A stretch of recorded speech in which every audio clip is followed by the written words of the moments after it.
The following is a compilation of all of my reviews of Doctor Who Season 1 from 2023 to 2024, from The Church on Ruby Road to Empire of Death. Enjoy! This video was made possible thanks to the support of my YouTube members and my patrons. Pledge today and you can get early video access, your name in the credits, and more. Links in the description.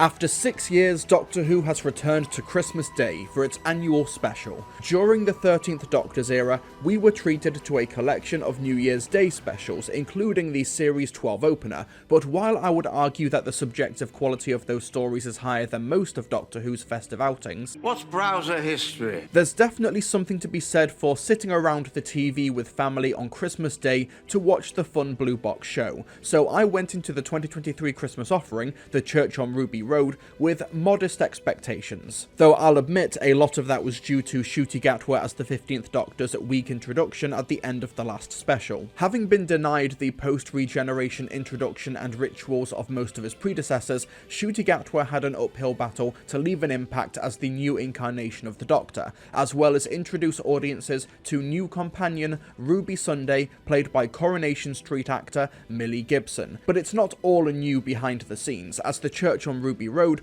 also brings back Series 11 director Mark Tonderai, who made one hell of a splash in 2018 directing The Ghost Monument and Rosa, and Murray Gold returns to his festive tradition of giving audiences an original song for fans to enjoy. But before we can get too far away with ourselves, let me back up. The Church on Ruby Road follows Mancunian, though living in London, Ruby Sunday, who is trying to find her birth parents with the help of a TV show hosted by Davina McCall. However, the foundling has been having a string of bad luck recently, and has close encounters with the enigmatic Doctor. Her foster mother, Carla, played by Michelle Greenidge, takes in another baby on Christmas Eve, but the child, Lulu Bell, is kidnapped by goblins to be eaten on their ships in the sky. It's up to the Doctor and Ruby to chase down the goblins and stop them from causing more havoc with Earth's babies. Now, in the spirit of most Russell T Davies specials, The Church on Ruby Road, it goes big, it goes populist, and it goes crowd-pleasing. From giving Ruby Sunday a sympathetic backstory as an orphan left at the doors of a picturesque church on Christmas Eve, big ships in the sky that run on fantasy fairy tale logic, and even the casting of TV personality Davina McCall, only for Russell to do the most Russell thing imaginable and kill her off. Sooner or later, there's going to be an accident I can't avoid. And next time, it might be... That's something I tend to really like about Russell's work, the slight twists that he applies to established formulas, or injecting himself as a creative into the work that he makes. From small moments like the woman with the pram about to get squashed, only for us to learn that she's carrying presents. But there's also bigger segments, like the introduction of the Doctor in this episode at a London nightclub, and he's dancing and letting loose with humans as Ruby looks at him in amazement. In an interview with Ncuti Gatwa in issue 598 of Doctor Who magazine, we can actually read the stage directions for this scene. A man, dancing like crazy, middle of the floor, and there's just something about him. Joy, happiness, life. She smiles. Now, I'm not the first one to make this observation, but in a 2019 interview with The Guardian, Russell T Davies was asked where he would travel if he had a TARDIS, and he said that he would be a bystander when he first laid eyes on his husband at a Manchester nightclub in 1998. It's a very different introduction to the Doctor, but it still feels totally organic to the character, who is free of restraints and just living his best life. And the Doctor is still obviously the Doctor, as showcased in this scene with the policeman. She's gonna say yes. Who is? Your girlfriend, when you ask her to marry you on Christmas Day. How do you know that? My sonic screwdriver just went ping, and that precise ping was detecting a 2-carat diamond in your pocket, which says engagement ring, and I'm guessing that she's a she. Because 91% of men wouldn't choose a diamond. Plus Christmas Day, it's obvious. But how do you know she'll say yes? Because the sales start on Tuesday and you just couldn't wait. And that's why she loves you. Merry Christmas. Major 8th Doctor vibes here. Answer the second question on your midterm exam, not the third. The third may look easier, but you'll mess it up. Oh, and when they're on the Goblin ship and their idea of language and engineering boils down to ropes and knots, which is such a cool idea, Ruby asks for his help, and the way he snaps back at her absolutely gives me 9th Doctor vibes. Well, if you gave me a hand... I am learning the vocabulary of rope. Rose, I'm trying to resonate concrete. But yeah, this Doctor is absolutely the same Time Lord that we've always known. But Ncuti makes an incredible impression and statement here in the church on Ruby Road. Yeah, he gets a bit of enigmatic screen time in the first act, but when he shows up on that roof 20 minutes into the episode, just effortlessly hopping over the rooftops, like seriously, how does he make it look that easy?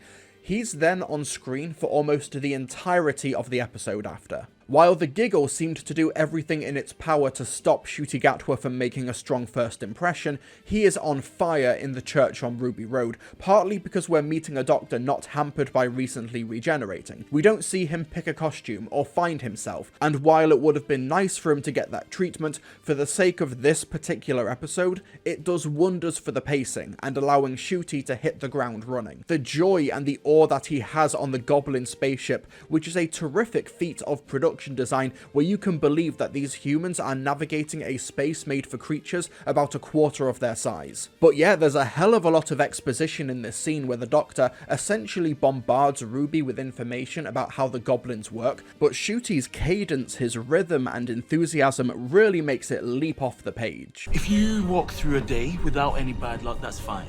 That day's nothing. But if you have lots of accidents, it stitches you in, it weaves you into the day. You become all complicated and knotted and vivid. All of it leading up to a baby on Christmas Eve. The same birthday as yours with a bedroom that is high up in the sky. All the more convenient for a goblin ship. Oh, it's like a tapestry. It's gorgeous. The Doctor and Ruby quickly escape, however. Wait, how did you do that? I spent a long, hot summer with Harry Houdini. Wait a second. Thanks for a very wet weekend with Houdini. God, what on earth happened with Harry Houdini? Only to spot that the Goblins have gathered together to feast on the baby. Lulu Bell is in a conveyor belt, the Goblins are literally seasoning her, and she's heading towards the Goblin King, who, as the song says, he's not a myth, he's an actual thing. Oh yeah, there's a song. Baby, we can feast. We can dine 3 days at least. Baby blood and baby bones. Baby butter for the baby scones. That's Scotland. Oh my god, this is such a banger. Move over Song for 10, step aside Love Don't Roam, and forget about Abigail's song. The Goblin song is Murray Gold's magnum opus. No, I'm not kidding. The audacity, the camp, the commitment to the bit, absolutely no notes. The bass line thunders along, the lyrics are funny, and we've got a singing goblin with blonde hair, lipstick, a pine cone for a microphone, and is literally called Janice Goblin. Though apparently she's called that because she's named after the Muppet Janice, but whatever. And just when you think it can't get any better, the Doctor and Ruby get a verse. Cause the Goblin King, oh the Goblin King, it's so good to meet you, you great big thing. I can see you're having a fun day. Meet my friend, she's Ruby Sunday. Oh god, this is so fun. I've been waiting years for a Doctor Who musical episode, and while this isn't it, I think it's so great that the Doctor and Ruby land in front of all of the Goblins, and in order to buy time, the Doctor plays their game and drops a banger. Also, as is to be expected of a millennia-old time traveller, his lyric game is strong, though Ruby Sunday, despite being in a band, is not quite as good. It's good to meet you, good to greet you, good to say how diddly did you. Oh good, the not a rhyme button still works. I'm sorry, you were saying... But the Doctor is able to escape thanks to his anti-mavity gloves. Side note, I love how these gloves aren't over-designed. They're literally just black wool gloves with some orange lights on them. Easy to cosplay for fans, or for kids trying to copy them in the playground. And how amazing is the imagery of the Doctor, clearly trying to impress Ruby, just floating off the ladder in the sky. The Doctor has unloaded the baggage of his past and his trauma to such an extent that he's now literally weightless, magic stuff. Like I said in my review of The Star Beast, it's clear that Russell T Davies had been watching Stephen Moffat's era and has taken to heart his fairy tale aspirations for the show. But as I also mentioned in that review, it's clear that he'd been watching the Chibnall era as well. I'm adopted. Oh, Yeah. I only found out recently. That's a coincidence. oh, don't be saying that. So, do you know who your parents are? No, I was abandoned. Because Russell T Davies has incredible cojones, he's deciding to follow on with Chris Chibnall's vision of Doctor Who with the adoption metaphor. Obviously, whether or not this gets brought up again in the future remains to be seen, but going with this reading of the character not only gives the Doctor and Ruby Sunday some common ground when it comes to their origins and their identities, but perhaps this ties into the Doctor's rationale as to why the Doctor let the woman in the past walk away after leaving Ruby at the church. But moreover, it's also tying into the idea of the goblins reveling in coincidence, like the Doctor and Ruby being adopted, two girls born on Christmas Eve, Ruby's name is Sunday and Christmas Eve falls on a Sunday in 2023, etc. And while we're on the subject, I think that while Ncuti Gatwa gets the fun and more bombastic material, Millie Gibson is also great in this episode as well. The episode definitely stacks the deck in her favour. She is a Mancunian orphan who was left at the door of a church on Christmas Eve. Obviously, we are meant to feel sympathy for her, but Millie Gibson is giving such a strong performance. The polite despair when she is on the phone to Davina McCall is so well played. Her exasperation with the Doctor, which grows into a natural camaraderie, is a fun mini-arc, which seems to be mainly coming from the performance side as opposed to the text, but it's a great dynamic. The two's chemistry bounds off the screen, and while the name of the show is Doctor Who, we should not be underrating this episode as a great showcase for Ruby. And of course, the mostly wordless ending scene where she scopes out the TARDIS dimensions. Oh, it's so good. Magic. Every time this happens, it's magic. Anyway, I'm getting ahead of myself here. Lulu Bell is saved, and God, I love the running joke of Ruby, Carla, and Ruth calling Lulu Bell a terrible name, but the Doctor loves it. Once again, a gag that might read as lame on paper works on the screen because of the conviction of the cast. Oh, good Lulu Bell. Oh, such a good name. But for me, the best emotional beat of the episode is at the start of the third act. Ruby goes missing as the goblins go back in time to take her as a child, and the Doctor just breaks at watching the unfolding fabric of this once huge and happy family fall apart. Earlier on, we see the Doctor admiring the foster family of the Sundays, quietly acknowledging that he's got no one, and then, when he sees the alternate Carla, dejected by life, fostering kids for money, Cherry in the spare bedroom now miserable, and the whole flat a literal darker place because they didn't make it a home, an actual crack develops in the now broken home with Ruby's absence. The photos of the foster children on the fridge, some of whom are the Doctor Who production team for a bit of fun, is now bare, save for an Easter egg to the 2005 series. Have you tried that new pizza place on Minto Road? Do they deliver? Yeah. Yes, Ncuti Gatwa was amazing in this scene, the sad eyes and the quiet anger at what's been taken away, seeing Carla take for granted the idea of found family, something the Doctor wishes he could have but he doesn't. But shout out to Michelle Greenidge's bitter, heartbreaking turn at being shut out of society, locked in the attic, desperate for love but unable to get it. I love how the stakes of this episode aren't world-ending. The planet's not in danger, there's no plan to kidnap all of Earth's children or for the goblins to eat everyone in the UK or whatever. No, what's at stake here is the happiness and thriving of one family, all hinging on one life. As the Doctor once said, an ordinary man, that's the most important thing in creation. The whole world's different because he's alive. God, this hits so hard, even putting aside the Christmas connotations to history-altering stories like It's a Wonderful Life, where an ordinary man wishes he was never born and is shown what the world would have been like without him, or A Christmas Carol, where Scrooge is shown the Christmas yet to come with his legacy. It's effective, festive cultural shorthand, but it's still played so incredibly well by the cast. When the Doctor goes back to Ruby's after fixing the timeline, it's just like when Scrooge wakes up after his final spiritual visit and jumps for joy in his bedroom. So high on life and Christmas Carol energy that the Doctor even manages to do the unthinkable. And next time, Ta-da! You saved my life. Merry Christmas, Davina McCall. Who did not die? Oh, isn't that swell? But before we get to that, we get one of the best moments in recent Doctor Who memory, where the Doctor goes back in time to change the fate of the Sunday family, not just saving Ruby, but all of those people who she will go on to help and influence. He climbs to the top of the church on Ruby Road, equips his gloves only on 3% battery, and at first it looks like he's just climbing the ladder. But no, he's actually pulling the ship down, using all of his strength, and just as the salivating goblins are about to eat baby Ruby, he leaps off the church, taking the ship down with him and piercing it along with the Goblin King on the spire. This is the most metal thing I have seen in years, and it's amazing. Though that could have gone so much worse. Good thing the church stabbed the Goblin King and didn't stab baby Ruby instead. But yeah, this whole set piece is metal. I love how the Carol of the Bells is juxtaposed with the goblins preparing to eat Ruby. Like, this melody can't have been a coincidence.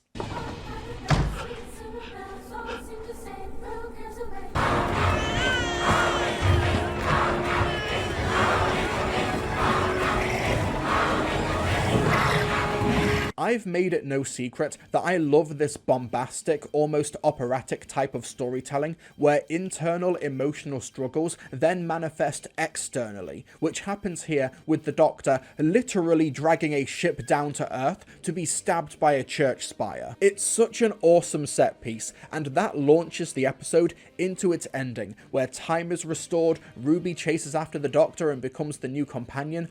Oh, and the neighbour, Miss Flood, played by Anita Dobson, winks into the camera. Never seen a TARDIS before. I love this return to Christmas Day traditions. Incidentally, a happy Christmas to all of you at home. Honestly, just like all of the teasers for the future across the 2023 specials, I could not care less about who Mrs. Flood is right now. However, I am guessing that the blue doors to the houses are significant. She's probably Susan, or the Rani, or the Master, or the Doctor. If it's an actual original character, I will eat one of my cats.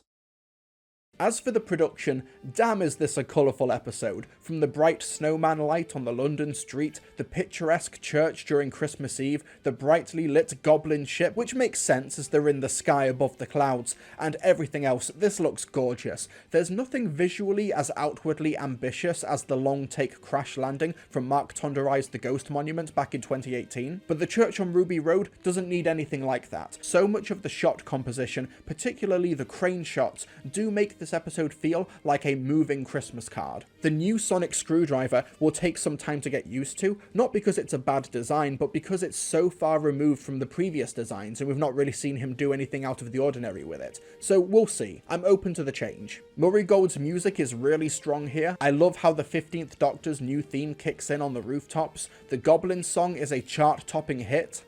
A chart-topping hit, Benjamin. The musical journey the episode takes you on in the third act is great as well, but I'm also surprised at how much licensed music is here. I'm not complaining, I'm just not that used to seeing it in Doctor Who.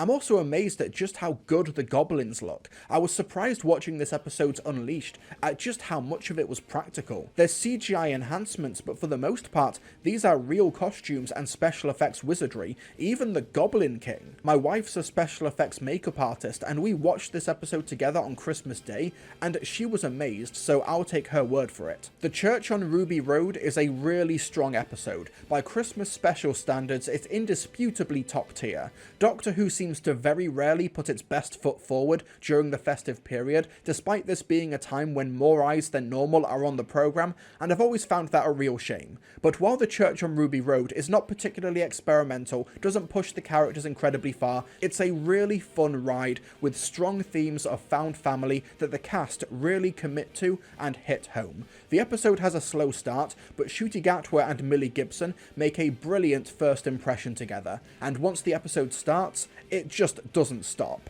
It's fast, it's fun, it's festive, it's all I want from a Christmas special, and even on repeat viewings, its charm still manages to uplift me and carry me through what's, in the end, a pretty basic fairy tale time travel story, but it's carried by its conviction. And with that, we're entering a new phase of Doctor Who, with Season 1, or Series 14. I still don't know how we're categorizing this.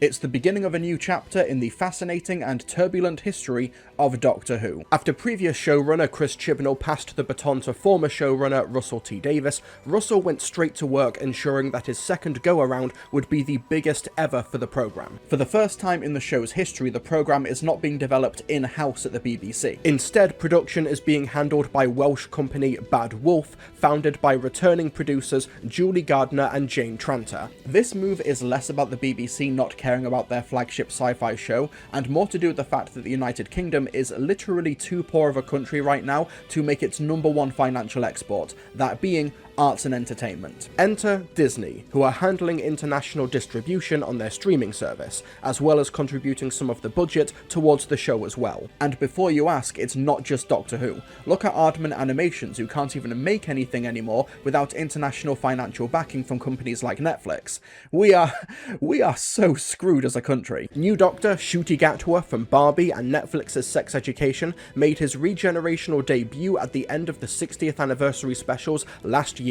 and charted his own path forward in a Christmas special, where he met and recruited new companion Ruby Sunday, played by Millie Gibson. This leaves the first episode of this new series in kind of an odd place, because the show has been on screens for the best part of 60 years, with a modern iteration for nearly 20, but this new run is being treated as a relaunch that is also piggybacking off a complicated canon faux reset and a new status quo in the last specials. It seems that Russell T Davies' approach to this new era with Space Babies is just to go big, move fast, and go bonkers. Give us an episode so mad and fun to establish the tone of this hotly anticipated series, whose coming was literally heralded in the UK by an Aurora Borealis. No, I'm not making that up. The sky's gone woke! Okay, so the rationale is we need to set a tone for this new regime that's also predominantly run by the old regime. We have a new Doctor, new companion, a new international audience, so let's go into the past, then into the future in space, let's showcase a giant monster in the basement, and...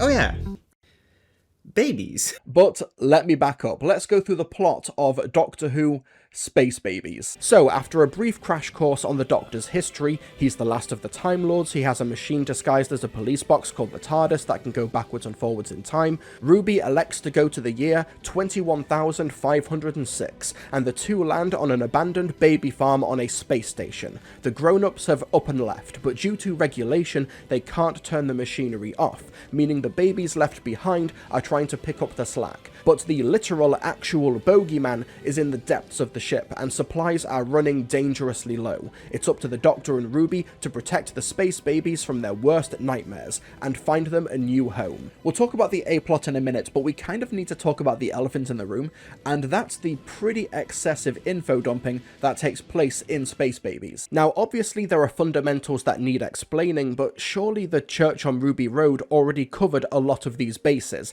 and things like the initials of the TARDIS and the Doctor's two hearts, the Doctor literally just brings up unprompted because maybe there's a test later? I don't know. It results in a lot of clunky dialogue, and since there's a lot of telling and not a lot of showing in regards to this lore, it means that what should be a fun breakneck pace opening few minutes, it does feel laboured. We'll circle back on Space Baby's odd placement as a season opener later, but right now it just reads as read the Wikipedia page really fast and let Ncuti Gatwa's charisma carry it all, as opposed to organic character work or a gradual unfolding of the show's fundamentals.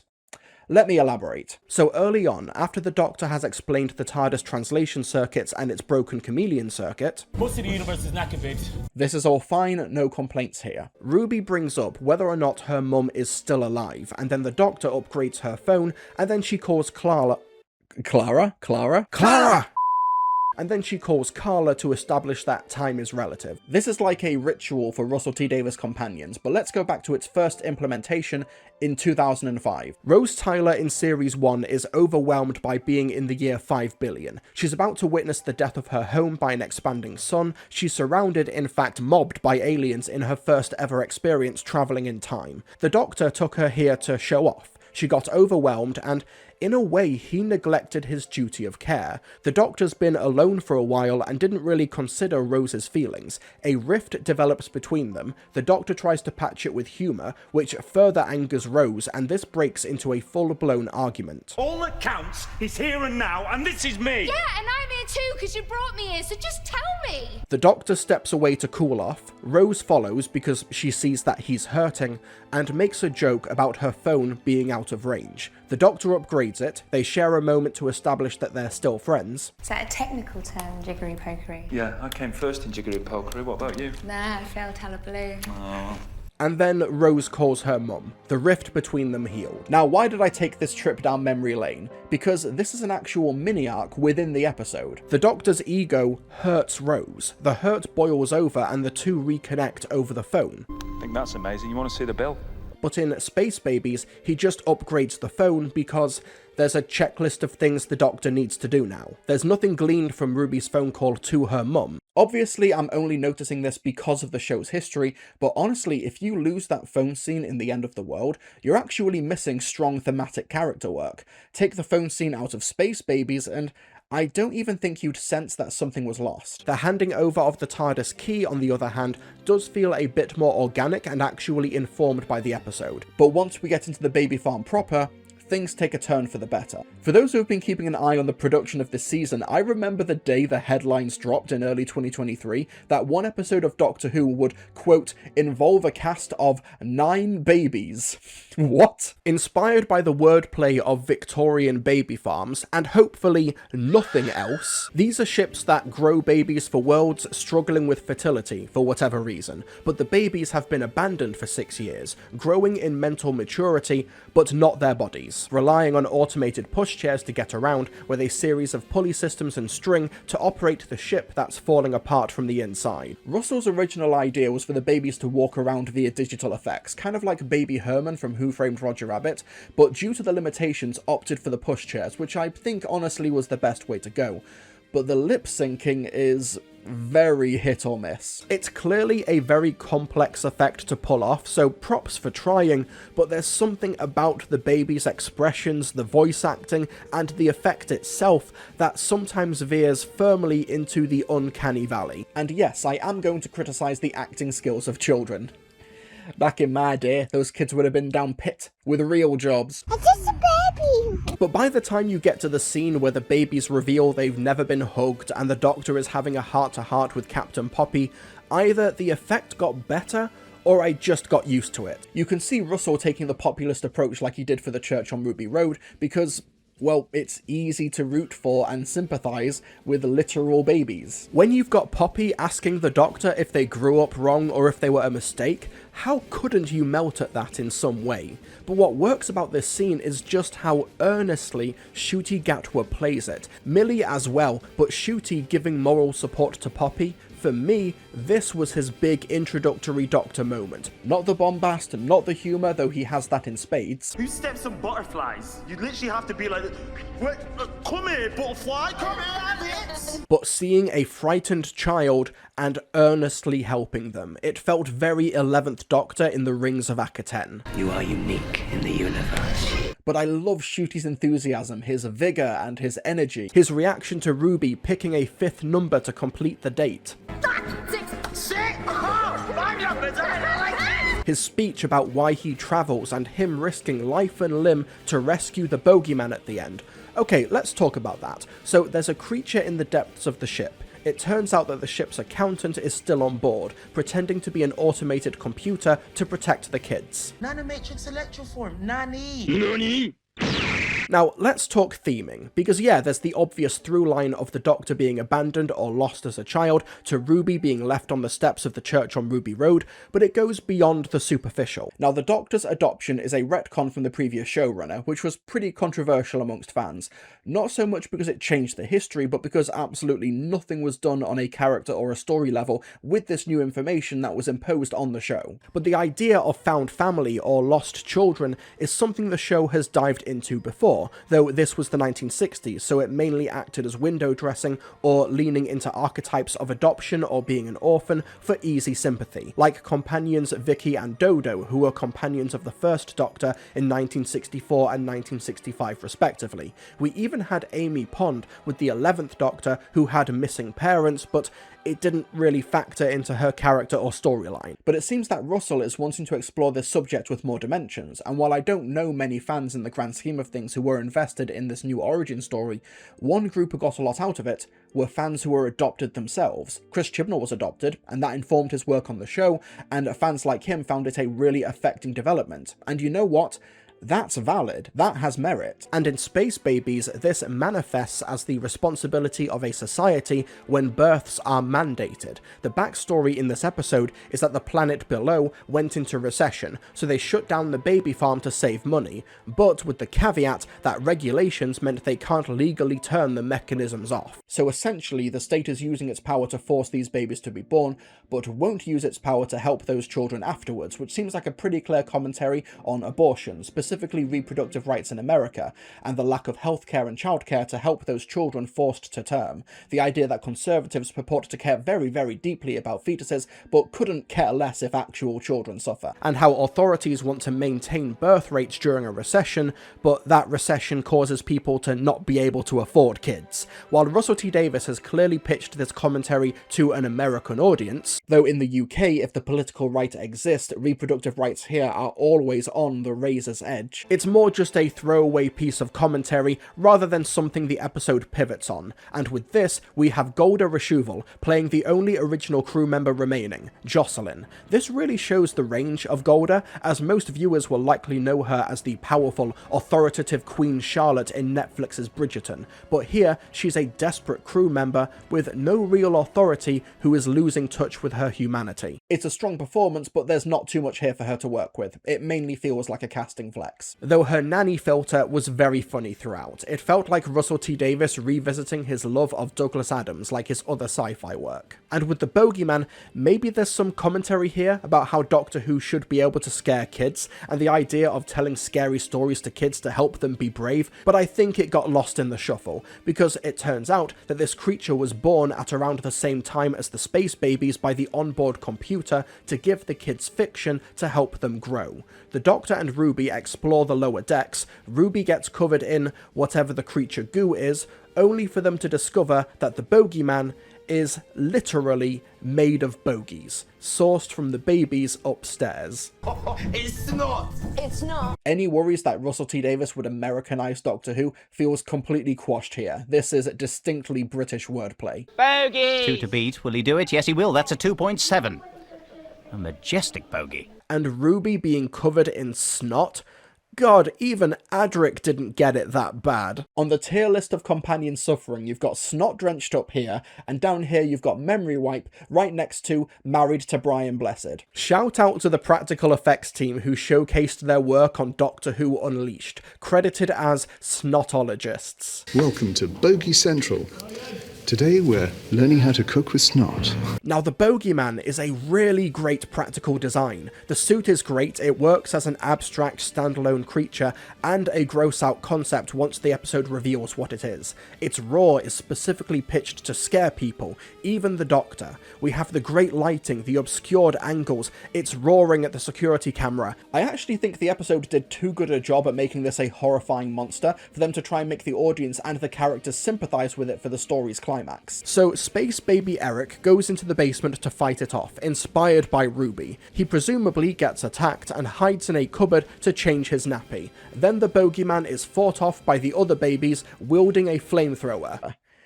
That's a sentence. An understandably desperate and protective Jocelyn then traps the creature in an airlock and tries to remove it. Then all of a sudden the babies are concerned for its safety? You're hurting him. Stop it, Nanny. Stop it. I appreciate this story wholeheartedly committing to the idea that there's no such thing as monsters and that all life is precious, even if it's made from snot, but from the character's perspective, it's acting like an anti-vaxxer. It's trying to murder the babies. Maybe if they'd established that the bogeyman went out of its way to not harm Eric earlier, or at the very least, there's some assurance that the bogeyman won't try and eat everyone in sight once the space station finds a suitable home for the babies. There's too many question marks here for the heart to roll over the head, for me at least. But like I said, I liked the sentiment, and maybe there is something admirable in the black and white morality, that the Doctor will risk his life for what he thinks is just a mindless baby-eating creature, just because he's the Doctor and that's the code he lives by.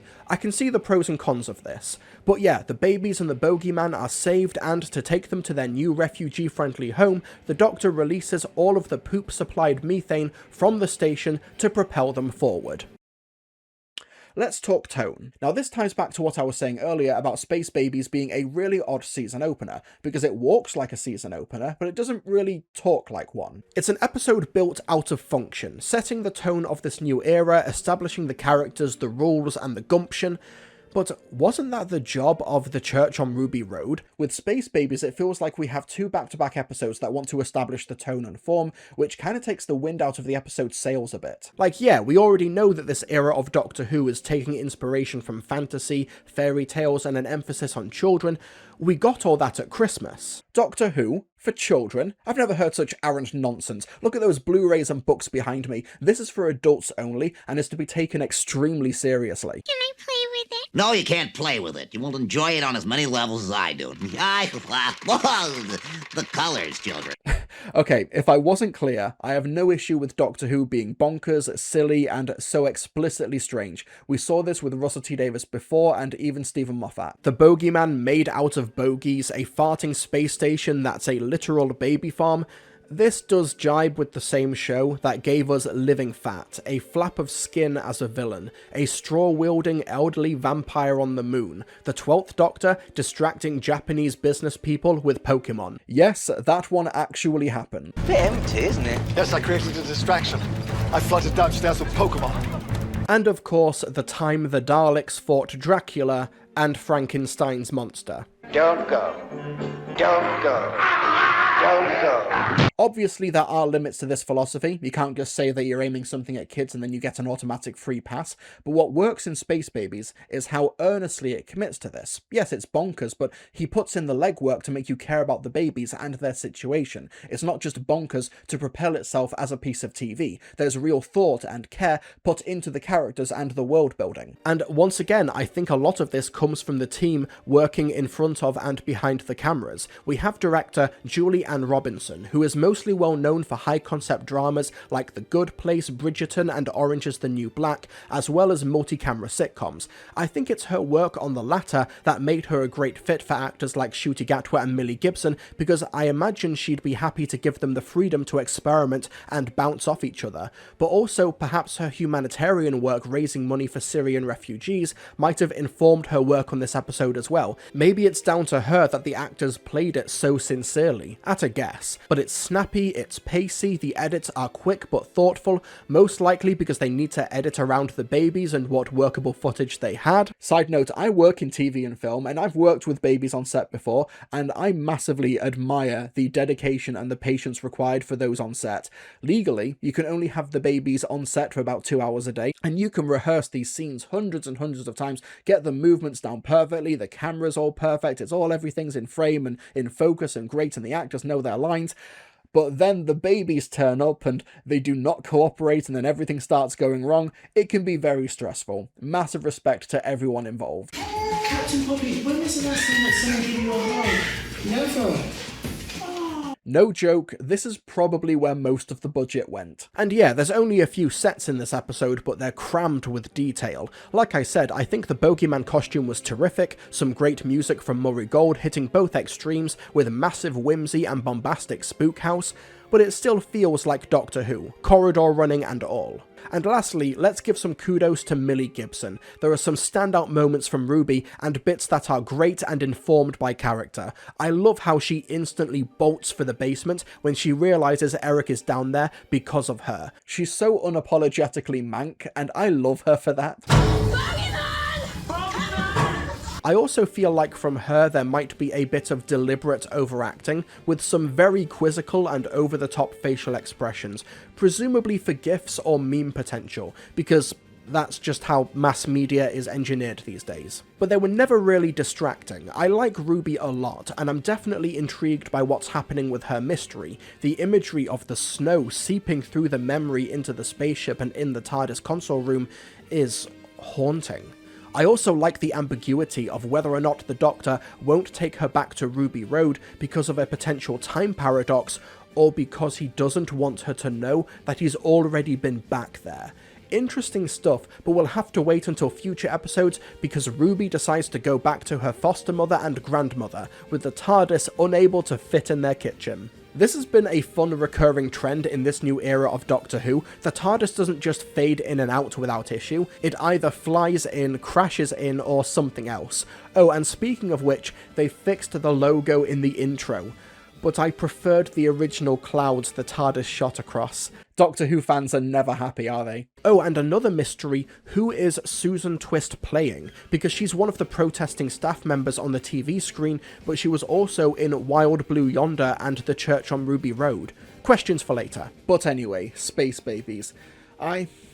I think it mostly works as a fun sci-fi story aimed at a younger audience. It's closer to New Earth or Partners in Crime on the quality scale than to, say, The 11th Hour, but I'm not so sure how successful it is as an introduction to the season. Like I said, we already had The Church on Ruby Road, and it feels like Space Babies hits the same tonal and thematic beats to the extent that it almost feels redundant, or like an elongated epilogue to The Church on Ruby Road. What I will say though, is that it's a good litmus test for whether Doctor Who is for you. If you're not on board after a group of talking babies attack the bogeyman with a makeshift flamethrower, and then the Doctor whistles to summon one of the babies' pushchairs, whose return is greeted by triumphant music, then good news, you've saved yourself 60 years and counting of TV trivia that will one day escalate and then become your full-time job.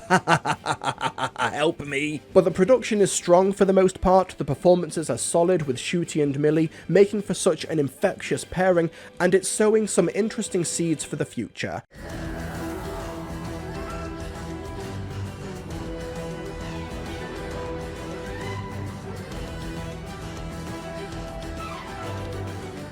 With the stage set for a new era of Doctor Who in the season premiere, Space Babies, Russell T Davies looks set to combine some of Britain's greatest cultural institutions with a musical-themed episode centering around the Liverpudlian band The Beatles and their time recording in Abbey Road Studios in London. However, this isn't even the first time that Doctor Who history and Beatles history have intertwined. They both came out of 1960s Britain and rose to prominence at around the same time. Back in 1965's The Chase, at the height of Dalek Mania, literally named after Beatlemania, the First Doctor and his companions watched some historical events take place on the TARDIS's time-space visualizer, including an appearance of the Beatles on Top of the Pops. In fact, this cameo appearance from the Beatles is the reason that this TV performance still survives in the BBC archives. From short textual references, classical music, who had the most pre-download number ones? Elvis Presley or the Beatles?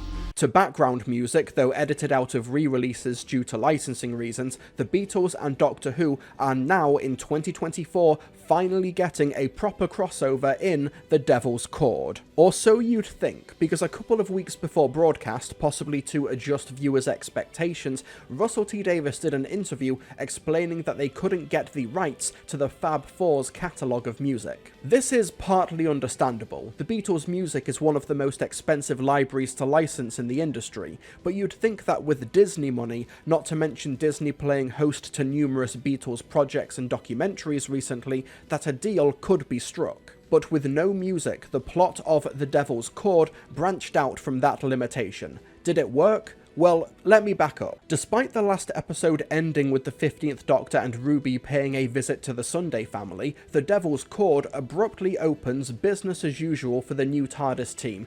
Yeah, we'll touch on that later, let's put a pin in that. Ruby requests that they go visit the Beatles recording their first album, and they land outside EMI Studios in 1963. But they're dismayed to realise that music has almost completely died out in the world. A cosmic entity, the Toymaker's child and manifestation of music known as Maestro, played by Jinx Monsoon, was released into the world in the 1920s, and is draining the world of song, which will have devastating consequences for Earth's future.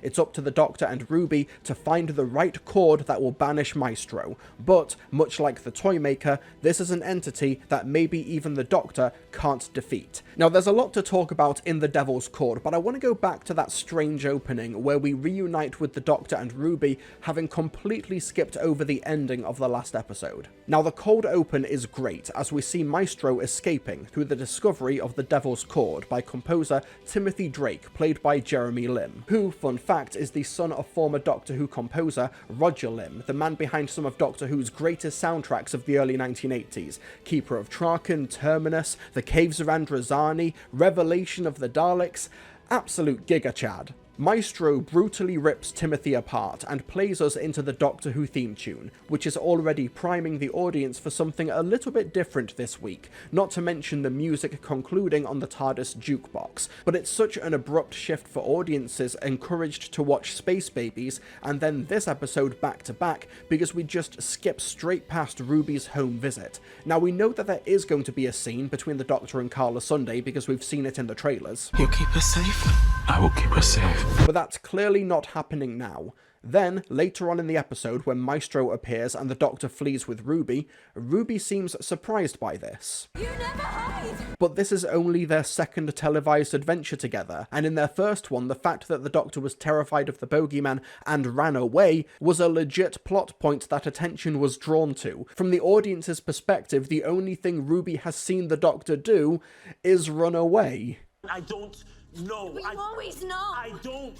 This just doesn't really seem credible to audiences. But then, a scene later, when the Doctor demonstrates the fluid nature of time by taking Ruby back to her future, she says she's now from June, July. So since their adventures started in December, it means they've actually been travelling together for 6 to 7 months relative time. I understand that means there's room for expanded media adventures, though let's hope the Doctor doesn't run away from a threat in those. But it feels like the audience are now missing huge portions of Ruby's journey. I don't want to keep going back to Series 1 as a comparison because the two are clearly going for different things, but can you imagine going from the beginning of Aliens of London, then skipping straight to a story like Dalek, but the episode just casually drops in that Rose has seen her family? It would be jarring there, just like it's jarring here. I don't think The Devil's Chord was originally planned to be the second episode of this season, especially with the next episode, Boom, being Ruby's first journey to an alien world, despite them travelling together for several months. But, playing devil's advocate for The Devil's Chord, it does present audiences with a Doctor-companion dynamic that is so friendly and high energy because these two are just so in sync with each other. Whether it be the Doctor and Ruby acting like best friends at a sleepover to get a 60s makeover, their united, horrified reaction to the Beatles and Cilla Black's new music, right down to Ruby patting the Doctor on the back in comfort, which is so funny to me. Obviously, I wish that we could see some growing pains or moments of conflict that led the Doctor and Ruby to this point, a lot like 9 and Rose or other pairings like 12 and Bill, but in interviews Russell T Davies has spoken about trying to make this new series of Doctor Who fun escapism for kids who are scared and confused by the news. How much are you thinking about the times that we are all really living in when you're deciding on the mood and the look for a Doctor Who? That's very true. Some of the stories reflect the times that we're in. I think it's always got something to say about the world. I think science fiction at its best does. But I know what you mean on a bigger picture. It's like, that's what I was saying about Doctor Who being fun. It's my job to look at where we are, how we feel, look at the news you're reporting this morning, what a difficult, complicated world we live in. And so I genuinely looked at Doctor Who this time round and thought, it's time for fun. It's madder than it used to be. I think this version, it's wilder. It looks it. Funnier. Yeah, it is. It's kind of bigger and broader. And while it's currently resulting in a very simple dynamic, it definitely succeeds in positive vibes. I think this is kind of what Chris Chibnall was trying to go for with the 13th Doctor and the fam, but because the group was so big and the companions hardly contributed anything to the plot, it just resulted in a lot of dead weight. But with a much smaller cast, the vibes are there. Not to mention the ongoing mystery with Ruby's origin. I don't want to dive too much into this because, well, it's a mystery with 1,000 possible outcomes, but with the 15th Doctor, he's obviously intrigued with Ruby's hidden song and the circumstances of her birth, but he actually enjoys travelling with her, so it feels like a genuine camaraderie, compared to the 11th Doctor and Clara, where the Doctor seemed solely motivated by her impossible girl shtick, and he couldn't really care less about her as a person. Also, isn't it so funny how across the 13th Doctor's tenure, across 3 seasons, the Doctor didn't tell any of her companions about the Timeless Child, the Fugitive Doctor, or her home planet, and here, 3 episodes in, the 15th Doctor's all, oh yeah, I'm the last of the Time Lords, I was abandoned and I don't know my origins, but over there in the 1960s I lived with my granddaughter in a junkyard. God, Yaz, Ryan, Graham and Dan really drew the short straw when it came to transparent Doctors. Though it was strange for the Doctor to bring up a conversation that we never saw with Ruby about the Toymaker. I told you when we first met, I said the Toymaker. But that's just a nitpick. What's strange to me, however, is that my fears are kind of being realised after my review of The Giggle, where its clunky position as a finale to 60 years of TV that also tried to soft relaunch Doctor Who for the next 60 years means that now these episodes are tied to a really obtuse, now essential chapter that is utterly incomprehensible to new viewers. Folks, I wouldn't even recommend The Giggle to Doctor Who fans, let alone newcomers, but now with the Toymaker, The Giggle and the Bi-Generation, it's casting a massive shadow over what could have been a fresh start. It was such an odd creative decision that I don't think I'll ever understand. Right, Theo. Anyway, the Doctor uses his knowledge of Ruby to help push her to improve, like how he has a piano brought to the roof of the studios so that Ruby can play it and bring music back to the world. I mean, he is a doctor, after all, and I adore this scene. It really does showcase the range of Doctor Who. Regardless of whether or not this episode was meant to come after Space Babies, half an hour ago we were watching these two fight a snot monster in a space station, and now we're in 1960s London watching Ruby play a love song for lesbians while the Doctor watches the world go by.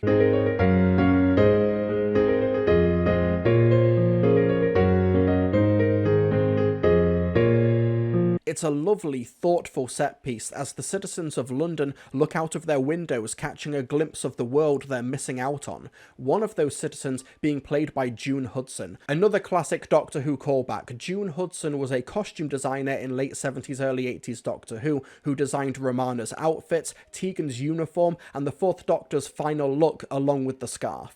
But Maestro bursts out of the piano because it's presumably bigger on the inside, and this set piece is so effectively directed, with the Doctor hiding and panicking in the basement whilst Maestro toys with them upstairs. Let's talk about Jinx Monsoon, because I've got to be honest, I don't really follow drag, so at first I thought that this might have just been a bit of fun stunt casting, but the more I looked into it, the more it became apparent that this is one hell of a get for Doctor Who.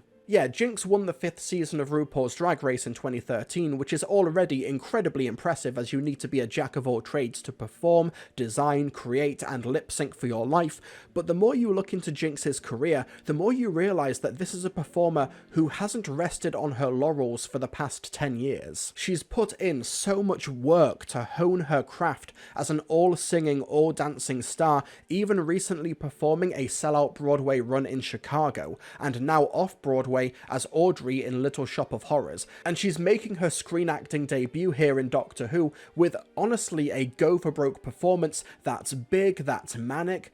but also incredibly thoughtful and considered. Like, yeah, Maestro is someone who can go from 3 to 11 at the drop of a hat, but it feels like it's informing the character here. Maestro is a cosmic deity with power over all music, but as a repressed child of the Toymaker, there's a real immaturity here. The Toymaker, with millennia of experience, had a stoicism about them, but with Maestro, they don't nearly have that level of restraint. They feel like music is something that they don't just want to claim, but think they're entitled to. They almost glide across the environment, wielding that tuning fork like it's an extension of their body, enjoying the chase, but a little bit peeved that humanity hasn't taken the hint yet. I heard music, and music is mine!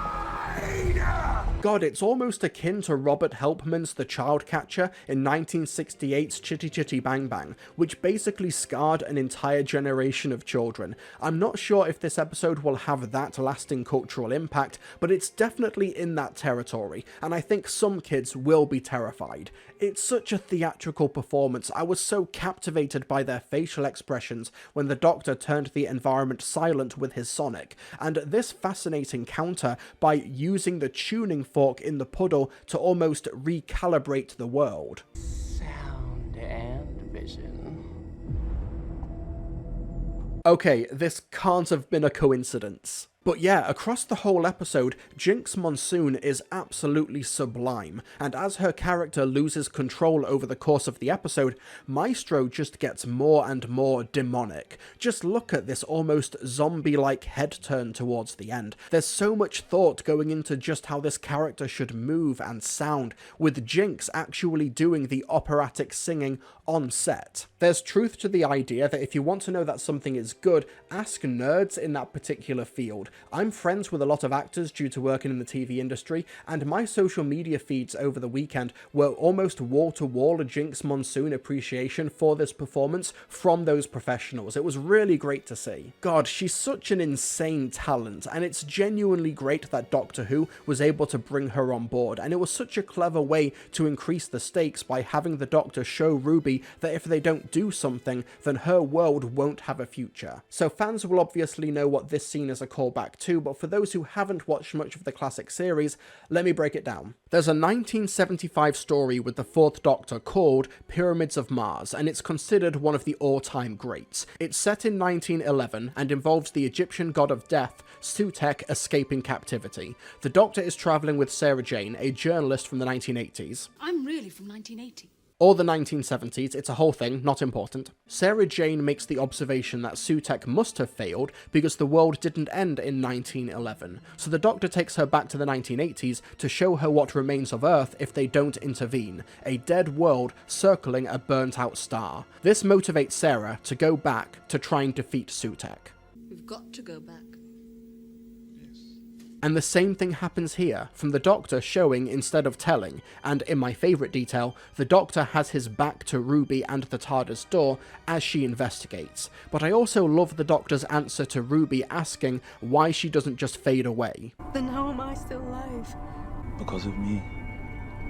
I love that delivery, because the Doctor is explaining his protection, but also simultaneously apologising for it, because his protection means that she can, distressingly, witness this apocalypse. After an encounter with Maestro, they're forced back to the 1960s to find a way to defeat them, and it's here when the rules of Doctor Who just fly out the window. I thought that was not diegetic. So, does the Doctor know that he's in a TV show? This may sound like a stupid question, but the Doctor has been breaking the fourth wall since the 1960s, from the show's first Christmas special, incidentally, a happy Christmas to all of you at home, to Tom Baker's playful incarnation, even the sonic screwdriver won't get me out of this one, and Peter Capaldi actually acknowledging the viewer. I'm nothing without an audience. So yeah, it seems that the Doctor is fully aware of his standing as a fictional character, with the Devil's Chord pushing that metatextual reading to its furthest point in the show's history, from Maestro and the Doctor's camera winks, and the uses of the Doctor Who theme tune played by Maestro. timey-wimey. A possible reading of The Devil's Chord may go beyond just the idea of music being a unifying factor for humanity. Obviously, the text of the episode has the world descending into chaos with no way to express itself through song, but with Maestro and the Doctor having similar capabilities to break the fourth wall, perhaps Doctor Who, the character themselves, is also a similar entity. After all, 1963 wasn't just the year the Beatles recorded their first album at EMI, but it was also the year Doctor Who was created. Maestro was freed in the year 1925. Well, that's the exact same year John Logie Baird used the Stooky Bill puppet to invent television, which means in the Doctor Who universe, that's the year the giggle was imposed onto the world. Yeah, Theo, yeah. Just as Russell used the giggle as a critique of television's ability to divide and incite audiences from 1925 onwards, he counters here with music being a uniting force for humanity that was taken away in that same year. So what's all this in service of? Bugger if I know. Yeah, we've got a lot of these elements on the table, but due to how much plot needs to be included in The Devil's Chord and the lengthy musical-themed set pieces, as well as numerous setups for future episodes, a lot of this subtext seems to just fizzle out. All these ideas are dressed up, but with nowhere to go. A bit like the Beatles themselves, who make a fun cameo at the beginning, but then when the Doctor is unable to banish Maestro because he can't find the lost chord due to, a skill issue, I guess, John Lennon just happens to be walking by and feels compelled to play the piano, with Paul McCartney joining in. They play what might be the ending chord from A Day in the Life, essentially acting like a Beatles ex machina, despite playing absolutely no role in the episode beyond the 15-minute mark. It would be like if, okay, we're going back to Series 1 again, take a drink. In The Unquiet Dead, the Doctor and Rose encounter Charles Dickens performing on Christmas Eve, but imagine that he's left at the theatre, and then, when they're trapped in the Undertaker's basement near the end, about to be killed, Charles Dickens then just randomly turns up again and saves the day. That's what this feels like. There's absolutely no emotional punch to this at all, slightly exacerbated by the casting choices where the actors playing the Beatles don't look a thing like the original Fab Four, but I must stress that this is absolutely no fault of the actors. But these are just strange decisions, like putting John Lennon in those glasses years before he wore them, but yes, I'm mainly just nitpicking now. Now before we get to the conclusion, let's talk production, because oh my god, is The Devil's Chord such a handsome looking episode. Behind the cameras is director Ben Chessel, who has had such an eclectic career over the past few years, doing period dramas, international dramas and comedies. There's not a lot of sci-fi on his resume, but for this episode you wouldn't miss that lack of influence. This episode is about style, the theatrical, camp and dramatic suspense. From the brilliant one-shot where the Doctor and Ruby reveal their 60s outfits, the Sam Raimi inspired musical battle and floor dragging in the third act, and the slower sequences that really let the atmosphere settle, this episode is visually the full package. Shout out to the director of photography Jamie Kearney as well for making such a varied episode feel cohesive. It draws on such a broad canvas with so many different sets and locations, and I think it makes so much sense now that Chessel is also lined up to direct the other historical episode of this season, Rogue. But a director is only as good as their team, and the hair and makeup is so on point. Pam Down's costume work is incredible, from the Doctor's blue and white suit to Maestro's Sgt. Pepper's inspired final outfit. Oh, and shout out to the art team for digging deep into Doctor Who lore with that Chris Waits and the Carolers posters at the end of the episode. He started his career as Chris Waits and the Carolers, didn't he, Susan? With an episode like this, the music also has to deliver, and I think Murray Gold really outdid himself here, especially with the frantic music when Maestro was dragged into the piano and the piano keys following along with Paul McCartney's Dreams. And side note, I got chills when Carol of the Bells kicked in as Ruby was held captive by Maestro. Such a brilliant high concept image of Ruby suspended by these musical notes as the snow takes over. While I'm curious what all of these hints are for the future of Ruby and the Pantheon, I'm kind of beyond speculating as to whether or not the Trickster is coming back or the Doctor is one of the Pantheon. It could honestly be anything at this point, so I'm just kind of going along for the ride. Oh yeah, and we have Susan Twist as a tea lady continuing her streak of cameo appearances in the series. Ah yes, Susan Twist, as in there's always a twist at the end. Let's talk about that final musical number. You know me, I've been saying for years that I'd like Doctor Who to tackle a musical episode, to really play with genre and to give us fun show-stopping musical numbers. But with The Devil's Cord, God, I really regret buying that monkey's paw from the car boot sale. Love the musical battle, that was so much fun, love Ruby's music on the rooftop, but that final song, obviously your mileage will vary, but God, I just don't think it was a good number. I found it shrill, the lyrics were incomprehensible, and while I'm all for stunt casting actors as the Beatles and Cilla Black, and we also have Murray Gold in a fun cameo, I think that bringing in actual modern dancing stars Shirley Ballas and Johannes Radebe just feels really out of place. Like, it's just something for the parents to point at and go, oh, I know that's from Strictly Come Dancing. Like, you couldn't find an organic way to put them in, you just brought them into set for a 10-second cameo and then they leave. Murray Gold can do original lyrical songs. Love Don't Roam, Song for 10, I've Got a Dog, He's Called Fred, those are great. And you know how much I loved the Goblin song at Christmas, and for some reason the Goblin horn sound effect plays here as well. And then the episode pulls the cardinal sin of letting the mood die down, then it all settles, and then trying to build it back up again with the Abbey Road crosswalk becoming a piano. Like, there's an idea there, but it maybe should have just stayed as a deleted scene or a throwaway musical Easter egg as they walked across that he didn't draw attention to. But like I mentioned last time with Space Babies, a lot of this feels redundant, because just like that episode followed a supernatural special based on myths and babies, we've now got another episode that deals with the supernatural that also has a big musical number. The Church on Ruby Road, Space Babies, and The Devil's Cord basically deal with very similar concepts and ideas, 3 episodes in a row. Probably another reason as to why The Devil's Cord might not have been episode 2 originally, and was brought forward in the release schedule to coincide with Eurovision and or the re-release of Let It Be on Disney+. We're probably not going to know the truth behind that for some time, if ever, but as an episode on its own, does The Devil's Cord work? Well, mostly? Kind of? The Devil's Cord is one of Doctor Who's most stylish episodes, and a new benchmark visually for the era.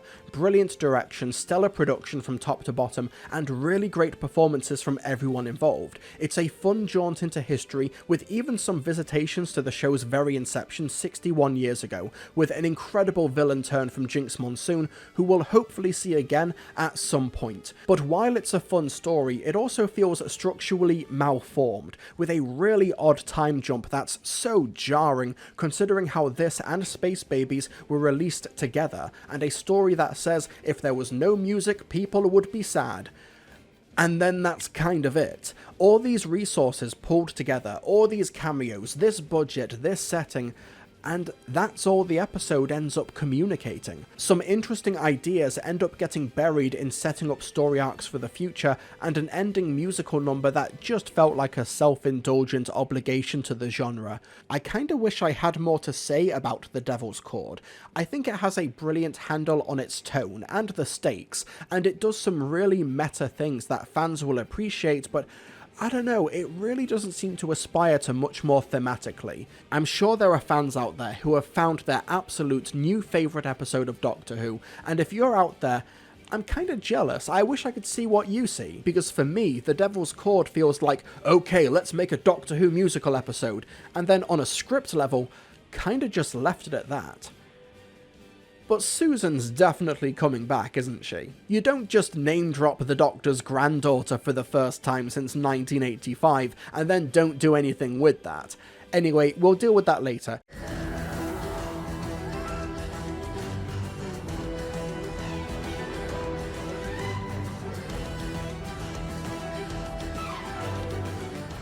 After over 7.5 years as showrunner, Stephen Moffat bowed out of Doctor Who at Christmas 2017 in Twice Upon a Time to pass the baton over to Chris Chibnall. Having around 40 Doctor Who story credits to his name, and that's not even including shorts, specials, and The Curse of Fatal Death, he is the writer who has had the single largest creative stamp on the programme in its 60-year history. Heck, Russell T Davies only looks set to overtake his record of 40-ish stories because he came back as showrunner and wrote almost all of the episodes in his return series. It kind of makes sense for Russell T Davies to invite Moffat to get the gang all back together for this transformative new season, but has Stephen Moffat got across all he wanted to with the character?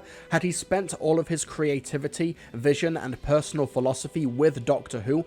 Does he have more to say? Or is he just coming back because he's run out of public domain stories to brilliantly adapt for about 70% of the runtime before dropping the ball for the ending? No joke, he's done this at least 4 times. Well, we're going to find out with Boom, a story which sees the 15th Doctor and Ruby Sunday land on the war-torn planet of Castarian 3. While the audience are wondering what this war is all about, before the Doctor can even say "I'll explain later," he accidentally stands on a landmine. With the colonising Anglican army itching for a fight and deadly ambulances from the Villengard Corporation scouring the landscape, the Doctor and Ruby have to find a way to disarm the landmine or get the Doctor safely off it before it can destroy everyone in the vicinity. You have to love the low practical stakes of the story. Sure, we later learn that due to the Doctor's Time Lord DNA that the mine will destroy half of the planet if it detonates, but the audience don't need that escalation in order to be immediately invested in the premise. Boom may still be a Doctor Who episode with a Disney budget, a great cast with a massive upcoming star, we'll get to her later,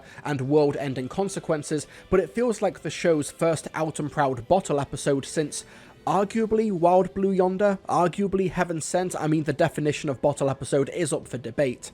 But either way, it still feels claustrophobic and intense. And part of this is because Stephen Moffat is just so good at the fundamentals, like the structure. Take the first few minutes, after the cold open with the Anglican army soldiers, where we see one of them die on a landmine and another killed by the ambulance, so the audience can see the tangible stakes, as in, these are the fates that can befall our main characters if they don't succeed today. The Doctor steps on the mine with 1 foot off the ground. Then Ruby discovers him and she communicates to him exactly what he's standing on. She goes to investigate the surrounding area and finds the remains of the guy killed by the ambulance, which they use as a counterweight so the Doctor can put his foot down. It looks like they're out of the woods for now, so the Doctor can exposit about the war and the situation they're in, but a child turns up looking for her dad, who is actually the remains the Doctor is now holding. Now her emotional well-being is something the Doctor has to take into account, but one of the Marines turns up and she's trigger happy, shooting the Doctor to make him drop the remains. Therefore, the ambulance shows up after detecting combat injuries, which will make the situation worse.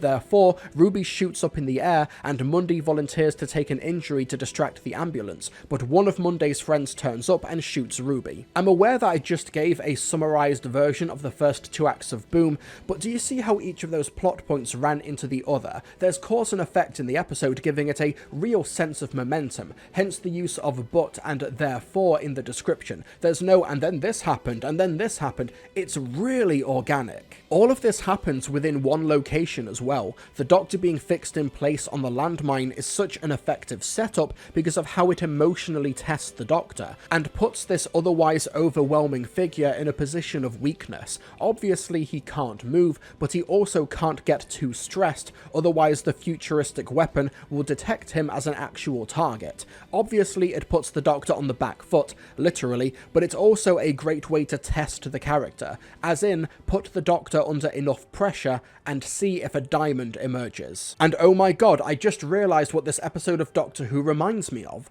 It's practically a stage play.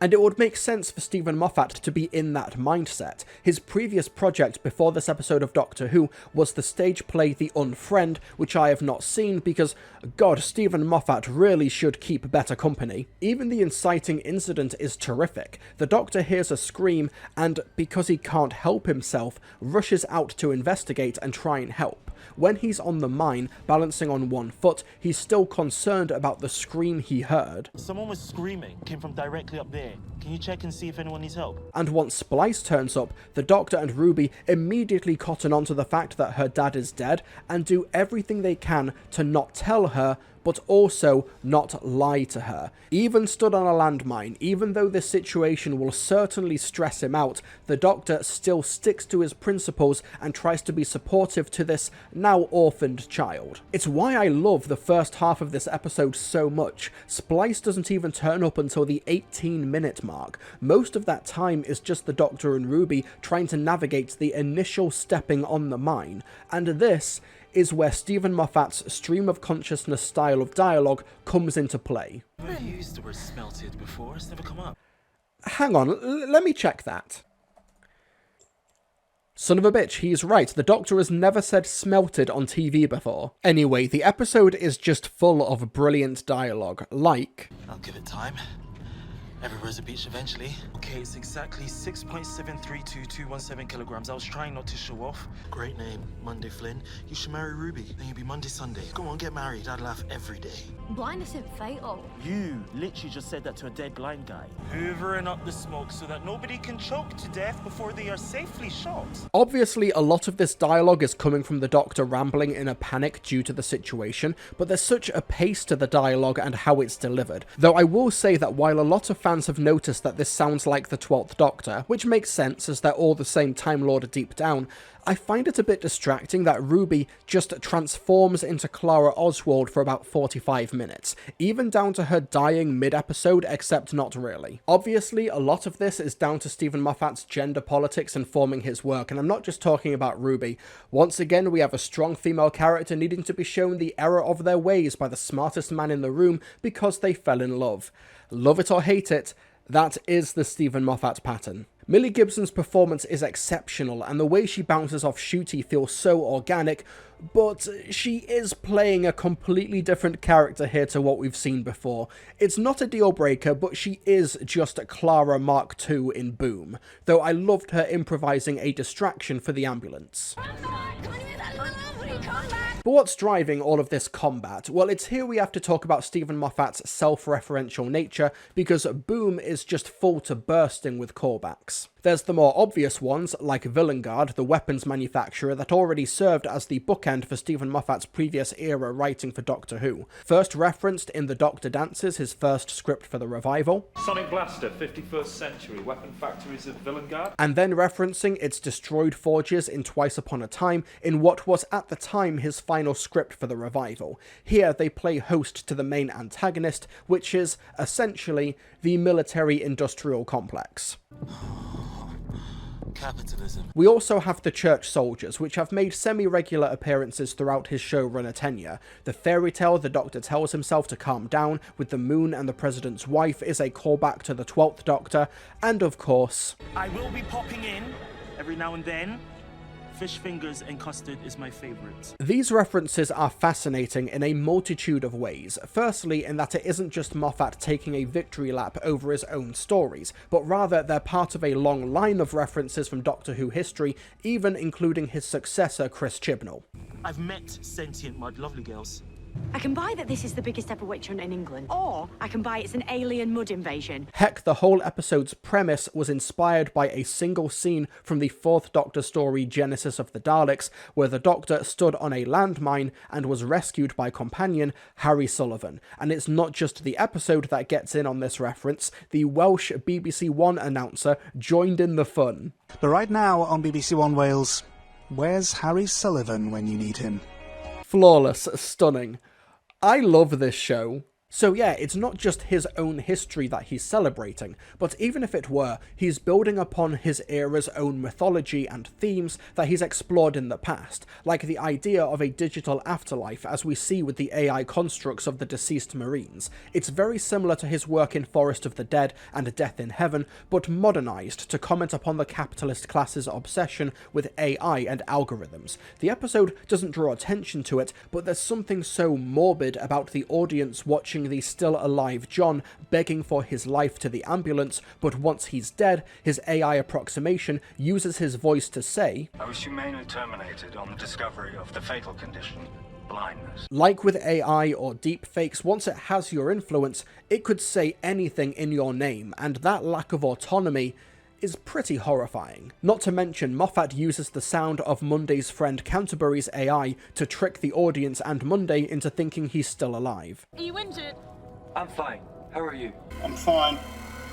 I'm okay. I'm fine. But these callbacks come and go quickly, to the extent where if you have no idea what they're calling back to, you wouldn't feel like you missed anything. But going back to Villengard, the idea of the church invading an empty world and the Villengard algorithm killing the soldiers at a level to keep them buying more weapons without them ever encountering the supposed Castarians, It stretches credibility somewhat. Like, I'm not expecting the Doctor and Ruby to stop and ask for all the details and specifics about the conflict in the past 6 months, but there's a lot of lapses in logic here. Like, is there really no way for the Church to know whose weapons are whose? I understand Villengard are arming both sides of the conflict. Relevant social commentary? Nah, Doctor Who would never. But surely you'd have some suspicions when you count your dead every day for 6 months and spot that none of them have been killed by non-Villengard means, right? I don't want to harp on these lapses in logic too much, because the alternative would be interrupting the episode's stellar pacing to provide more clarity, and it's a trade-off that Moffat was clearly ready to make,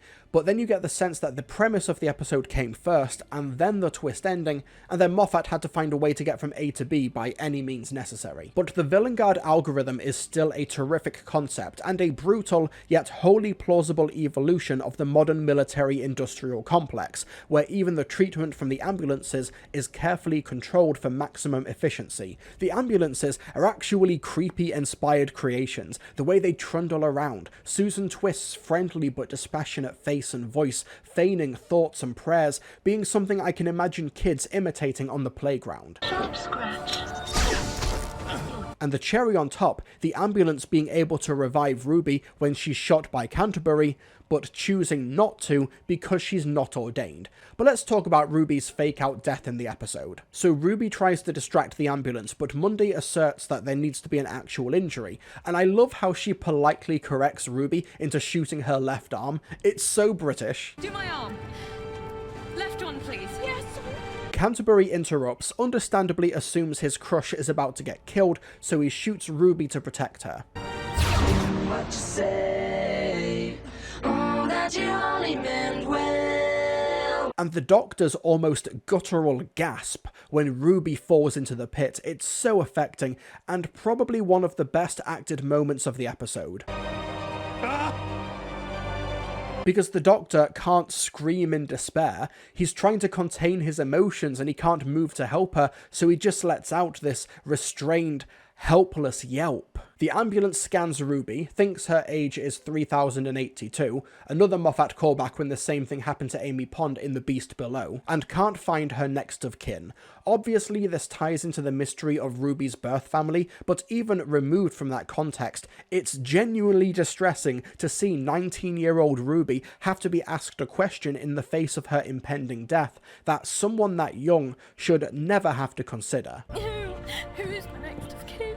And yes, the snow falls like we've seen for the past few episodes, but it's such an insane raising of the stakes for the snow to freeze in place to signify that Ruby's about to die, and the mystery box is not going to save her this week. Such a clever way to give the audience hope, only to subvert that visual motif to gut punch them. You don't write over 40 episodes of Doctor Who without knowing how to play with the audience. This results in the Doctor pulling his final gambit, trying to convince Monday, and by proxy the Marines, that there are no Castarians and that they should just surrender. And this leads to a moment that I've seen caught quite a bit of controversy, where the Doctor seems to belittle the idea of faith, religion specifically. Because they have faith. Shut up! Faith! The magic word that keeps you never having to think for yourself. I saw a lot of people taking issue with this, claiming that this episode of Doctor Who was anti-religious, and with respect, and speaking as a non-religious person, I feel like you could only get that impression if you saw that line removed from all context. You have to remember who the Doctor is talking to. Firstly, he's worked with the Anglican Marines before. He clearly has no moral objection to this faction, but he's speaking specifically to Mundy, who, need I remind you, encountered the Doctor and Ruby in this pit, thinking they're civilians in a war zone. Are you civilians? But despite that, Mundy still shot at the Doctor's arm multiple times to try and get him to drop John's remains so the landmine can detonate. And pray tell, what was Mundy's reasoning for doing that? I'm Anglican. After that, and the fact that his new best friend is dying on the ground, yeah, he's gonna be a bit mean to her. By this point, the Doctor's already figured out the planet is empty, that the Marines are doing all of this, including the attempted murder of the Doctor and now impending manslaughter of Ruby, both of whom are civilians, for absolutely nothing, just an empty world, because they have faith in this war, fighting for the sake of the fight. Mundy had absolutely no proof that they were fighting an actual opponent for 6 months, but chose to fight anyway. But when asked to stop fighting, she then asks for evidence. Now you need proof. Faith Giao. I'm not going to assume that the Israeli occupation of Gaza and their attempted genocide is something that Stephen Moffat had in mind when writing this episode, but needless to say, the timing for this piece of television's release is horrifyingly prudent. And if you think that's a stretch, back in April it was discovered that Israel were using AI and algorithms during their bombing campaigns to kill civilians. Thoughts and prayers, everyone. Religious wars or wars to maintain capitalism, it doesn't matter. This is the faith the Doctor is referring to. Faith can mean multiple things. Heck, Series 6's The God Complex even dove into this topic. Stephen Moffat didn't write it, but it was written under his stewardship. It can mean faith in luck, faith in conspiracies, faith in the Doctor, and in Boom, the faith that the Doctor has to win the day is faith in love. Yes, it's cheesy, but it's very Moffat. John, still retaining his love for his daughter, manages to infiltrate the Villengard systems and deactivates the algorithm, visually manifesting by the green lights of the landmine turning into X's, aka kisses. Ncuti Gatwa gets the emotional joy equivalent of the Ninth Doctor's Everybody Live speech, to the point where he just drops Ruby on the floor. The whole Villengard arms industry, all of it. Then the group watches the sunrise on a new day where the fake war is over and new adventures await. Now some viewers may be wondering, but Doctor, you took out the Villengard algorithm, but why are you just ending this war instead of just destroying Villengard themselves because they're the systemic problem here? And that's a legitimate question to have, dear viewer. Well, the Doctor already did that. There's a banana grove there now. I like bananas. Bananas are good. With the Doctor capping off the episode with a quote from the poem An Arundel Tomb by Philip Larkin. What survives of us is love. I've got to confess, I'm a poetry pleb, okay? Like, I only know about 3 or 4 poems, and they're relatively mainstream ones from people like Poe and Tennyson, etc. So when An Arundel Tomb gets quoted in an episode of Doctor Who, and it's one of the only ones I know, I can pretend to be really smart and well-read. So An Arundel Tomb is a poem about, well, a tomb containing an aristocratic couple with them both carved upon the tomb hand in hand. Over the centuries, the tomb is worn away by time and the elements, and as tourists pass through, the original couple's lives and relationship and meaning are lost, but what persists is the myth of this couple's union, which has survived the ages. What survives of us is love. And while that's the line quoted in the episode, I'd like to draw your attention to a couple of lines in the poem's 5th verse. Persisted, linked through lengths and breadths of time, snow fell, undated. And whose bond in this series is shown through time and manifest through snow? Coincidence? I think not! So I love the writing, I love the performances from Ncuti and Millie, and there's a lot in Boom that builds on Moffat's own in-universe mythology and themes, so what doesn't work about it?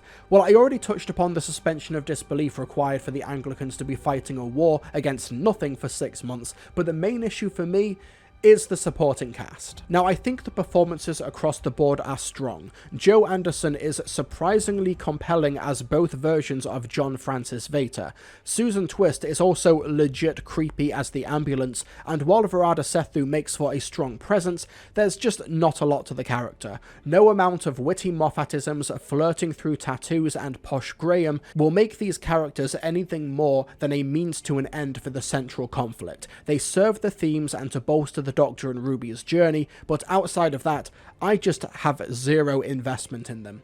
I also partially agree with the fandom's criticisms of Splice. It's not the child actor's fault, but I get the sense that Stephen Moffat wrote Splice a couple of years younger, maybe 5 or 6, but for safety and logistical reasons, the production team went for a 10-year-old and just did not change the dialogue. It's not a deal breaker, but I can see where the criticisms come from, though she did a good job with the material given. As for Varada Sethu, yeah, so it's been announced that she's going to be the next Doctor Who companion for the next season of the show, but I didn't even realise it was her until I checked social media after the episode's release.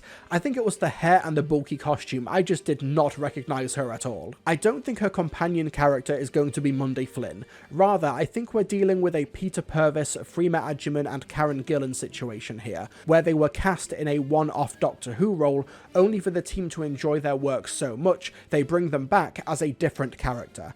I don't have much to add, to be honest. I think it's fun that she's here, but what I did love about Boom is the production. Sure, there's the occasional moment and shot where the soundstage and the use of the volume technology makes the image look really flat, but for the most part, the studio work is impeccable. It's so hilarious to me that Bad Wolf have access to the volume, the technology that has created worlds in massive franchises like Star Wars and Batman, and they use it to create a quarry. But my god, you have to respect the production team's commitment when they build an entire Anglican Marine base with furnished interiors and dozens of supporting artists, only for it to get less than 1 minute of screen time. But the backgrounds and colour palette are so unique to what we've seen of this era so far, with Ruby's witnessing of a brand new sky being such a visual highlight. But massive props to director Julie Ann Robinson going from Space Babies to Boom, which requires such a gear shift in tone and approach. She gets such top tier performances out of Ncuti Gatwa and Millie Gibson, with stellar editing from Tim Hodges, who also edited Space Babies and Wild Blue Yonder. I love Murray Gold's restrained music throughout, really ratcheting up the tension, only letting the music swell when John first infiltrates the algorithm, and then at the end when everyone's celebrating. Boom is such a great looking and sounding episode with real thriller bones to it. I've seen a lot of people say that this is the best episode of Doctor Who since 2017, and I can't quite meet you there. That just feels spiteful to the 13th Doctor's era, which does actually have a couple of bangers in it, but I will say that it is one of the better episodes of the show in recent memory. Russell T Davies gave us the ballsy and bonkers Wild Blue Yonder, and Stephen Moffat's return has given us the pulse-pounding and angrily revolutionary Boom, which, you know what, after an era that gave us Kablam, I can get used to Doctor Who being this socially progressive again. Its supporting cast aren't much to write home about, but the talent on display from Gatwa and Gibson is insane to watch unfold in an episode premise so shockingly simple, but was able to keep my heart in my throat throughout, thanks to stellar direction, great editing, and brilliant sound design. Boom isn't a modern Doctor Who masterpiece, but it's still really strong, and while I think Doctor Who would benefit from new diverse voices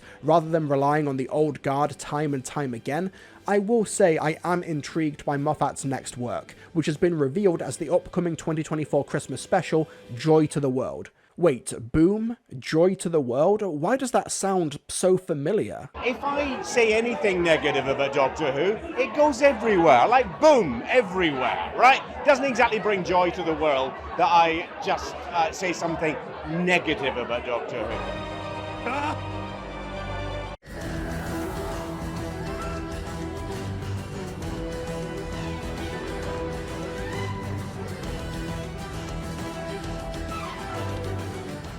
During production of this new season of Doctor Who, Russell T Davies and others involved would frequently give interviews to magazines, websites, TV and radio, and out of all of the publicity, one of the most interesting pieces of information came from this BBC Radio 2 interview in 2023 with Michael Ball, where Russell gave this pretty extraordinary quote. Have you started work on Doctor Who? I have. I sat here and I watched episode 4 last night, and I think it's one of the greatest things I've ever made in my life. So I'm very, very happy with it. Oh, my lord. That's fantastic. It's looking so good, Michael. Obviously, Russell T Davies, being a bit of a showman for Doctor Who, is going to speak positively about his own work to generate hype and publicity, but claiming it's one of the greatest things he's ever made is quite a statement. After all, this is the guy who gave us The Parting of the Ways, Midnight, New Earth. I'm a champ! It definitely got fans intrigued, especially with its conception. See, 73 Yards and next week's episode Dot and Bubble were part of the season's first production block. These are both Doctor Light episodes, because Ncuti Gatwa still had a commitment to finish filming the last season of Netflix's Sex Education, so they had to improvise a few episodes to minimise his involvement, which is a pretty big ask for both the creatives and the audience, since we've only got an 8-episode season. So 73 Yards sent us the episode around companion Ruby Sunday, played by Millie Gibson, and while we've had Dr. Light stories before, I can't think of any that involved the companion this thoroughly aside from Turn Left, especially considering that Millie was only 18 when she started filming, and this was her first on-camera appearance for one of the world's biggest shows. But does 73 Yards actually work?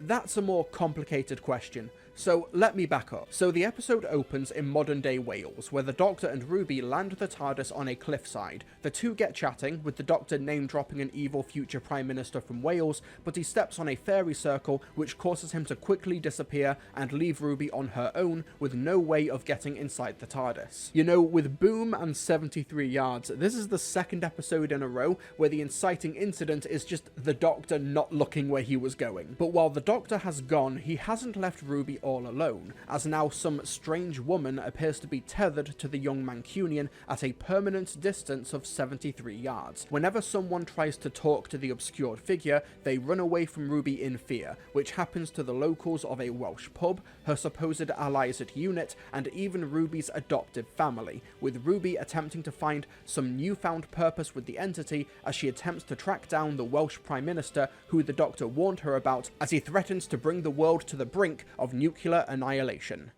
Wait, this episode made a bit of a gear shift, didn't it? Yeah, the episode is already trying to be tonally and thematically different from your average episode of Doctor Who, so it seems a bit odd to try and frame the first half as a Welsh horror thriller akin to the works of Alan Garner and Mabinogion folklore, and then move to something akin to Russell's own Years and Years, but we work with what we're given, I guess. Now, this episode lays its intentions bare as something very different from the opening shot, not so much the gorgeous drone shot of the Welsh clifftops, but from the episode title and author credit being placed here in lieu of the traditional opening titles and theme music. Personally, I think the episode should have opened as normal, and then when the Doctor disappears, you showcase the episode credit, as if the theme song has also disappeared and been snatched away by the fairy circle. But the episode does a terrific job at setting the audience on edge and isolating Ruby, whilst also managing to communicate the rules regarding the woman at 73 yards. One of the most obvious modern comparisons you can make is the 2014 film It Follows, where Micah Monroe's character is being slowly pursued by a supernatural entity that always follows her. Obviously the specifics are different, but the general vibe I think is comparable. However, where 73 yards succeeds where It Follows fails is managing to establish ground rules for the audience and the main character, and not breaking them at every turn when convenient for the plot. Yeah, I don't like It Follows. The woman's movement is depicted like the Weeping Angels when they were introduced in Series 3's Blink, where they are moving off screen but the camera never actually depicts it. Ruby's walk from the TARDIS to the Dead Tree pub establishes the woman's changing position based on Ruby's line of sight, and we can see her hand movements, though what they aren't confirmed textually in the episode. I even love the Susan Twist inclusion, because yeah, it's part of the overarching mystery as she keeps appearing in the episodes, but it also establishes early on that other people can see the woman and that interacting with her causes them to run away in terror.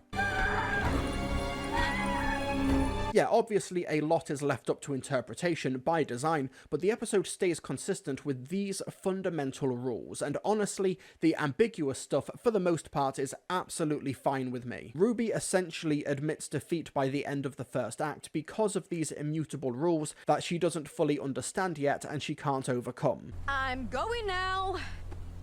You win.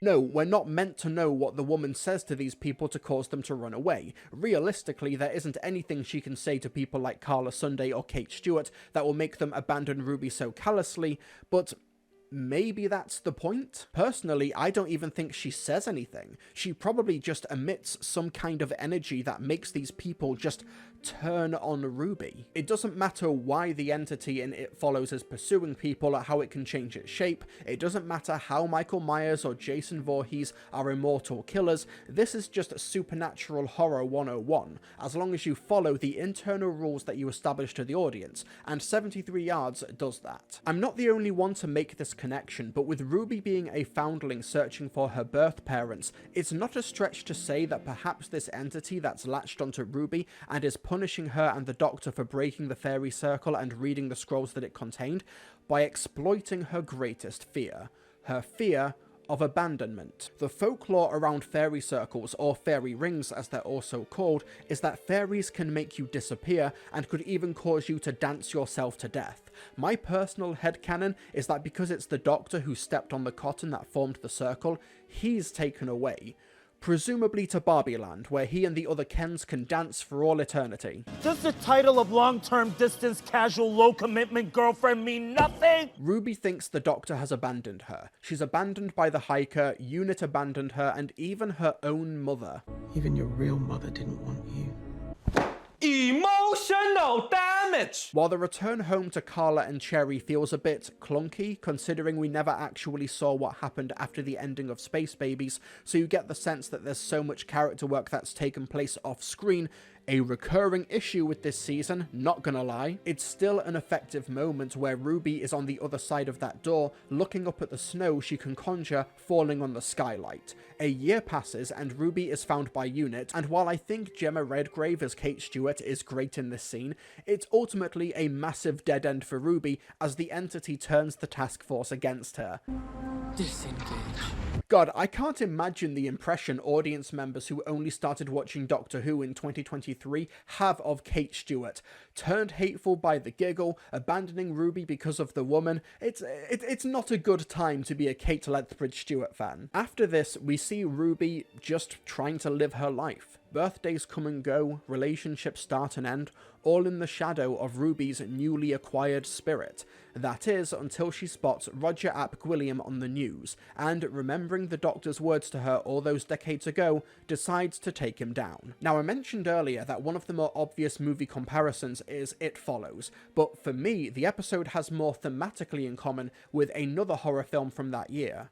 The Babadook. Yeah, it's a story about a woman who's been stalked by a supernatural, almost fairy tale-esque figure, but, and fast forward about 30 seconds to avoid spoilers for The Babadook, the monster is a manifestation of a mother's negative emotions, survivor's guilt, and dislike of her own son, who she associates with the death of her husband and his father because he died in a car accident while she was in labour.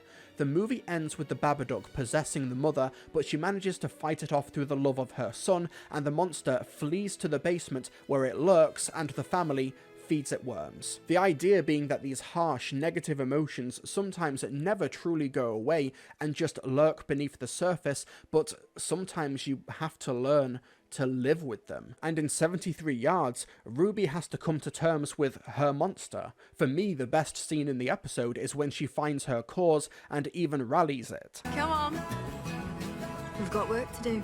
But we're actually going to rewind for a minute, because I wanted to set up some of those key scenes and moments first and communicate that, as far as I can tell, I quote, get what this episode is going for. It's a supernatural folklore story about abandonment with aspects that I appreciated, because I'm going to say some pretty unkind things about this episode for the rest of this review, and I don't want you folks to get the impression that I didn't give it a chance, or that I didn't, quote, get it. So let's rewind to that Welsh pub scene, because I could write a thesis on this scene, and not in a good way. So after encountering the hiker in the first act, Ruby finds a small pub called Ye Pren Maru, or the Dead Tree, and we have some colourful Welsh characters here who are immediately hostile to Ruby. Ruby walks in, blustered due to the cold, with no coat, and she's alone. She asks for a room for the night, and asks if she can pay with her phone, and apparently asking if you can pay with your phone is like some sort of CIA sleeper agent trigger phrase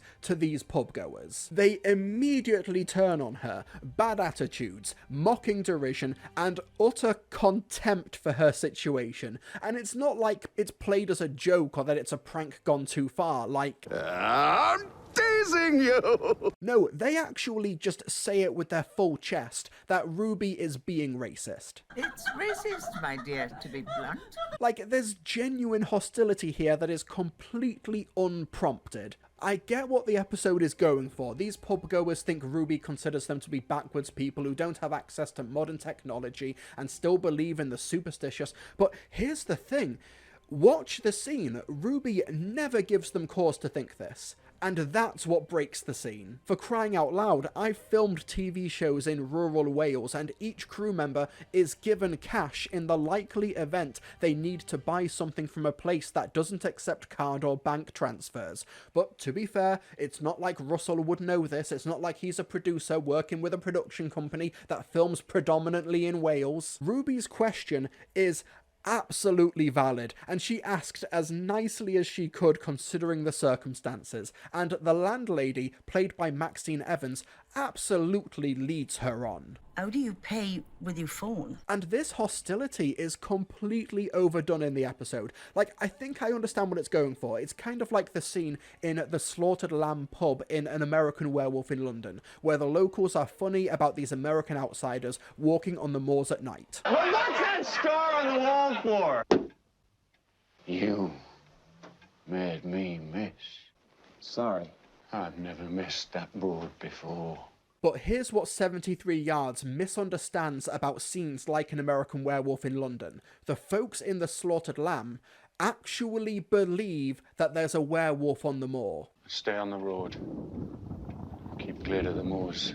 While the lore dump about why Wales is considered such a mystical place and why it has so many castles is genuinely compelling, and if you're going to get someone to exposit information like that, I'm glad it was an icon like Dame Sian Phillips, but it's undercut by the fact that none of these pubgoers actually believe what they're saying, and they're just taking the mick out of Ruby, who, need I remind you, is a teenage girl from Manchester who came in from the cold with no coat, looking for a room for the night, talking about a friend who has gone missing. There was a friend of mine in a yellow duffel coat. Could you just ask if she's seen him? These pubgoers should genuinely start a theatre improv group, such as their ability to craft a story around an imaginary Mad Jack from a fairy circle on a whim.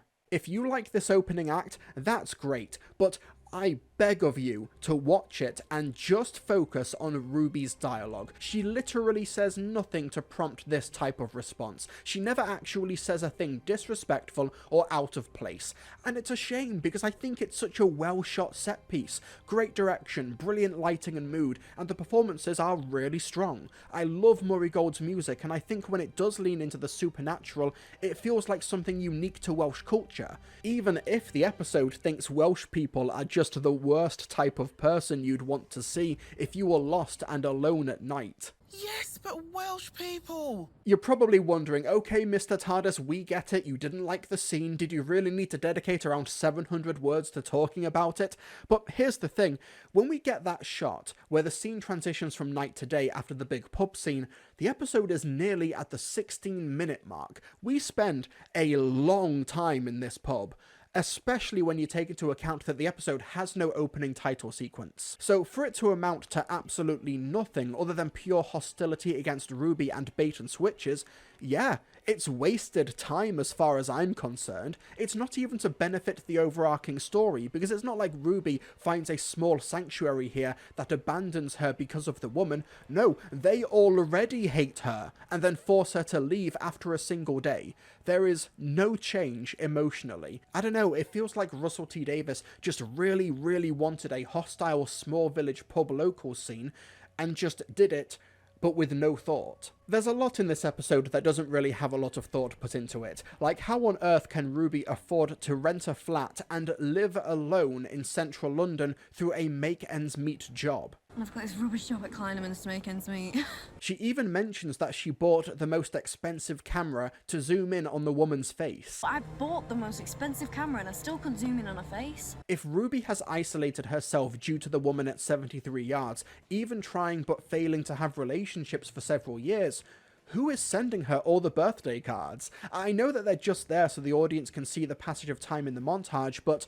Right, so when watching 73 Yards for the first time, while I think I, quote, got what it was going for, and I could see what literary and film references it was paying homage to, I have to be honest and say that I felt absolutely nothing while watching it.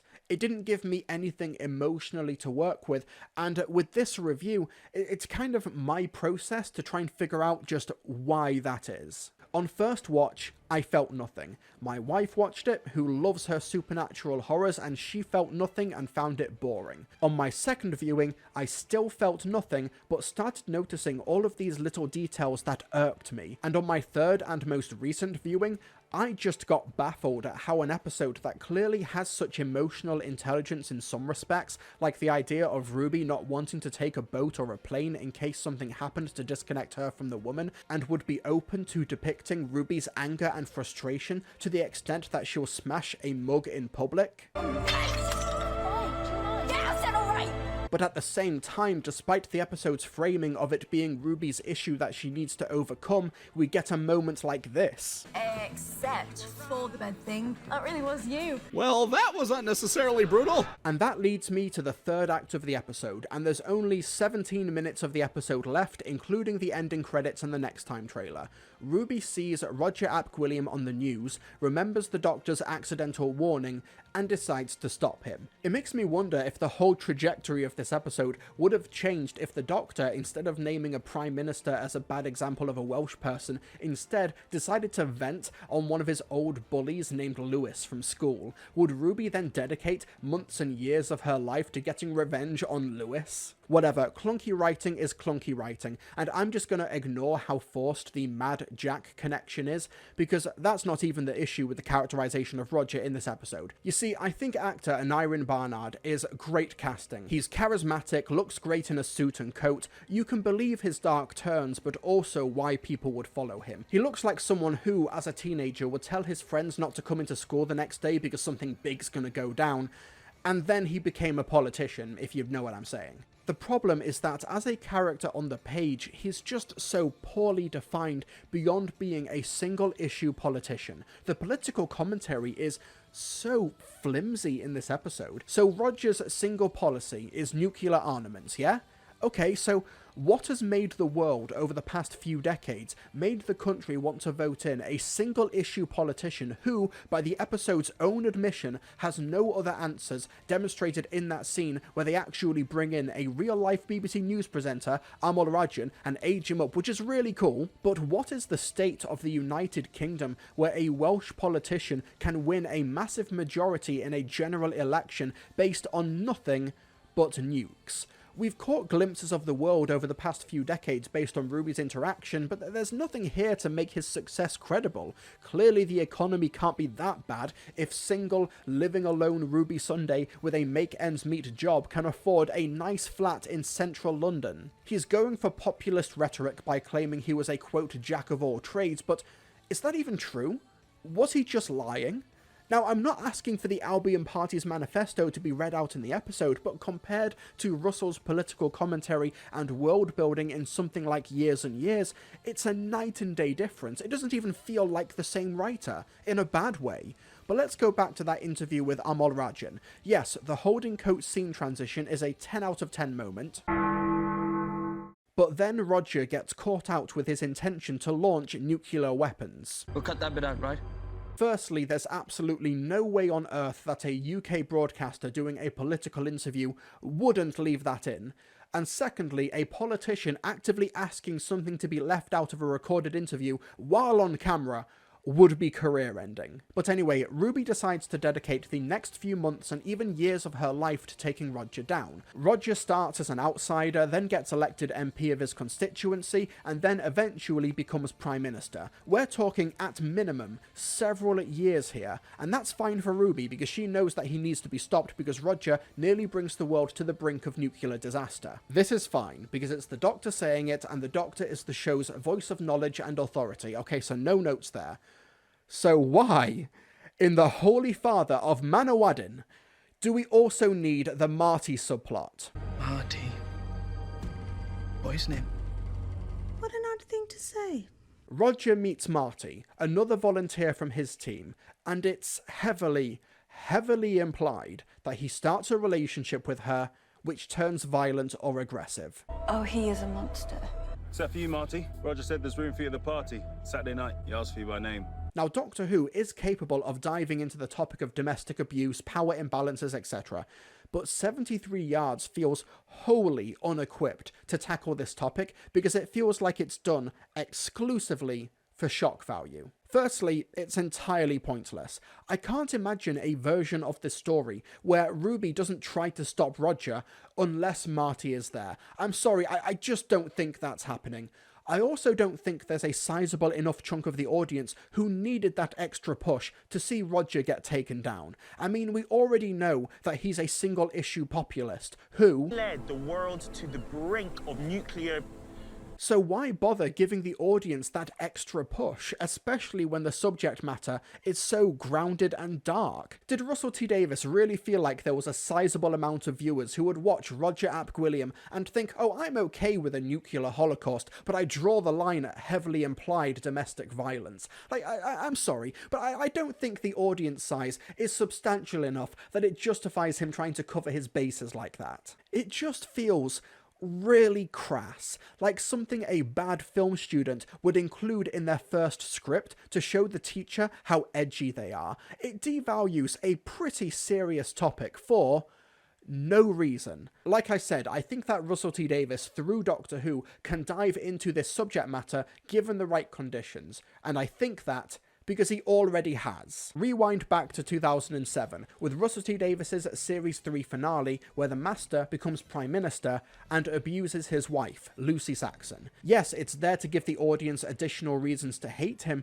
but it becomes a more tragic story about how the Master essentially groomed a woman into pure nihilism by showing her the end of creation. And, to top it all off,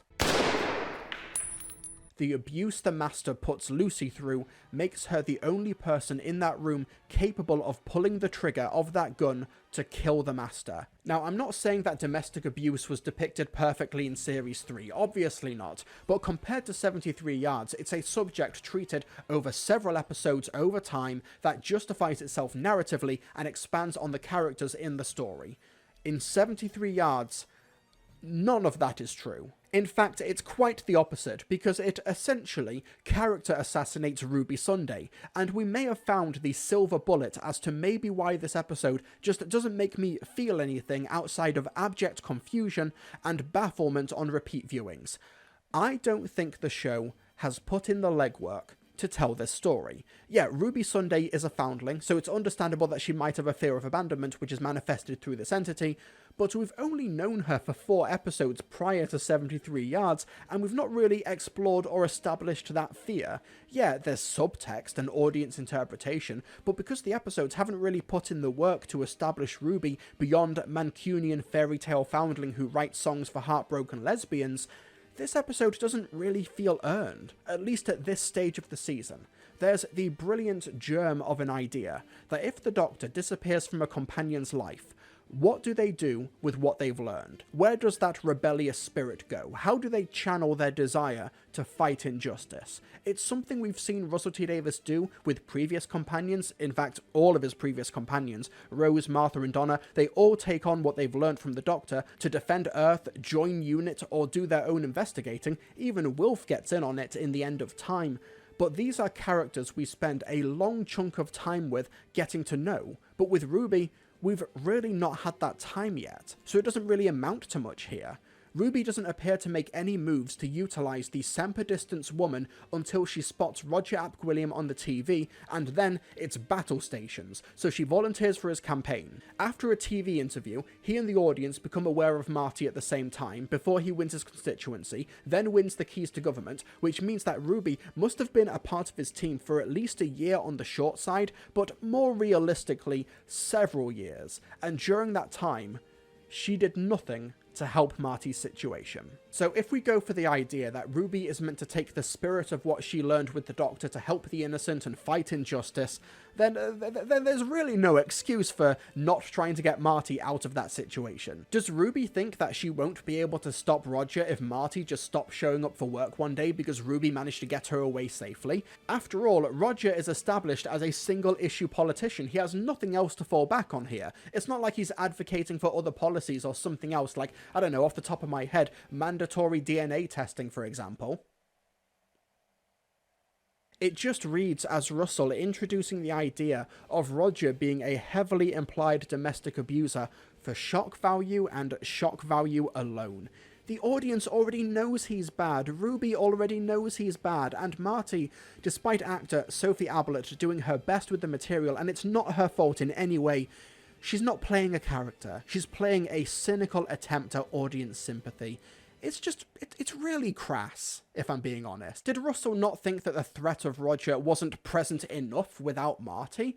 It's not a good look for a writer to immediately go for that subject matter to fill in the gaps of their own writing. Made worse by Ruby apparently knowing for a while that Marty was being abused and just didn't do anything to stop it. In that Cardiff stadium, Ruby tries to explain herself to Marty, and I'm not exaggerating when I say, literally every line she says to her is bad. I'm sorry it took so long. So, you did know, and didn't do anything. Like, do you think trying to separate Marty and Roger would have scuppered Roger's public stance on foreign policy? What? Because I think I'll only get one chance. Why do you think that? This woman has been tethered to you at Semper Distance for over 20 years. You literally have chances every second of every day. And I had to make sure I was right. Ruby, your old best friend was a time traveller who you know for a fact named a prime minister decades in your future. You already knew you were right. But I wish I could have helped you.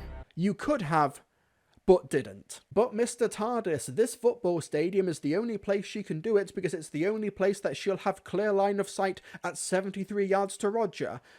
I'm sorry, I just don't buy that. Like I said, Roger has had to do at least 2 election campaigns while Ruby is on the team. One for MP and another for Prime Minister. That involves media appearances, public canvassing, speeches, and more. We've already seen that Ruby has clear lines of sight to the woman from streets and buildings, so she doesn't need the stadium. And even if she did, that's such a bad plan, because would Roger have destroyed the world with nukes if he hadn't organised a speech inside a stadium? Was Ruby's plan dependent on Roger booking out a stadium? Because if so, Ruby, that's a really bad plan. The episode presents Ruby stepping out onto the football pitch where you can't walk on the grass for some reason, I don't know, don't even think about it, as this triumphant moment of heroism for Ruby, but it really isn't. It's Ruby waiting until the last possible second to enact a really poorly conceived plan that she could have sprung at any time but didn't, and as a consequence let a innocent colleague suffer under the thumb of an oppressive, powerful man for God knows how long. God, it's bad, folks. It's really bad.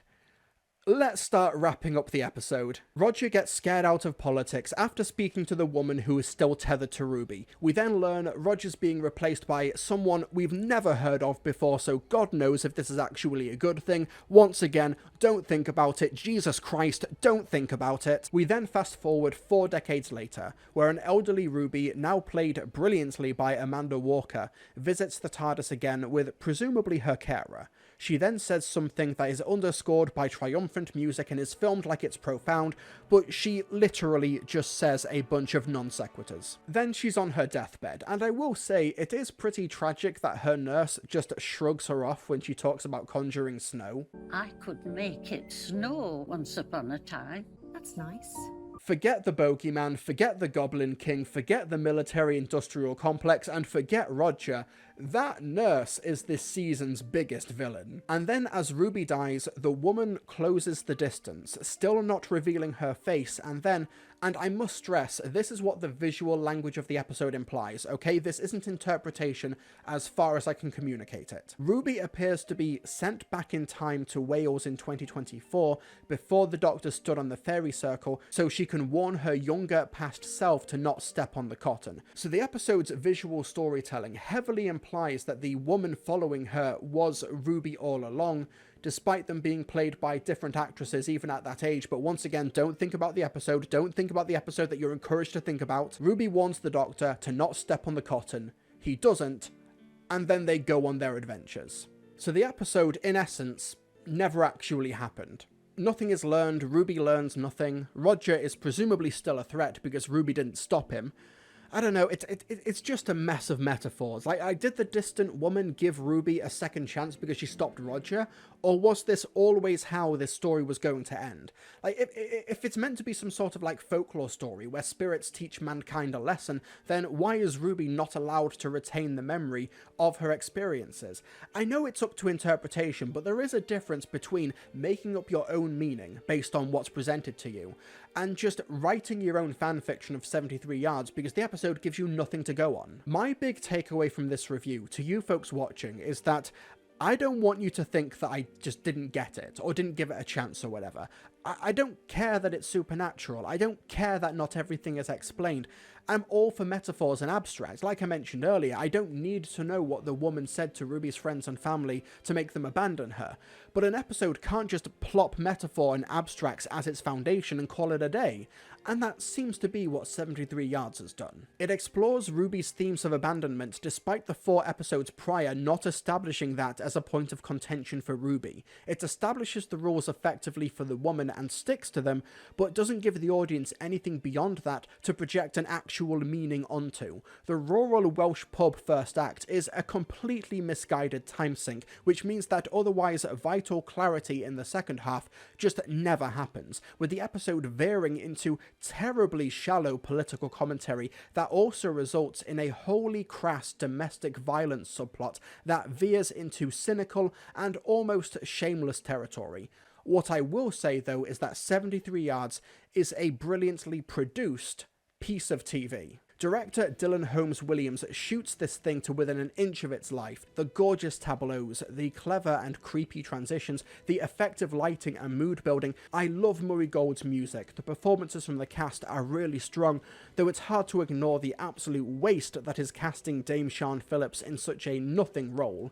And then you've got to hand it to Millie Gibson, going from a kitchen sink ensemble cast soap opera like Coronation Street at 18 years old to being the centre of a massive high-end TV drama like this for her first filmed episode. She pulls it off, and it's a captivating watch. She's such a star, and nothing wrong with this episode falls at her feet. If anything, her considerable talent and ability to lead an episode like 73 Yards makes me wish that Russell's script was on the same level as her. Though it was pretty ridiculous that to show Ruby getting older through the decades, all the makeup and the costume team did was give Millie Gibson a wig so her hair's longer, and a pair of glasses, and just appeared to call it a day. No, we don't need a load of wrinkles or makeup applications for someone in their late 30s, early 40s, but it's so basic it borders on the comical. After the episode broadcast, I saw a lot of chatter online about similar episodes in the Whoniverse, and one episode that kept on getting brought up time and time again was The Curse of Clyde Langer from the Sarah Jane Adventures 5th and final season. And folks, during the writing of this review, I went back to watch that episode for the first time since its broadcast in 2011, and guys, it's so good. So Clyde Langer, played by Daniel Anthony, is one of the children Sarah Jane Smith recruits in the Bannerman Road gang. He's a bit cocky, not very academic, but he loves comics and wants to be an illustrator someday. One day, whilst visiting a museum, he gets a splinter from a totem pole which curses him. Whenever someone hears or reads his name, they become almost irrationally angry at him and drive him away, and he ultimately ends up homeless and on the streets, until Skye, Sarah Jane's adopted daughter, who is unaffected by the curse, manages to break the curse and bring Clyde back in to defeat the spirit within the totem. This story is really, really good. It's a surprisingly mature story for a CBBC show that looks at the reality of homelessness, how the audience learn that people can become homeless through no fault of their own, and how fragile these safety nets are that we can take for granted. When Clyde meets a young woman on the street, he eventually has to burn his own comic illustrations for warmth, and the woman ends up disappearing in a surprisingly ambiguous open ending that sticks with you. It's kind of stunning how this 13-year-old episode broadcast on CBBC is a more interesting supernatural drama which provides stronger social commentary, a more affecting arc for its central character, and has more to say about the world than a Doctor Who episode written in 2024 that Russell T Davies touts as one of the best things he's ever written. Quite frankly, The Curse of Clyde Langer runs circles around 73 yards. I don't make this example to try and get another jab at 73 yards, but rather to show that I don't have an issue with stories like this in principle. On the contrary, I was holding back tears when watching The Curse of Clyde Langer. Unintentionally, watching that episode of the Sarah Jane Adventures just further cemented my dislike of 73 yards by showing how stories like this can and should be done. It's been a bit disheartening talking about this episode with other fans who love it, because they insist that it's an episode that you need to think really hard about, and that already comes across as like condescending, like one of those Rick and Morty copy passes. You need to have a very high IQ to understand Rick and Morty. But then when I do think about 73 yards and realise that it makes less and less sense the more you think about it, they respond with, well, don't think about that. Don't think, like, bitch, am I meant to think about the media that I consume or not? What I will say, though, is that even though I didn't like 73 yards, outside of its production, which is indisputably top tier, I am genuinely happy at the fan art that it has inspired. I think it's great that some fans have found something in the story to inspire such brilliant creativity, but for me, it's not something that I'm in a rush to revisit. A novelisation has been announced, written by the show's current script editor, Scott Handcock, and I, sincerely, cannot wait to read it. It might work better as a piece of prose than it does a piece of TV, especially with more information available to the reader. I don't know, after this review, I think I'm going to sit on this episode for a long time and just wait and see. Just see if it resonates with me on repeat viewings or with the benefit of time. Let's see if it stands the test of time. Nope.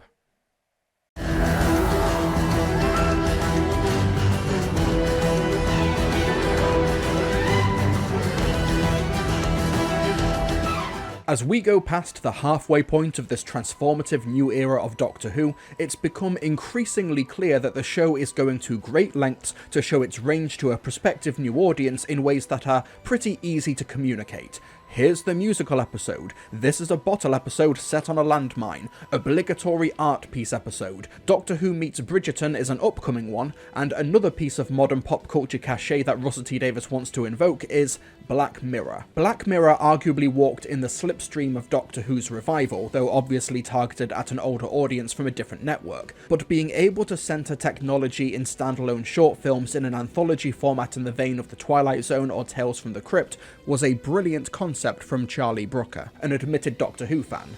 Well, nobody's perfect. Enter Dot and Bubble, the latest in a long tradition of Doctor Light stories to help with the demanding filming schedule required, as well as making up the second episode of the first filming block with 73 yards, as Ncuti Gatwa was filming the final season of Sex Education. In fact, his first day of on-set filming for the show after the giggle was for Dot and Bubble's climactic scene. But before we can get to that, let me back up. The idea for Dot and Bubble is actually something that's been simmering in the back of Russell T Davies' head for a few years now. In fact, when he left the show to Stephen Moffat in 2010, Russell apparently pitched the idea of a visible Twitter for Series 6 with the initial concept starring the 11th Doctor and Amy Pond. However, technological limitations meant the concept didn't get very far. But now, 13 years later, we have the technology. These fun concept sketches from Russell are finally achievable on television, especially with Disney's financial backing and the skills of director Dylan Holmes Williams and director of photography Sam Kerr. Dot and Bubble takes place in the city of Finetime, a sanitized pastel-colored party utopia for rich teenagers. Isolated in a huge glass dome, they also live their lives through literal social media bubbles projected in front of them, which also instructs them on basic bodily functions. We follow Lindy Pepperbean, played by Callie Cook, as her bubble is frequently being burst by the 15th Doctor and Ruby Sunday, who are investigating the disappearances of Fine-Time citizens at the hands of giant slugs. Where did these man-trap creatures come from? What is their goal? And can Lindy escape Fine-Time before she's next on the hit list? I'm not sure if there are enough Dr. Light episodes for them to have an archetypal lead character, but compare Lindy Pepperbean to characters like Elton Pope, Sally Sparrow, or companions like Stephen, Ruby, or Donna, and she's possibly the furthest from. You can have quirky but sympathetic oddballs, or traditionally heroic and capable, but Dot and Bubble's biggest storytelling hurdle is attempting to get the audience to sympathize with a pampered, spoilt rich girl whose entire life is captured by artificial virtue and connections. I can genuinely imagine Dot and Bubble just not working due to its lead character, but oh my gasp, it turns out that Callie Cook is a born star and is able to walk that tightrope of making Lindy obnoxious and vapid and lots of other adjectives, all framed through Lindy's innermost need to make sure that everyone around her knows about her virtues. I just saw some refurb, so I'm not depleting any of Fine-Time's resources. I'm so careful about that. In Doctor Who magazine, Russell described Lindy as a bit Roald Dahl, and that absolutely makes sense. She fits in with these colourful but compromised characters with limited language choices to get across morality tales to children, but when the threat of the episode, the man-traps, start killing off the supporting cast one by one, the way Callie Cook plays these reactions is genuinely affecting. You get Ruby trying to kill her with kindness, putting her best retail staff face on as Lindy patronises and insults her. Ruby bursts Lindy's bubble by getting her to look beyond it to notice her empty office, and Lindy's horrified but quiet reaction to seeing the slug creature really is a sight to behold. I absolutely love this reveal in general. It's so moody and well shot.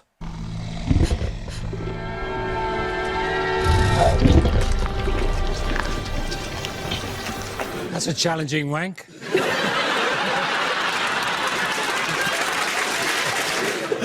Oh, sorry. So much of her response is internalized shock, and she's terrified out of her mind, but manages to quietly put her bubble back up and, with tears in her eyes, goes back to watching the clip-syncing pop star Ricky September as a mental escape. Obviously, Callie Cook is so terrific here, but credit does have to be given to Dylan Holmes Williams, the director, hot off the presses of his last episode, 73 Yards, and I'm not just talking about his work on the visuals during this set piece. Yes, the episode looks gorgeous. I adore the shots of Lindy peering out of her bubble at work, such a clever use of the camera's depth of field, not to mention Murray Gold's dimming of the music as Lindy's vision extends beyond the sanitized, over-sensory bubble. But one key part of directing is being able to get the best performances out of your actors, and Callie Cook is constantly being filmed at awkward, close and obtrusive angles against no in-person actors, which can't have been easy, but she makes it look so natural. Apparently the team only spent a single 10-hour day doing camera tests to get these angles and acquaint Callie to the bubble setup, but whatever they did, it clearly worked because they somehow made it feel natural on screen. Yeah, Callie Cook is great, but credit needs to be given to Dylan Holmes Williams and director of photography Sam Kerr for giving her the environment and the tools to give such a strong leading performance. Anyway, back to Callie and her performance as Lindy. Obviously, our perspective on this character is going to massively shift come the end of the story, but in these early scenes, I couldn't help but sympathize with her a little bit, like in a feeling sorry for a toddler struggling to tie their shoes kind of way, which feels a bit infantilizing, and a lot of it is played for laughs. I adore the Doctor and Ruby's stunned, slow processing of the revelation that Lindy literally cannot walk without her bubble. I don't know how to walk without the arrows. You don't know how to walk? Without the arrow. But I think what makes Lindy still an endearing character at this point in the story is that she becomes fully aware of her limitations and how bad this is. How she relies on her bubble for her travel, her bodily functions, everything, and it's not until this life or death situation crashes her into those limitations that she even realized how bad it's become, and she lashes out like a child. Now shut up, I hate you, I hate you, I hate you. You took me away from my test, this is your fault. I know I'm dancing around the subject of the ending right now, so please understand that when I say Lindy Pepperbean is kind of a victim, that's a statement that comes with 1,000 caveats, but to an extent, Lindy Pepperbean is a victim of circumstance where her material conditions have given her a life-threatening case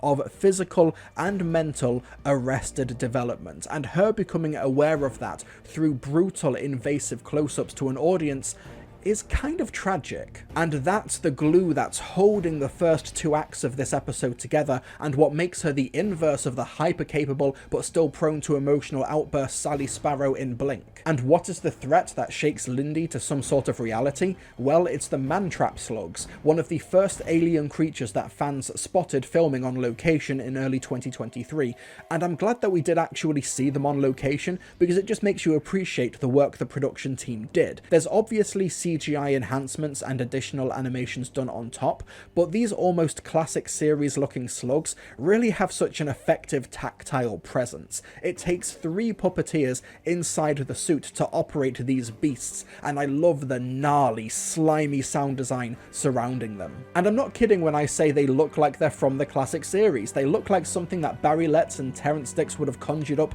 to meet a deadline in the 1970s, and I say that as the biggest possible compliment. The man-traps look like they belong alongside the axons or the crinoids. But despite the man-traps being a standout visual element, they're not the biggest technical accomplishment. That would be the titular dot and the bubble it projects around the citizens of Finetime that follows them around and uses square windows as an interface to interact with everyone else. It's a pretty ingenious idea that builds upon modern VR headsets while still keeping the bubble allegory and locking this episode into the future. The dot is their form of social media. It's a little hovering dot that projects all the friends in a literal bubble around you, so they are living in a bubble. It's like a metaphor. I know writers who use subtext, and they're all cowards. You even have the lip-syncing influencer Ricky September, who is followed by everyone, apparently, played by Tom Rhys-Harris. He's the first person that Lindy has an actual in-real-life interaction with in this story,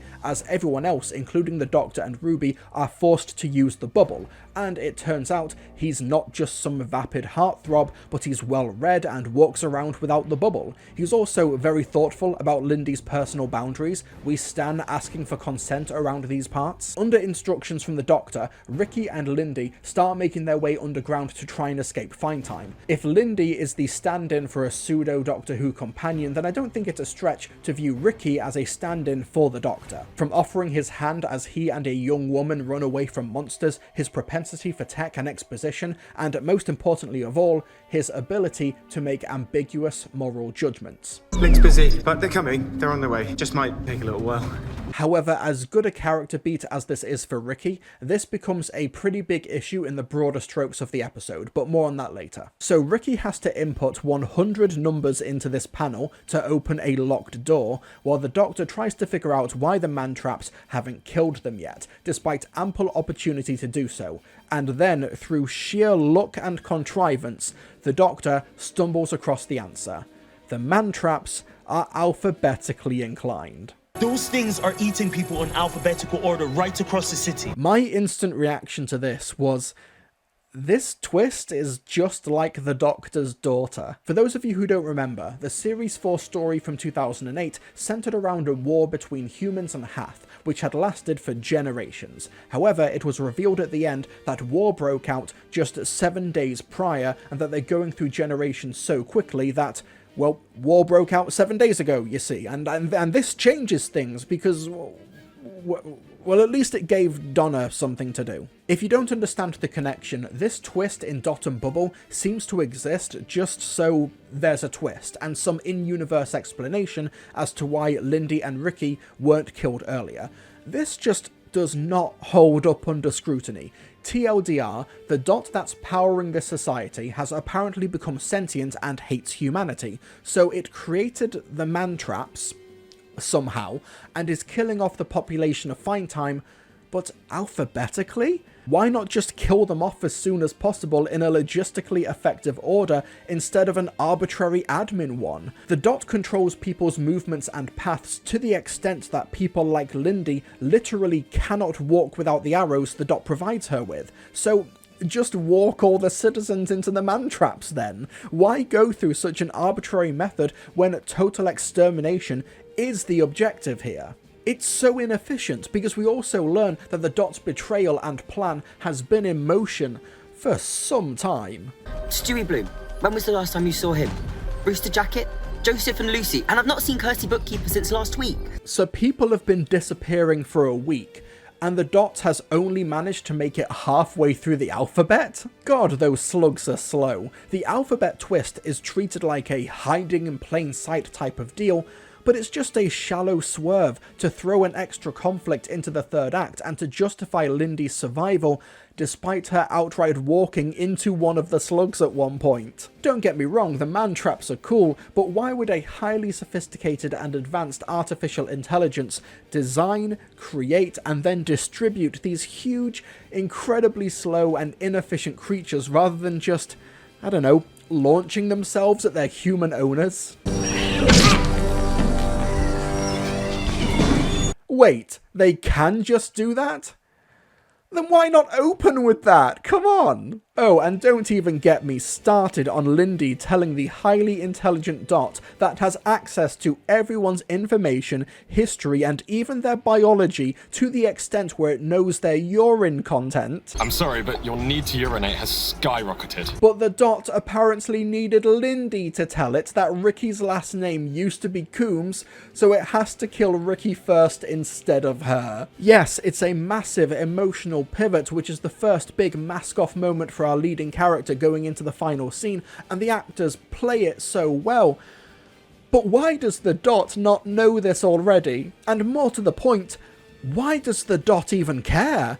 Just kill Lindy as she's struggling to open the door, then kill Ricky a few seconds later. Oh wait, then there'd be no plot. So in order to work around this, Russell T Davies just pulled out massive episode-breaking contrivances. But like I said, I really like how the actors play this twist, especially Tom Rhys-Harris's performance. His death comes so soon after the betrayal, which kind of forces him to underplay it, but it makes the Dot's brutal swiftness through his skull even more affecting. It's a shame because he was nice and heroic and... Wait a second, if people have been going missing for at least a week and Ricky does go out to try and help people, then why has he only just now made a break for the exit? Is him going to the computer terminal and learning about the destruction of his homeworld the first time he's seen this information? Oh, my gasp. Child. I also feel the twist of the Dot creating the slugs in order to kill humanity because it's sick of them feels like it's at odds with the social media subtext of the episode, where social media and its algorithms force people into radicalized and often hateful bubbles for clicks and engagement. Why would it kill them for doing what it's encouraged them to do? Unless we go contrary to, say for example, the ending of Kablam and acknowledge that systems are a problem, but that people deliberately designed these systems, so who designed the Dot? I don't know, I feel like a Target novelization of this episode would be able to flesh this element out, because the allegory is becoming confused at this late point in the story, because the episode doesn't even have 10 minutes of runtime remaining, and it's still dropping twists and revelations, and those 10 minutes, that includes the ending confrontation and the ending credits, so there's no time for elaboration. Also, Ricky learns that the man-traps have managed to kill everyone on the homeworld, so were they just annoying on social media as well? It feels too vague, and the world building, the key underrated element where Black Mirror excels and is key to its success, feels really half-assed here. Now, I don't want to say the production logistics of this were half-assed. It was obviously a lot of work to cast, clothe, film, and incorporate all of the supporting characters in Lindy's bubble. I'm talking about the broad strokes of how widespread this dot and bubble tech is, and how the homeworld operates separately from Finetime. Obviously, class exists on the homeworld because the rich kids go off-world to party, so does the dot hate the poor kids as well? And if so, for what reasons? Can poor kids on the homeworld even afford a dot? If not, why did they deserve to die? I don't just want to brush over the idea of weak world building in Dot and Bubble. It works in this episode up to a point. Obviously the audience are following everything from Lindy's perspective and her bubble, and for most of the episode that limited perspective works, and you can look past the rather simplistic, one-note and, to be honest, pretty boring supporting cast. However, when the story wants to go into world-ending territory and wants to say something broadly about the society of Finetime and the people complicit in the system, I think its supporting characters need to be way more interesting and memorable. Black Mirror is well known for its shocking twists and unflinching adult themes, but I think what makes those vignettes so affecting is the incredibly economic storytelling and effective casting. You believe that these self-contained worlds have existed long before the audience tuned in, and that they'll exist long afterwards, and the characters appear fully formed within moments of being on screen. With Dot and Bubble, we don't get that here, partly by design, but unfortunately it results in a barrier forming between the audience and the people of Finetime because they just don't feel like real people, apart from Lindy.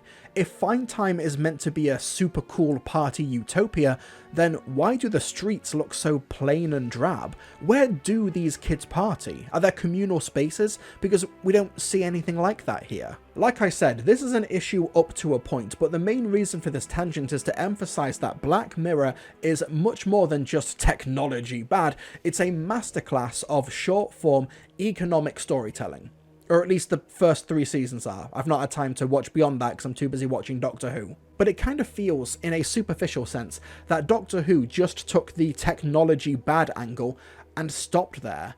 Maybe Dot and Bubble would have worked better as an ensemble piece. Maybe a group of 3 or 4 teenagers trying to find each other in Finetime as the world ends around them, because Lindy is the sole audience avatar for an entire poorly defined society. It makes sequences like her lowering her bubble in the street and seeing exactly what needs to be conveyed to the audience, in this case the slugs being selective over who they kill, feel way too convenient, especially if the episode wants to emphasize the alphabetical element of the man-traps. But I'm writing Dot and Bubble fanfic at this point, so how about we talk about the episode's production and a few other observations before we get to that final scene. I don't just want to gloss over how great this episode looks and how it absolutely showcases director Dylan Holmes Williams' range with this production block. Going from a Welsh folk supernatural horror to a political drama to now a near-future technical showcase, yeah, having this type of range would make sense for the man hired to direct the show's next spin-off, The War Between the Land and Sea.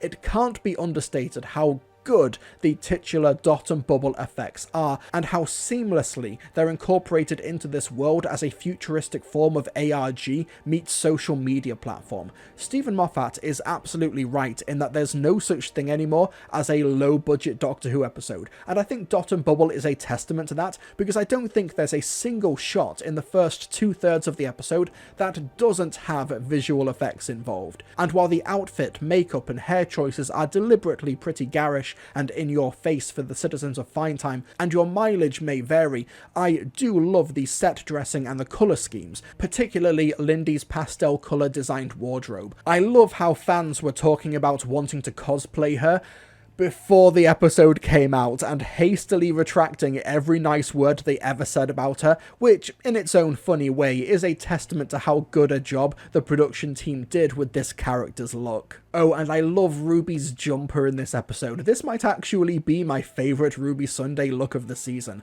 though a massive yuck to the Doctor's jumper without the coat. Also, it's funny how both of them get a crush on Ricky September. I love watching their expressions when they're talking to him through the bubble. Anyway, let's get to that ending. So Lindy gets Ricky killed by the Dot to save herself, and she eventually finds her way to an underground port where a few other Fine Time survivors are gathered to sail into the outside world. There, Lindy reluctantly says thank you to the Doctor and Ruby, but her and the other survivors turn down the Doctor's offer to take them somewhere safe because apparently leaving on that boat will lead to certain death. It's here we learn that Lindy and the rest of Fine Time's dislike of the Doctor goes beyond their shallow and conceited nature, but it's also racially motivated. Because you, sir, are not one of us. Screen-to-screen contact is just about acceptable, but in person... Pym, can I talk to you for a second? Look, Pym, I know it's our job to help this guy and everything, but I think this guy's a lost cause. He's obviously made up his mind. Why don't we just cut our losses and get out of here? While viewers did pick up on this subtext pretty much immediately on broadcast, I think it's also worth mentioning that this is the intended reading of the episode from Russell T Davies. Obviously, he talks about race in interviews, but it's also in the actual script. The script reads, "We couldn't travel with you. Why not? Because you, sir, are not one of us." The silence.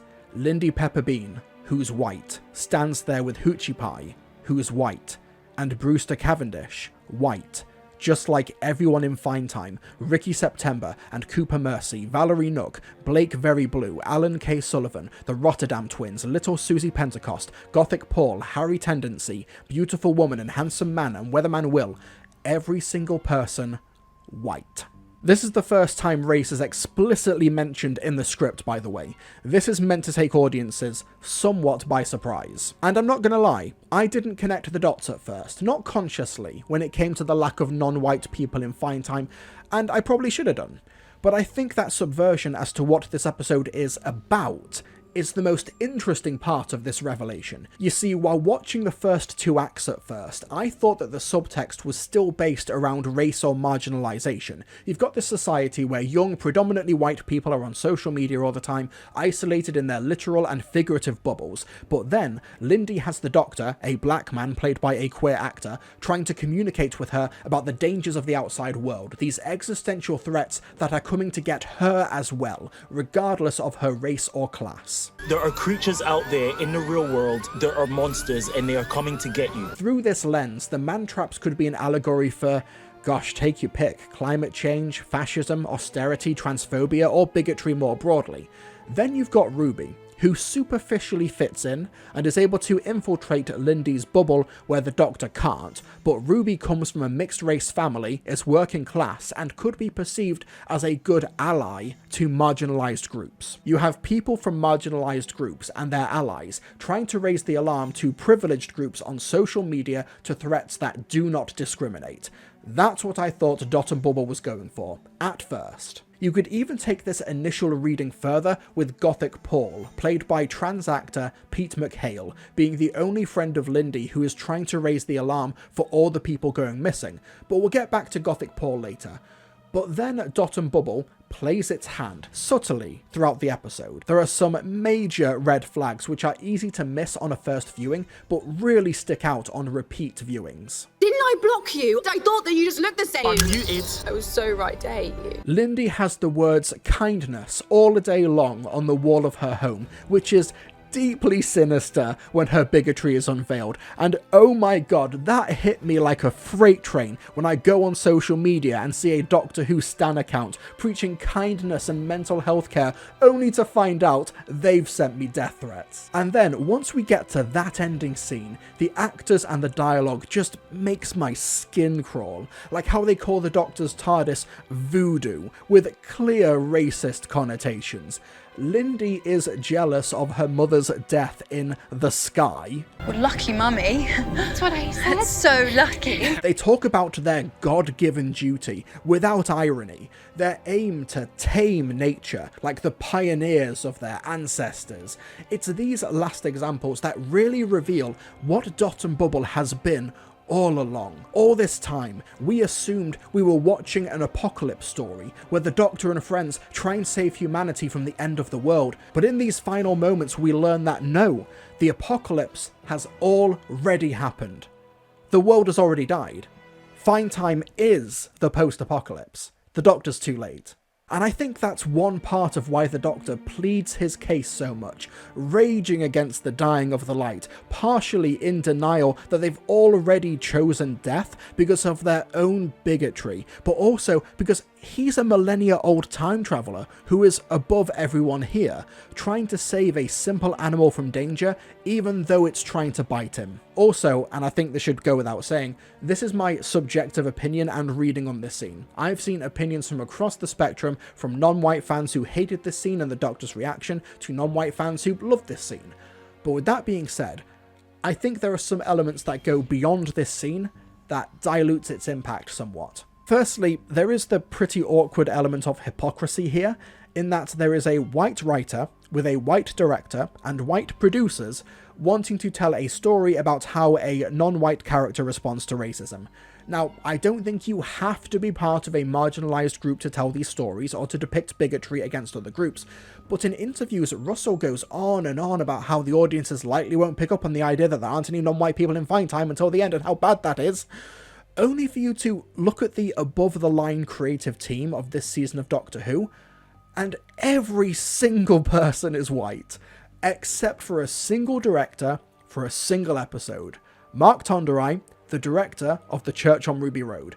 Every other director, every writer, every producer, every head of department, all white.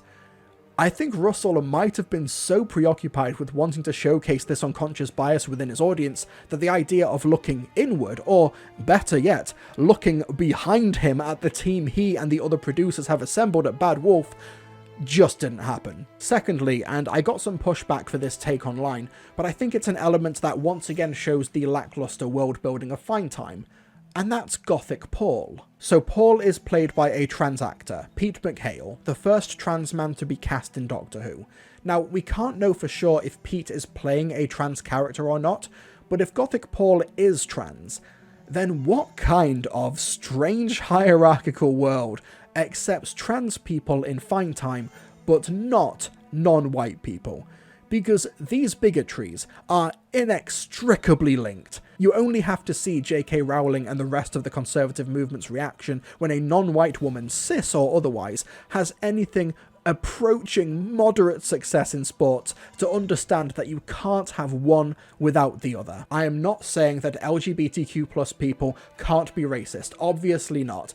I'm talking about the broader, systemic oppression that permits both of these bigotries, not individual, personal examples of bigotry. But once again, this comes down to whether or not Gothic Paul is trans or not, which we can't confirm, and as has been pointed out, Paul has a pretty low follower count compared to other Bubble users in Fine Time. But even if we could confirm that, I don't know, doesn't it feel a bit strange to have our first trans male actor in Doctor Who, and then we learn they were playing a stone-cold racist? And lastly, and I understand this is me jumping ahead somewhat, but the next episode to broadcast after Dot and Bubble is Rogue, a flagrant homage to Netflix's Bridgerton, where one of its main distinguishing features is colourblind casting for Regency-era aristocrats that Doctor Who adopts. Now, I have no issue with colourblind casting of this nature in Bridgerton, or in Doctor Who, or most media generally. I actually think that even the writers of Doctor Who historicals accidentally underappreciate how diverse history already is. But to have Rogue, an episode with historically inaccurate multiracial aristocrats and interracial relationships in the early 19th century, follow an episode that's meant to draw attention to audiences' bias of not noticing the exclusively white population of Fine Time, does feel a bit like the series trying to have its cake and eating it too, and leaving both of these explicit casting choice decisions muddling the overall message of both. That having been said, this scene on its own, in a bubble, is pretty incredible TV. Yes, Ncuti is incredible, magnificently trying to rise above it all and be the better person. No, these people do not deserve the Doctor's help, but he's the Doctor, and he's going to offer it to them. His disbelieving laugh, followed by the cry of rage. God, I feel that whiplash in my bones. It's an incredible few seconds of acting, made even more impressive when you learn that this was his first day of filming for his season. He obviously did some filming for the giggle, but this scene on the barge in freezing winter Wales was Ncuti Gatwa's first scene for season 1. And it's one hell of a baptism of fire. But also, shout out to Millie Gibson here as well, wanting to help and support the Doctor but not knowing what to say. And she just stands back and lets him have his outburst. She's watching a best friend process something horrible, and nothing she can say can make it better, and my heart breaks for both of them. Millie doesn't upstage Ncuti, rightfully so, but she's still giving so much thought and consideration to her actions here, possibly informed by Ruby Sunday coming from a non-white foster family and may have her own experiences watching prejudice like this happen to those that she cares about.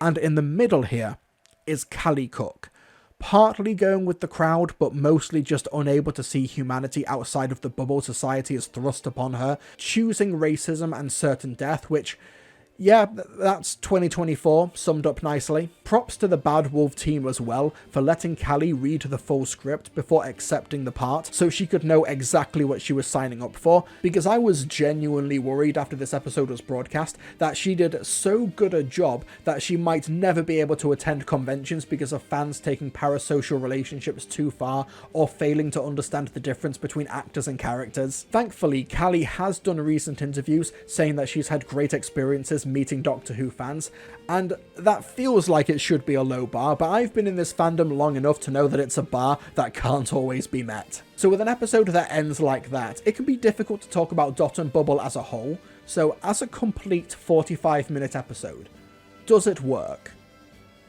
Yes, mostly. Like I said, I love the episode's production. I think Callie Cook is a born star, the man-traps are horrific and adorable, and I will now worship our racist-eating overlords with open arms.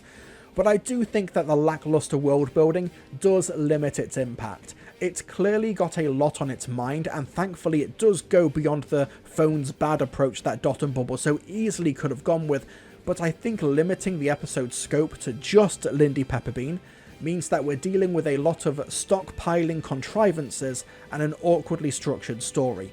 It has a killer ending, but there's a lot of broader issues with this era of Doctor Who that prevent it from landing as hard as it probably should, which leaves me thinking that maybe Russell T Davies should have either waited until another season to tell this story, or let someone else take the reins on it. Still, it's probably the most successful experiment of this season in trying to showcase the range and scope of Doctor Who as a full-blown format to tell interesting stories with meta twists where the show's lead characters barely appear. But its allusions to Black Mirror are a bit shallower than they should be. Dot and Bubble takes the tech dystopia and the traditionally downer endings of the series, but not the effective world building that makes them so impactful. But it does succeed mostly as a character piece, where you hate the lead character by the end of it.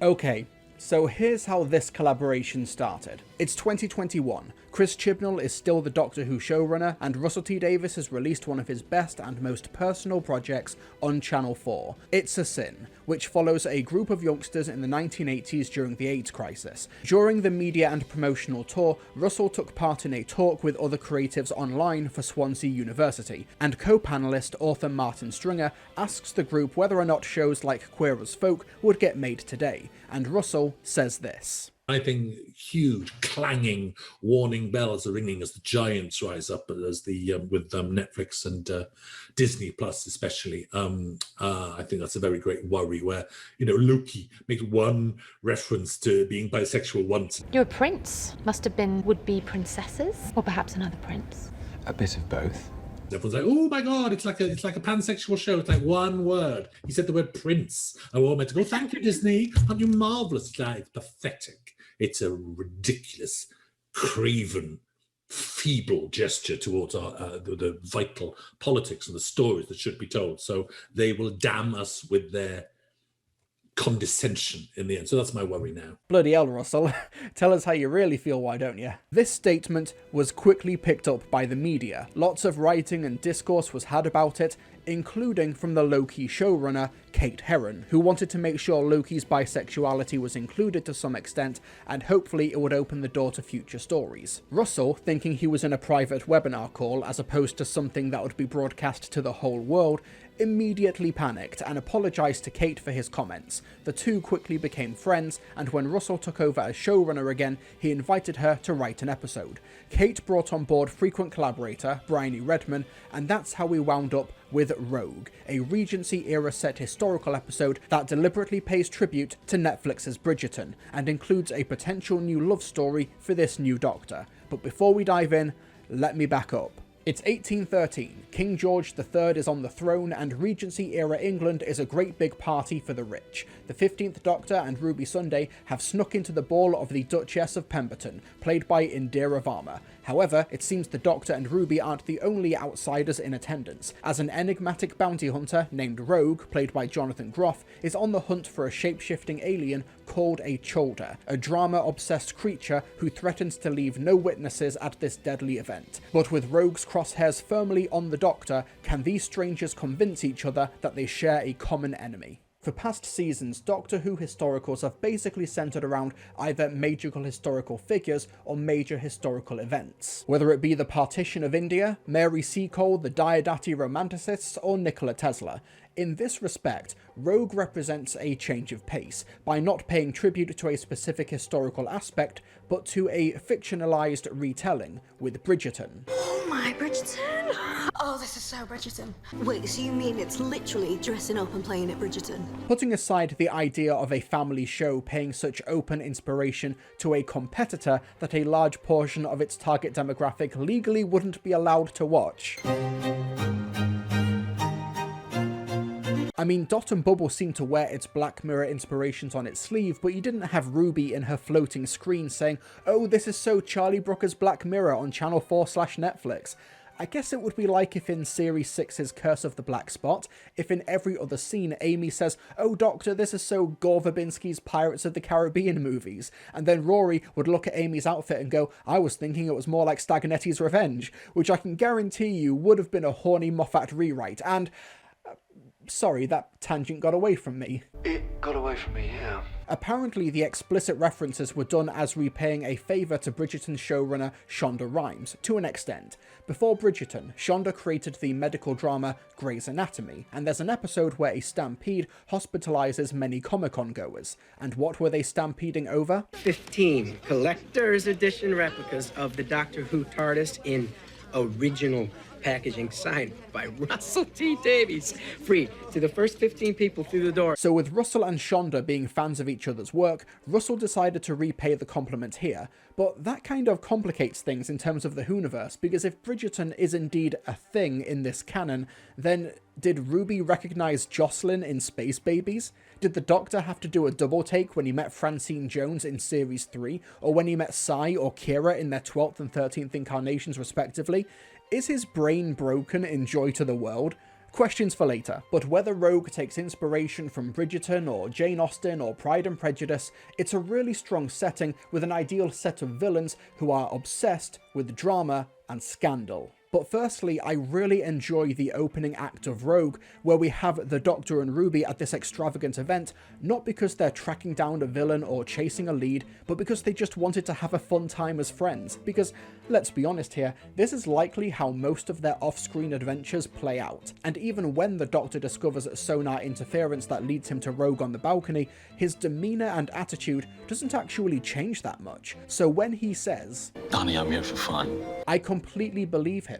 Even Ruby's initial subplot of helping a wallflower at the party realise her true worth, in this case Emily Beckett played by Camilla Aiko, feels like the sort of low-stakes character drama that allows our main characters to feel like, well, characters. Oh, you're not tall glass at all, you're half a pie shandy. Yes, this is good character work, but in the broader scheme of things, what this low-stakes opener helps with more than anything is the structure. So when Rogue pulls that gun on the Doctor and the bodies start piling up, it genuinely feels like the Doctor and Ruby are being put on the back foot as they stumble into trouble. It also allows the dynamic to shift, from Rogue initially suspecting the Doctor. Oh, it's gone rogue!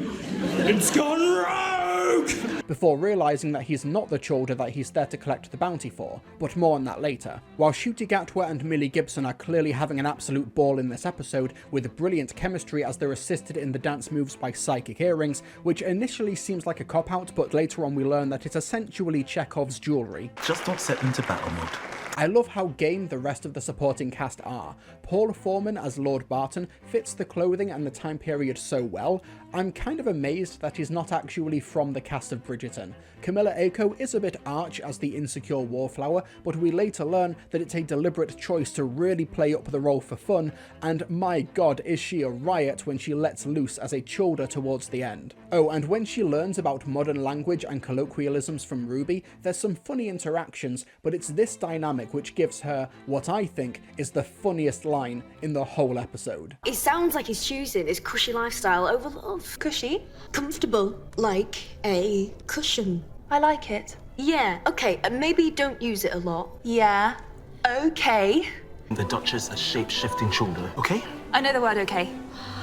I have no idea why, but her smile and her delivery just makes me laugh every time I watch this episode. And of course, huge shout out to Indira Varma, who is no stranger to the Doctor Who universe as she played the role of ill-fated Torchwood second-in-command, Susie Costello, a role that she's still reprising in Big Finish audios to this day. The two roles couldn't be any more different, but she feels absolutely at home as the hopeful life of the party trying to play eccentric matchmaker. Also, I love how expressive she becomes when she goes full Chorder, and even starts moving her neck like a walking bird when she gets excited. Such a fun and dynamic go-for-broke performance. However, the real supporting star of the show here is Jonathan Groff, certainly one of the biggest Doctor Who guest stars in recent memory, coming off of huge roles as Kristoff in the Disney Frozen series, the new Agent Smith in Matrix Resurrections, and King George in the original run of Hamilton. And the chemistry between him and Ncuti is absolutely off the charts here. It's actually kind of insane, and while Jonathan Groff is able to lend credibility to the tough bounty hunter role, there's something about his face and mannerisms that lends credence to this more sensitive side to him. It really is inspired casting, and the scenes between him and Ncuti are the standouts of the episode, whether it be the two fighting for control over Rogue's sound system, to the Doctor playing the role of Willy Wonka when introducing Rogue to the TARDIS. The world of pure imagination. A very fitting interpretation of the Doctor, considering that the text conversation that started this whole journey for Ncuti had him telling his agent that he'd love to play either Willy Wonka or Doctor Who. Take a look and you'll see into your imagination. However, and I'm sorry to be that guy, but there's one element here that really hurts the story and the Doctor and Rogue's dynamic, and that's the Doctor immediately fawning over a bounty hunter, someone who literally kills for profit. You are a bounty hunter. That is so cool. I don't know, but doesn't this strike anyone else as really out of character? I know the Doctor is a bit smitten right now, but the idea that he completely folds his principles to a stranger who is holding him at gunpoint feels so strange. The issue here is that there absolutely is a version of this story that has its cake and can eat it too, where the Doctor is initially taken with Rogue and sees that the two have a lot in common. They're both time-travelling adventurers whose chosen names are roles they've decided to adopt. Just the Doctor? Just Rogue? Two characters with a lot of history who have lost others. Yeah, these two have a lot in common, and that's why the speed of their relationship works for me in this story. But then maybe you could drop the fact that he's a bounty hunter later on, so it throws a wrench into whether or not he'd be willing to sacrifice Ruby or everyone else at the party to collect his prize, and maybe we learn that his work as a bounty hunter is a reluctant one, a role that maybe he's, I don't know, cosplaying, or an outfit that he's wearing. Holy shit, it's almost as if that's the text of the episode. This even extends to the Doctor and Rogue's spaceships. Rogue dismisses the Doctor's TARDIS as just being a shed, but when you step inside Rogue's sleek, large, glossy glossy looking transportation, you realise that's more akin to a shed on the inside. The Doctor and Rogue's spaceships are contrasted on the inside and the outside to deliberate effect, and the fact that it doesn't really extend to Rogue's characterization means that aside from the ending sacrifice, the Doctor and Rogue's relationship is relatively conflict-free, meaning the Doctor essentially just rolls over to a literal bounty hunter, and that's really odd. But the Doctor's not the only one here making strange, unmotivated decisions, because so is Rogue. Okay, so Rogue's bounty is a shape-shifting alien in Regency-era England. He thinks he's found his target with the Doctor, and he certainly is an alien with future technology. He's even done a scan and figures out the Doctor is a shapeshifter. Deep scanner confirmed. Shapeshifter. Okay, so the Doctor's pretty screwed now, isn't he? But at the last second, he throws his psychic paper at Rogue's computer terminal, so it scans him again, revealing all previous incarnations, including Richard E. Grant as the Schalke Doctor. That's fun. Take me home, big boy! So he's essentially shown Rogue that, yes, he is a shapeshifter. So what's changed here? Yeah, it comes attached with a speech and some cool fan service, but realistically, this hasn't moved the dial at all. It's just a really odd moment. And let's be honest here, the biggest elephant in the room is that this new era of Doctor Who, which is committed to repeating the glory days of Russell T Davies' original run, has just reinvented Captain Jack Harkness, a dashing hero with an American accent, a checkered past, an invisible spaceship, and he's gay as hell. The parallels to Captain Jack are so blatant that he even makes a joke about the Doctor's sonic screwdriver putting up shelves. Which is convenient because I've been wanting some new shelves over there. Well, I've got a banana, and in a pinch you could put up some shelves. However, one advantage that the Empty Child and the Doctor Dances had over Rogue is that the former was a two-parter, meaning we have to skip a lot of the conflict that helped establish Jack as a credible part of the team towards the end of that story. But here, we have to speedrun it, whilst also throwing a bone to what appears to be an overarching mystery of this new era. This job has so much paperwork ever since we got that new boss.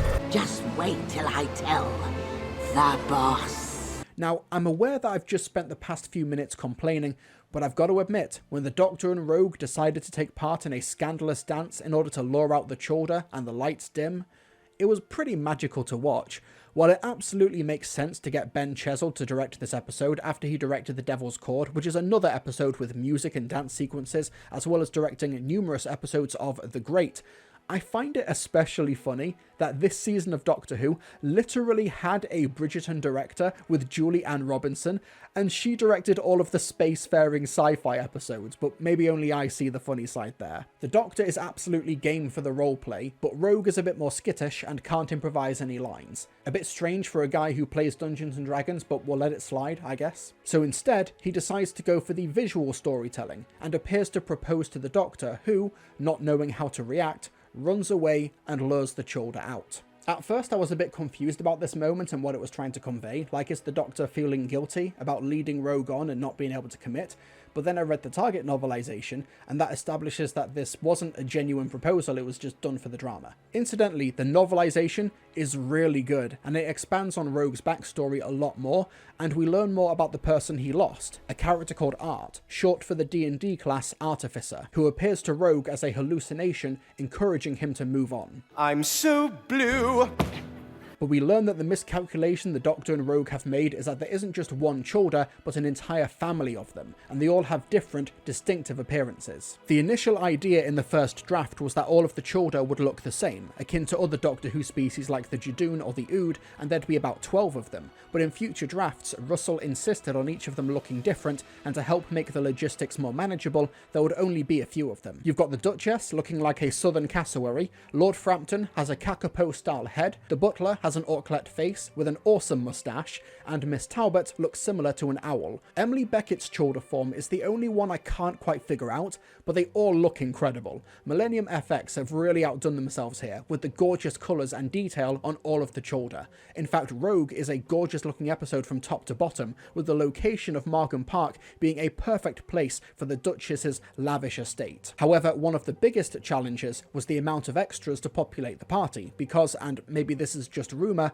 but apparently Bridgerton, which also films in the UK, had rented out every other Regency-era outfit in the whole country, meaning most of what we see on screen here had to be made from scratch, and it's an incredible feat of production.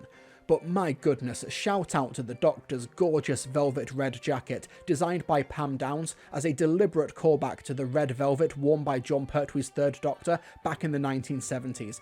Out of all of the outfits worn by the 15th Doctor this season, this is apparently Ncuti Gatwa's favourite, and it's an incredible look. But the outfits aren't the only thing inspired by Bridgerton. So committed to the vibes and the aesthetic, Rogue also employed Jack Murphy as the dance choreographer who also worked on Bridgerton. The episode even includes musical covers from the Vitamin String Quartet to do modern pop music just like in Bridgerton, in this case Billie Eilish's Bad Guy and Lady Gaga's Poker Face. But despite the lavish production work, despite how great it all looks on its own terms, it does feel like there's something big missing if it wanted to ape the Bridgerton style.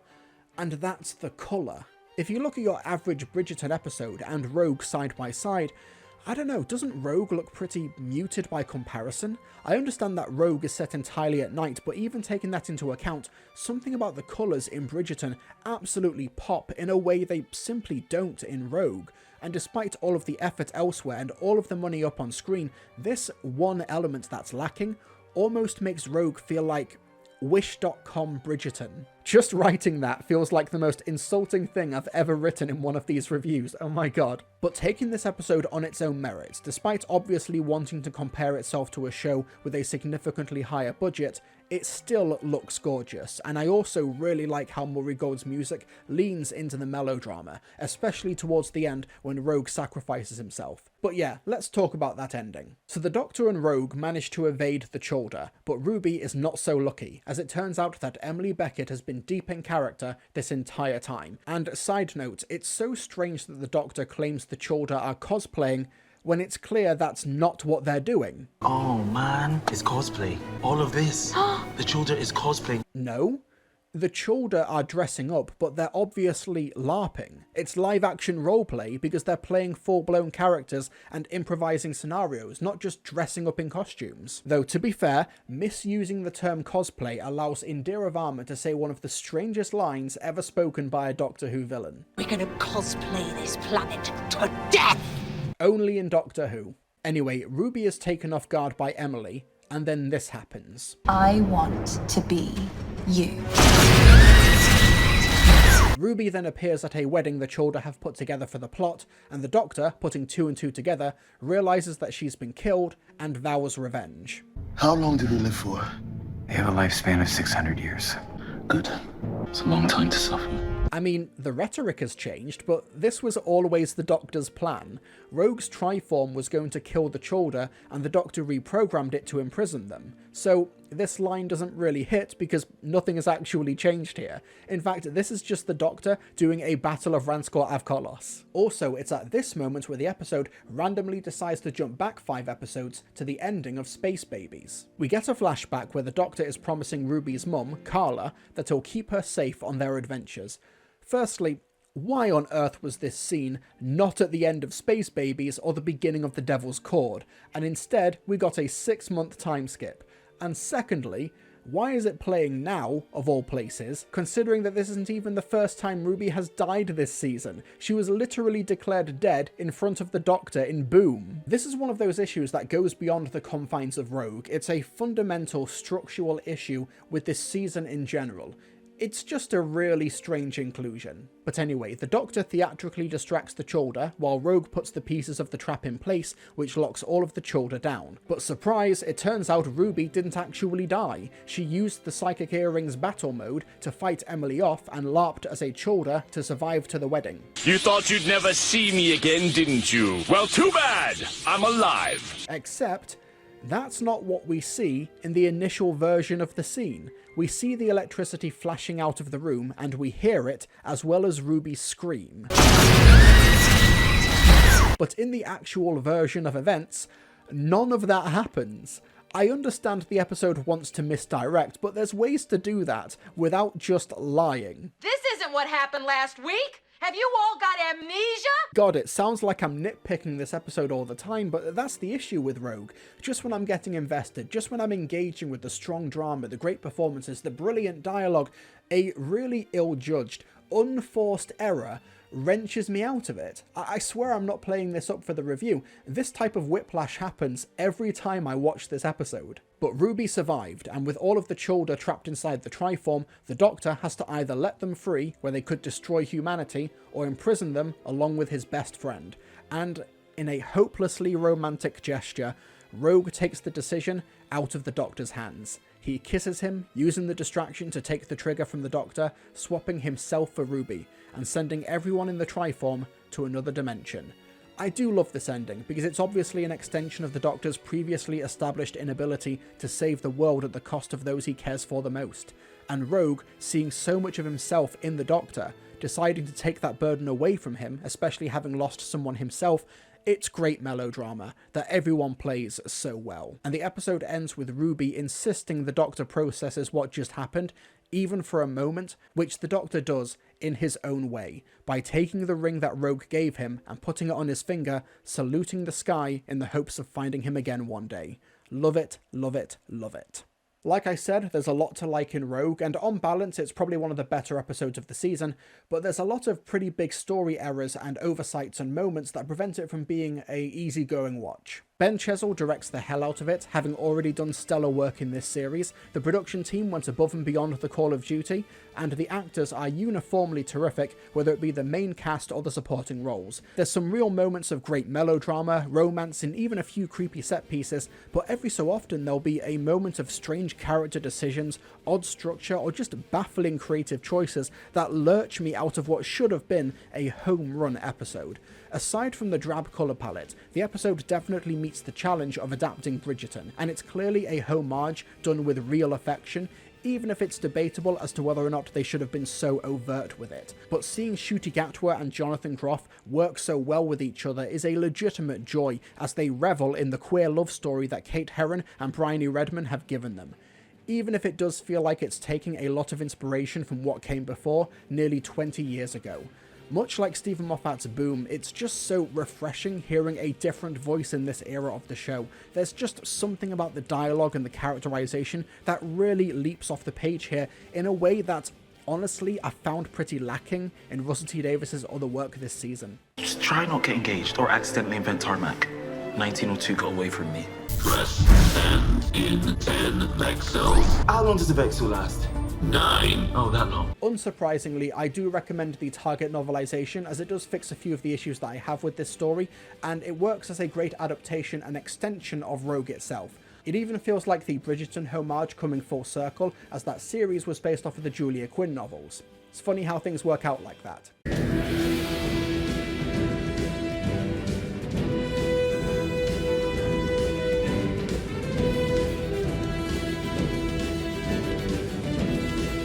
When it comes to Russell T Davies's legacy in the annals of Doctor Who writers, there's something about his finales that just hit different. Sure, they were often too big for their own good, with big red button solutions and melodrama that stretched credibility, but more often than not, they'd emotionally land like a jackhammer, paying off long-running character arcs, culminating the themes and mission statements of their respective seasons, whilst also delivering crowd-pleasing laughs and spectacle, before ripping your heart out. So when Russell was announced to be coming back as showrunner, I've got to admit, it was his approach to this finale that I was most excited to see.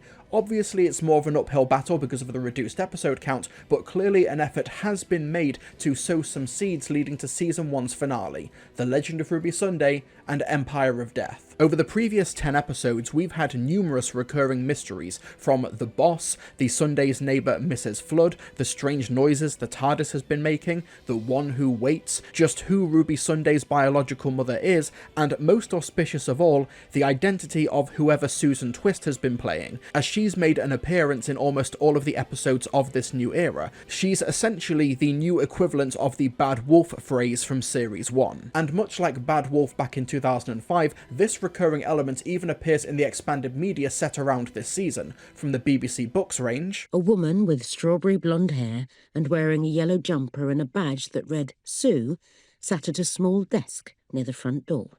Ruby thought she looked familiar, but couldn't place where she knew her from. To the Penguin audio adventures.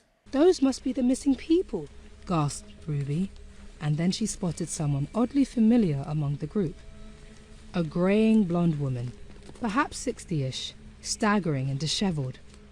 Where had she seen her before? And it's this element that is one of the driving mysteries of The Legend of Ruby Sunday, effectively acting as its inciting incident. Oh, and there's of course the small matter of Ruby's parentage to deal with, but before we can dive further into that, let me back up. So the 15th Doctor and Ruby Sunday arrive back on present-day Earth looking for answers to this mysterious woman they've been seeing along their travels. It turns out UNIT, headed up by Kate Lethbridge-Stewart, have already been doing some digging of their own, with all roads leading to Susan Triad, a tech billionaire played by Susan Twist, who is about to announce a new technology to the world via a live broadcast. The Doctor goes to investigate, but along the way starts putting UNIT to work on figuring out who Ruby's real mother is, using a time window to boost the memory of a videotape of CCTV footage capturing her mother on that fateful Christmas in 2004. But an old foe is stirring in the shadows with a millennia-old vendetta against the Doctor, which not only threatens all life on Earth, but the universe itself. And as you can probably tell from that brief plot description, The Legend of Ruby Sunday is essentially dealing with 3 plot strands,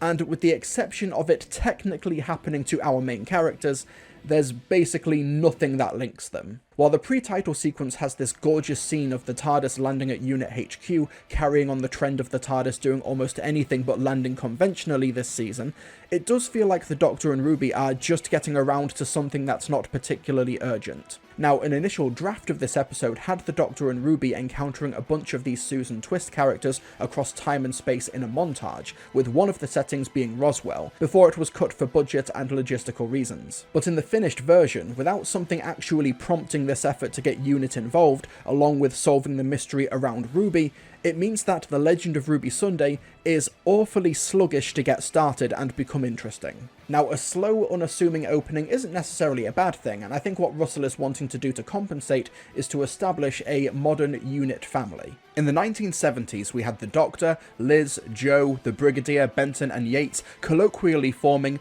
the UNIT family, and now in 2024, we have the Doctor, Kate, Ibrahim. I mean, no disrespect to actor Alexander Devrient, who I actually think is really underrated in this role, but who the hell is Ibrahim? We have the Vlinks, who still has a lot of context that needs filling, as I mentioned in my review of The Giggle.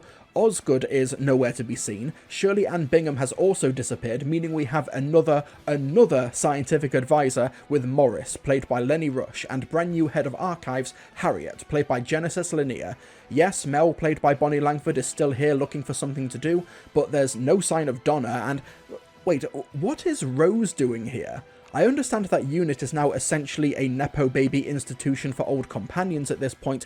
We even have a potential relative of Harry Sullivan. Sullivan, take her and run. But it's hard to get invested in a new UNIT family if there's no consistency to it and no real rhyme, reason or role for them to have here. But we'll touch more on that later. This pre-title sequence also tries to play into the idea of fan engagement and theorising, the assumption being that Russell realises that fans would notice the recurring Susan Twist and spot that S-Triad is an anagram for TARDIS, or maybe it's calling back to the Doctor's granddaughter Susan, who was previously mentioned in The Devil's Cord. This is pretty hilarious in hindsight, because fans online immediately saw past the red herring the moment we learned that Susan Triad was the head of a tech company, but I guess that's the risk you take when you film episodes so far in advance, whilst also deliberately trying to outsmart an audience who have been watching this exact game play out for 20 years. You are not alone.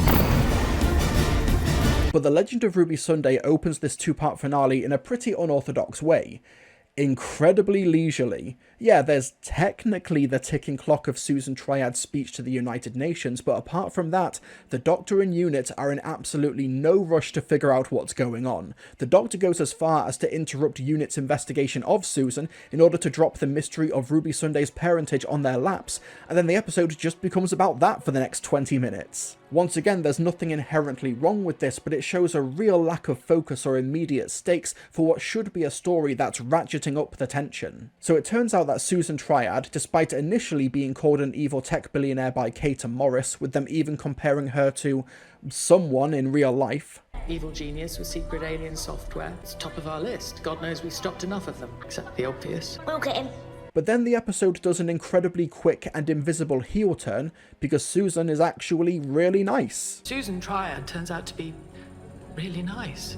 So why even pull that thread of her being an evil genius? It just feels I don't know, it feels like Russell wanted to take the jab even if it didn't work in context, but he also didn't want to be too specific, so it feels strangely cowardly. I don't know, it's just really odd.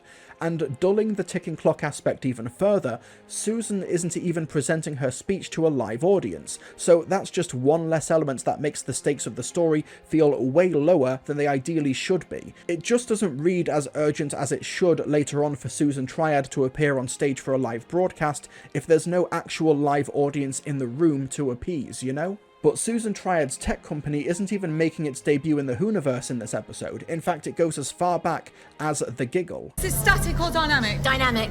We're using Triad. Oh, so UNIT was actively using technology from a company it, at the time, believed was hostile. Like, what is going on here? Once again, Russell has technically put in the work of sowing seeds building up to the finale, but it ignores the actual logistics of the story. It's like the whole Susan element. Okay, it's technically been set up in the Devil's Cord, but it seems to only really exist as a red herring and just serves to stop the plot dead so the Doctor and Ruby can do some Doctor Companion housekeeping about the idea of regeneration and the Doctor's past. But shouldn't all of this have been addressed earlier? Isn't the idea of the 15th Doctor that he's more open and emotionally available to his companions after his bi-generation therapy? And you'd think there might be a conflict between the Doctor and Ruby. I mean, just look at the Doctor and Kate's reactions to each other when Ruby starts asking questions. Don't you recognise her?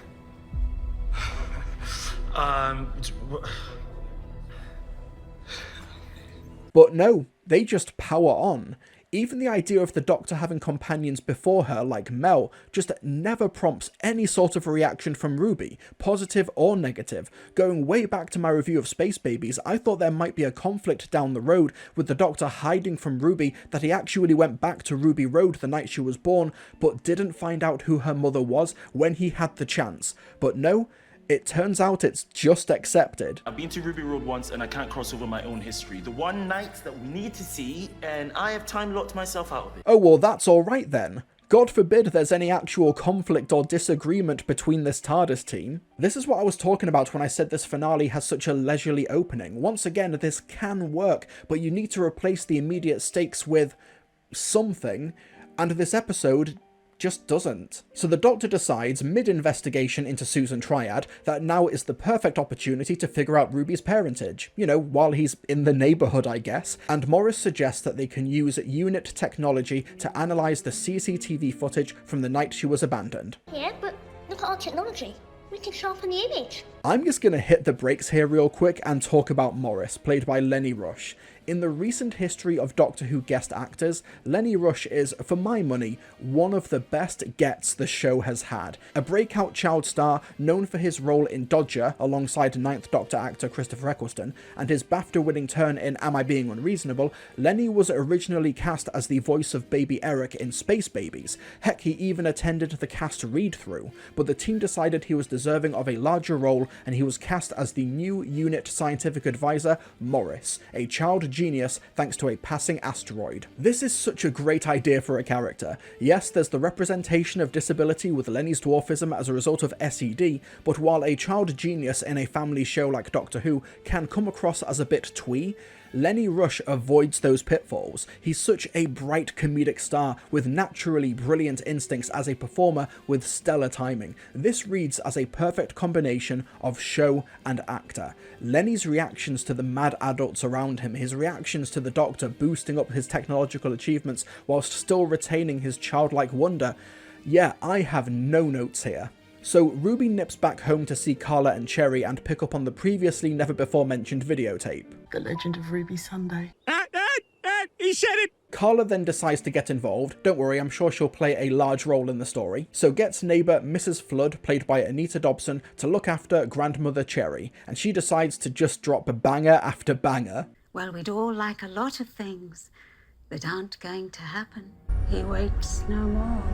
What follows is a pretty nice scene between the Doctor and Kate where she talks about the Doctor's legacy and impact on her life, even if it does contain this really baffling continuity change about the Doctor's children. You can have a granddaughter before a daughter? Life of a Time Lord. This is such an odd inclusion. Not only has the show established that the Doctor has had children, I was a dad once. but I don't get why they would even complicate this in the first place. The Doctor can still have been a father and have those children die, but his granddaughter is still alive. Like, that's perfectly reasonable logistically. I'm not here to say, oh, this line in a 2006 episode means the canon is locked in forever. No, I honestly couldn't care less. But you've got to ask, why obfuscate this part of the character? Why make it more complicated? Ruby and Rose arrive back, bringing Carla Sunday with them, and despite it being against unit rules, the Doctor just lets her in the base anyway. Yeah, but it's Carla. Come on. Fine, thanks. Damn, that kind of hand-waving comes across like an excuse to get Carla in this story by any means necessary. That must mean it's vital for her to be here, and that she plays a really important role. Or maybe there's a conflict brewing between the Doctor and Kate Stewart that will play out over the next episode. And then what follows is the longest scene of the episode, the time window, where the Doctor, Ruby, Carla and the unit family head downstairs to solve the mystery of Ruby's parentage. And I love the Doctor's reaction to the time window.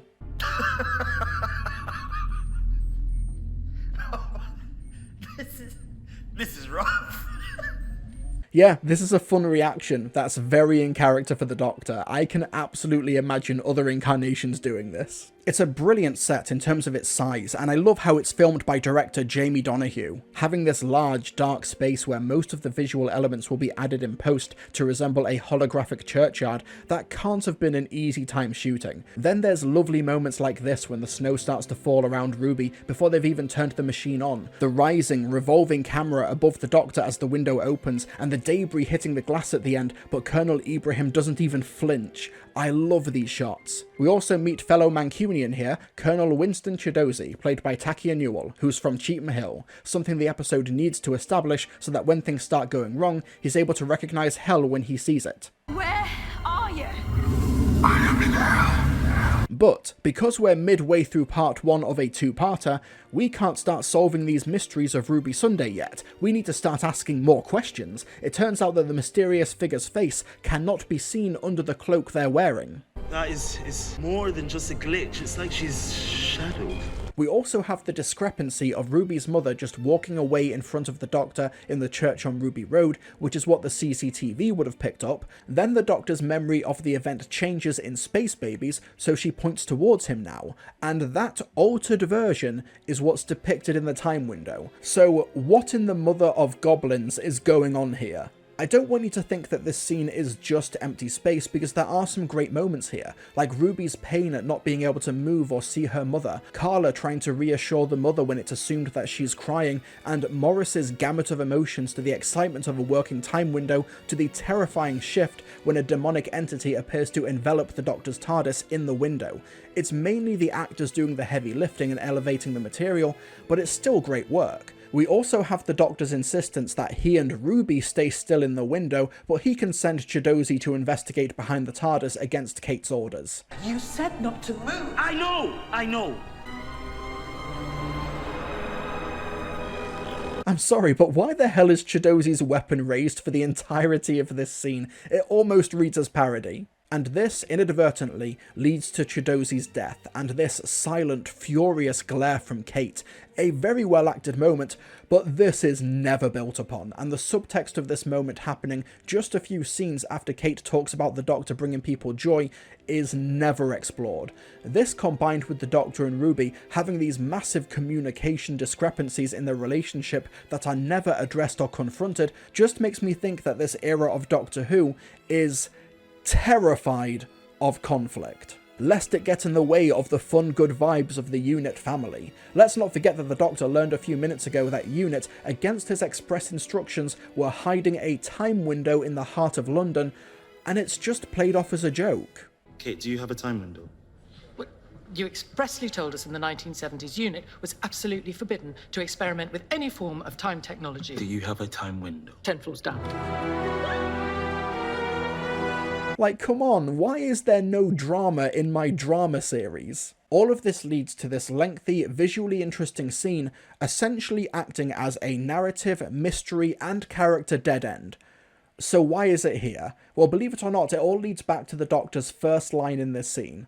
But let's rewind slightly. Over the course of the series, the audience have seen many attempts at figuring out Ruby's parentage, but to no avail. The TARDIS can't figure it out, an in-depth medical library thousands of years in the future comes up with nothing, not even a god of the pantheon can figure out the song in her heart. So, with that being said, why does the Doctor think that a time window in 2020's unit will be able to solve the mystery when all other avenues have failed? In fact, I don't think he does, because he dismisses the technology.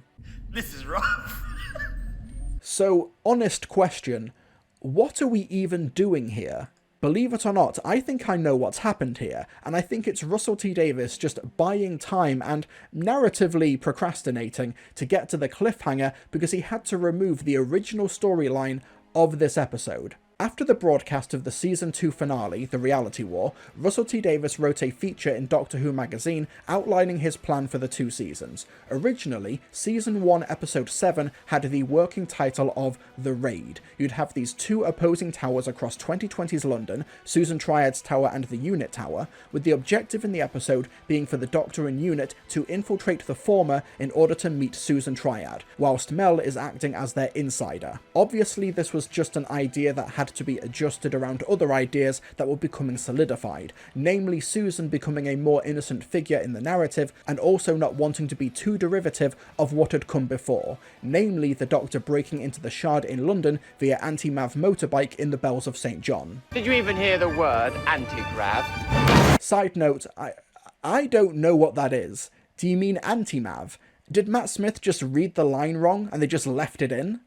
Sack Stephen Moffat. Anyway, so the original raid idea was scrapped, but now you have this gaping 30-minute hole in what's now The Legend of Ruby Sunday, and Russell just appears to fill it with busy work. That's why this story feels so meandering. That's why there's no sense of escalation until the Doctor and Mel actually get into Triad Tower. Why the episode can only raise more questions and can't solve or confirm anything in this portion of the story, because this huge chunk of time was meant to be something entirely different. It would be like in Bad Wolf in Series 1 if the Ninth Doctor just stayed in the Big Brother house for 40 minutes before breaking out, and outside of those doors was the Floor 500 control room where he turns on the monitors and finds the Daleks floating outside.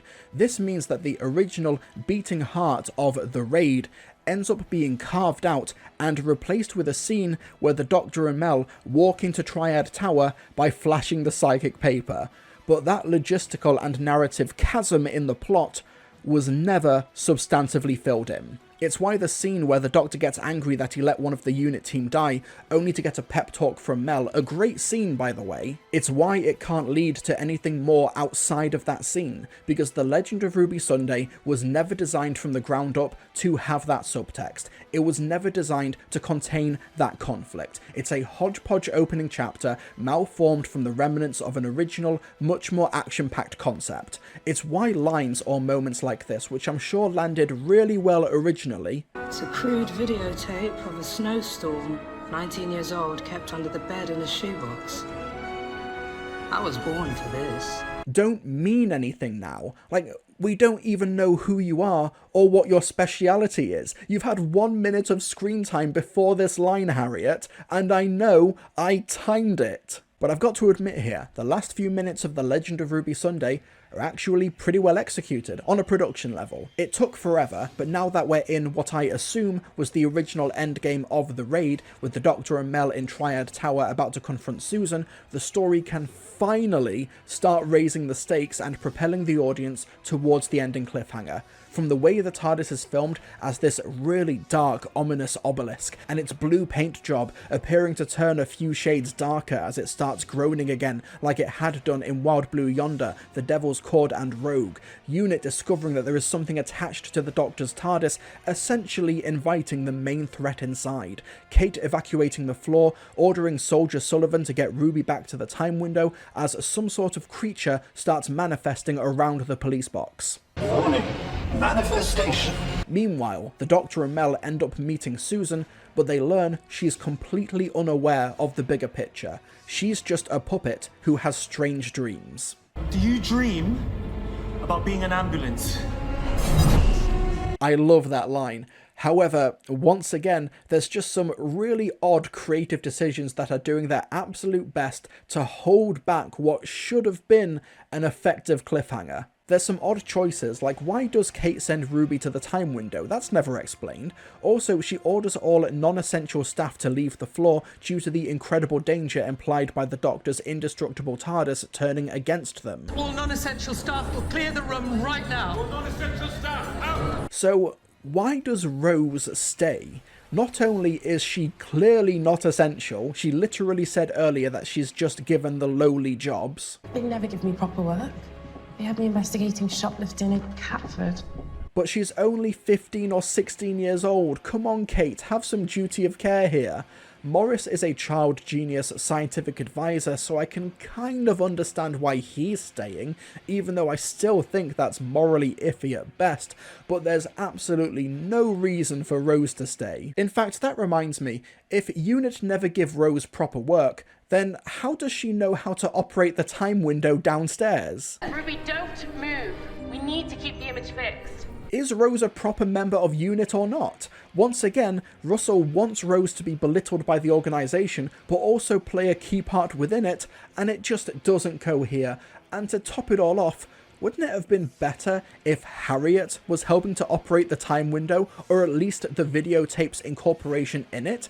She's literally the head of the archives, so she's more qualified than Rose is for this. They had me investigating shoplifting in Catford. It would even help establish Harriet more as a character or a member of the UNIT family if she was involved in this scene before her heel turn at the end. But no, Russell T Davies wants a new UNIT family, so almost everyone heads down to the time window, despite them having no role to play and nothing to say or do. Yes, on paper, it looks good to have a big ensemble cast, but you've got to ask yourself whether Rose, Mel, Carla and Ibrahim are contributing anything meaningful to the scene, and if they're not, what are they doing here other than just waiting for their chance to ask questions or say literally anything to remind you that they're there? What happened? What happened on that night? Doctor! She's walking away! Anyway, let's move on to Susan Triad's conference. So she's giving a live speech to the United Nations, and her company are going to pretend that there's a cheering live audience in attendance. Okay, but what does Triad Technologies actually do? This isn't an insignificant question, by the way. The third act hinges on the big bad of the finale creating a tech genius with the name of the Doctor's granddaughter specifically to lure him into a trap. Triad Technologies isn't a front either. Susan Triad does indeed create technologies because even UNIT uses them. We're using Triad. So what is Susan Triad speaking to the United Nations about, and who is she meant to represent? She walks onto the stage doing a dance that's a deliberate reference to former Prime Minister Theresa May's awkward dancing entrance at the 2018 Conservative Party conference to ABBA's Dancing Queen. At first I thought that this might have just been an ad-lib by Susan Twist, but no, according to the BBC Writers' Room shooting script, this was scripted. Sound of the crowd, wild, joy, whoops, cheering, like a stadium rally. Music blacks out as Susan Triad walks onto the stage. Susan does a mock Theresa May dance. There's an awful lot wrong with this. Firstly, writing this in 2022 or 2023 makes this feel astonishingly out of date and out of touch, let alone broadcasting it in 2024. Revolution of the Daleks in 2021 was able to get away with its Theresa May stand-in because she only stood down as Prime Minister 3 months before that episode was filmed, whereas for The Legend of Ruby Sunday, there have been 3 Prime Ministers since that happened. But it just further confuses who Susan Triad is meant to be. She's a billionaire tech CEO like Elon Musk or Mark Zuckerberg, but she's also meant to be like a political figure like Theresa May, but she's also meant to be a subversion because she's actually really nice and also a red herring who could be a Time Lord in disguise. Like, what on earth is going on here? Genuinely, I feel like I'm losing my mind trying to make sense of the creative decisions in this episode. As for her speech, it makes populist allusions to things that people are angry about in the 2020s. The tech billionaires, we've taken your money, while our technology spreads lies and fraud and riots. But no more. It ends today. But what is she planning to do about it? What does her technology do? She's speaking to the United Nations, but her speech is written like she's at a public rally.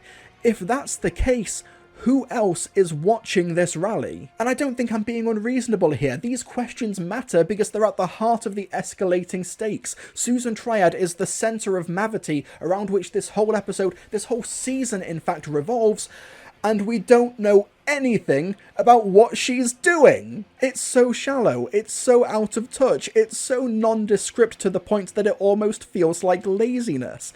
This doesn't even remotely feel like the same writer who gave us Years and Years, or heck, even Aliens of London. Here it's just newsworthy sounding lip service in lieu of actually giving us concrete specifics or making a statement other than, yeah, tech CEOs, they do bad things, don't they?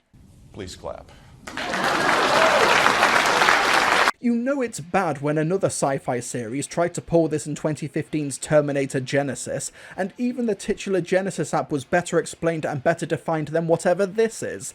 It's quite frankly embarrassing writing. But there are some cool moments here, like Genesis Linear as Harriet getting possessed as the tears stream from her unblinking eyes, and Susan starts getting jolted in and out of reality, though the reveal that Harriet's last name is Arbinger, as in Harbinger, once again deeply embarrassing. Not only is it a lazy reveal, but the fact that audiences didn't even have the opportunity to figure it out by themselves earlier by showing a name tag or a dossier or something, it just makes it feel unearned as a twist reveal.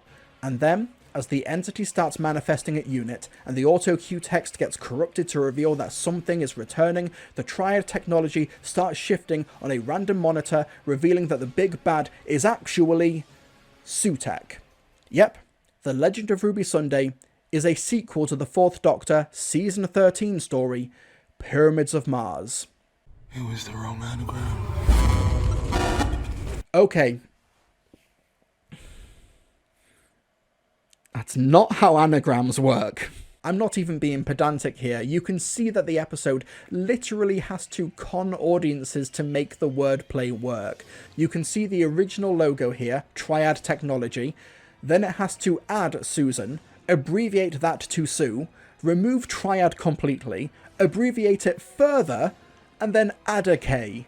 Not only is that not how anagrams work, but it's not wordplay at that point, it's just flat out cheating. The funniest part about this wordplay reveal to me is that in 2002, before Doctor Who's revival was on the table, Bernie Summerfield writer and Faction Paradox creator Lawrence Miles pitched a novel to BBC Books, which would see the Doctor arriving on Earth in the early 2000s and would become bored senseless because nothing was happening. The book, titled 333, had a line in it where a bored Doctor thought that he had discovered a death cult trying to reconfigure the internet to summon an ancient doomsday god, but it turned out that Sutekh was just an IT firm run by someone called Sue. The idea of Sutekh the Destroyer coming back to Earth through the wordplay of Sutekh not only had already been thought of, but it was done as a joke.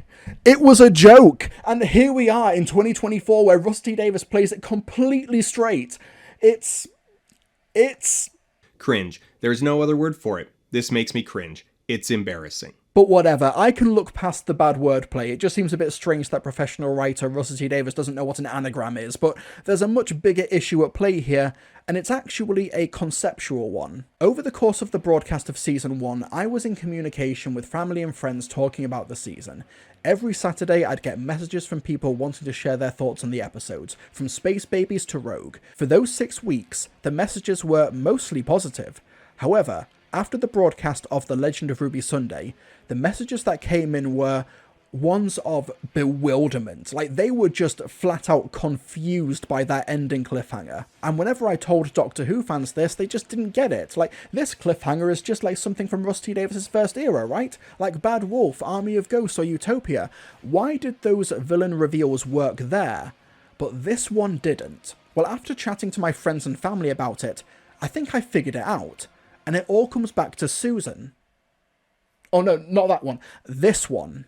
Susan Foreman, the Doctor's granddaughter, is essentially a red herring here. So apparently Sutekh the Destroyer deliberately used the Doctor's lost family to lure him into this trap. That's its own problem, but we'll touch on that later. This two-parter is a massive Gordian knot of problems, and if we don't deal with this strand now, we may never get back to it. Susan is mentioned once in the Devil's Cord, but that's it until 5 episodes later at the start of The Legend of Ruby Sunday, when a lot of focus is given to what turns out to be a red herring that is never actually grounded in the story itself. We don't even get archive footage of Susan until the next episode, after the thread has already been dropped. So when chatting to my friends about this cliffhanger, they were confused because the episode buried the Susan lead too much. They were confused because Susan, a character who hasn't travelled with the Doctor since 1964 and is not even from the same era of the programme as Sutekh, different Doctors, different decade,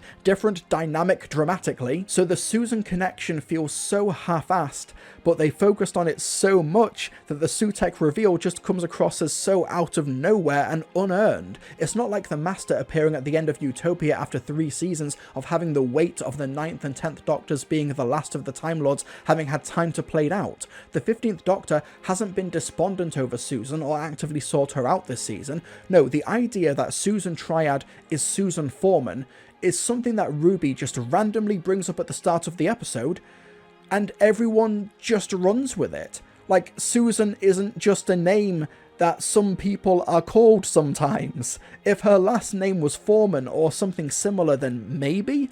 But no, Russell needs her last name to be Triad so that the S-Triad can be a TARDIS anagram to act as another red herring that fans didn't believe for a second in a failed attempt to be smarter than the viewers. And so committed to this red herring of Susan, the episode even butchers the Doctor's explanation of regeneration to Ruby so they can lead with the disguise angle first, as opposed to being, you know, a way to halt death itself. Time Lords can regenerate their faces, like a disguise. What an odd thing to say. There's also the timing of the cliffhanger. The cliffhanger of The Legend of Ruby Sunday is twofold. 1, Sutekh is back. 2, Ruby is in the time window and her mother is there. That's it. It's not Sutekh doing anything, it's just him arriving. Contrast this with a similar reveal in Utopia. Yes, the cliffhanger is, in part, that the Master has returned, but when he reveals himself textually, there's still 5 minutes of the episode left, including the credits. In that time, the Master, who it turns out was assuming the identity of Professor Yana, his own fully fleshed out character who the Doctor and presumably the audience grew to like, kills his companion surrogate Chantho, lets the cannibalistic future kind inside the base, the shuttle leaves for Utopia with no guarantee of survival, the Master steals the Doctor's TARDIS, regenerates into a new, younger, stronger body with a voice that Martha recognises, and leaves our heroes in a room with a broken lock on the door as the future kind are forcing their way in. Now compare that to The Legend of Ruby Sunday. Sutekh appears, revealing Susan Foreman to have been a red herring. Susan Triad transforms into some sort of vessel for him, killing one of her staff members, a character who is never named on screen. According to the ending credits, his name is Bailey. She then reaches out her arm to presumably do the same to the Doctor, who just stands there, not escaping. Meanwhile, another manifestation appears in front of Unit and looks very mean towards the camera, and Ruby is stuck in a snowstorm inside the time window as her mother appears. There's not enough time here for Sutekh to actually make an impact in this episode to the uninitiated, aside from turning an unnamed PA into dust, whereas in Utopia we get the reveal of the Master, and even if the audience have no idea who that is, we still have 5 more minutes for him to make an impact. Make no mistake, the cliffhanger to The Legend of Ruby Sunday is the reveal. That's all this is. And whether you want to admit it or not, previous Russell T Davies cliffhangers were significantly more than just reveals. And once again, we return to the raid concept. In the original version, Mel, working undercover, would report back to Unit that Susan, despite being surrounded by layers of security, would always be left alone to open a large metal door in her office. In that room was a portal to null space, where she'd communicate with Sutekh. This was obviously a version of the story where Susan was more aware of what was happening, but it makes for a more organic ending because it's actually setting something up here for the cliffhanger and fleshing out Susan as more of a character to get attached to. Instead, Sutekh just kind of comes out of nowhere, apart from some superficial "the one who waits" lip service. So if you don't know who Sutekh is, if you're not clued in enough to know about a single story that broadcast almost 50 years ago that hasn't had a modern home media release since a DVD reissue in 2013, then I'm sorry. There's nothing here for you. This was the issue that my friends and presumably many other casual viewers had with this ending. For a whole season, they'd been sold a narrative that this new era of the show was a fresh start. It was something for a new audience and you didn't need to do any homework apart from a few fun throwaway references. The Rani! See, nothing important. You didn't need to know any of this stuff to enjoy it. Exactly. It keeps moving on. It literally, here it is 61 years old. And the marvellous thing is the past 61 years don't matter. It's here, it's now, it's new, it's fresh, it's for you. And for 7 episodes, that held true. But then, in the closing minute of The Legend of Ruby Sunday, that narrative was revealed to have been a lie. That Doctor Who was not only still insider baseball and dependent on knowledge dating back almost 50 years, but that's all it was for this season's finale and sole cliffhanger, to the extent that even the red herring was a reference to a character dating back over 60 years. And keep in mind that this doesn't just impact UK viewers. This season is on Disney Plus internationally, a streaming service with 100 million subscribers and potential new viewers outside of the UK. So why on earth make the foundational enjoyment and engagement of your cliffhanger lead into the finale dependent on knowledge from 50 years ago that the vast majority of international viewers won't be able to access or even be able to legally watch without access to multiple streaming services or out-of-print foreign DVDs? I'm not saying you can't do a sequel to Pyramids of Mars. I'm not saying that's off limits. But you've got to actually put in the legwork so the uninitiated are on board. And this episode, I was going to say it doesn't even bother, but it's worse than that. It actively puts in the effort to be as obtuse and inaccessible to new audiences as possible. Sutekh is a popular villain amongst fans because he starred in an incredibly well-received 4 episodes nearly 50 years ago. He's also his own character, which requires a different approach as opposed to a returning species, like the Daleks or the Cybermen, but even then, the Daleks were a cultural icon with their own Beatles-style mania in the 60s. They appeared in films, merchandise, parodies, adverts. Even if you haven't watched Doctor Who, you likely know the outline of a Dalek. And even the Cybermen, while they're not nearly as prolific, them walking outside of St. Paul's Cathedral in The Invasion in the 1960s is a genuine piece of UK pop culture iconography, and their much more manageable costumes meant they could easily make more public appearances to ingratiate themselves in pop culture. That's us! I'm running the whole ball game now. The opposition have been brought to their knees.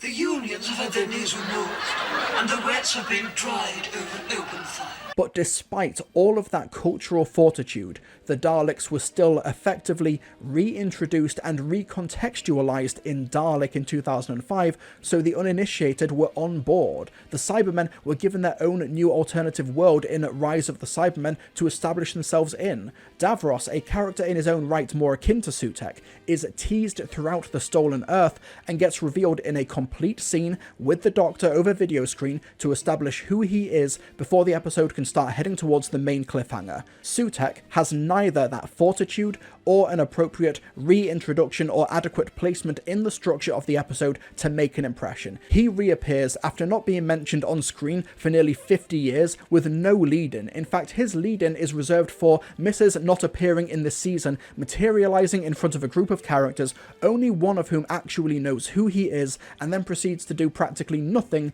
before the credits roll. You could literally replace him with a Zarbi, and nothing would change. Yeah, some viewers might recognise the voice actor, Gabriel Wolfe, after his appearance in 2006's The Impossible Planet, where he voices the Beast, but then you're just forced to contend with the idea that it was a much better and more effective idea to have a brand new entity with a cool bit of fan service casting nearly 20 years ago, and that this is just a pale imitation of much better material. Honestly, I'm kind of amazed that I've managed to write 16 pages of material for The Legend of Ruby Sunday, because there's actually not a lot to it.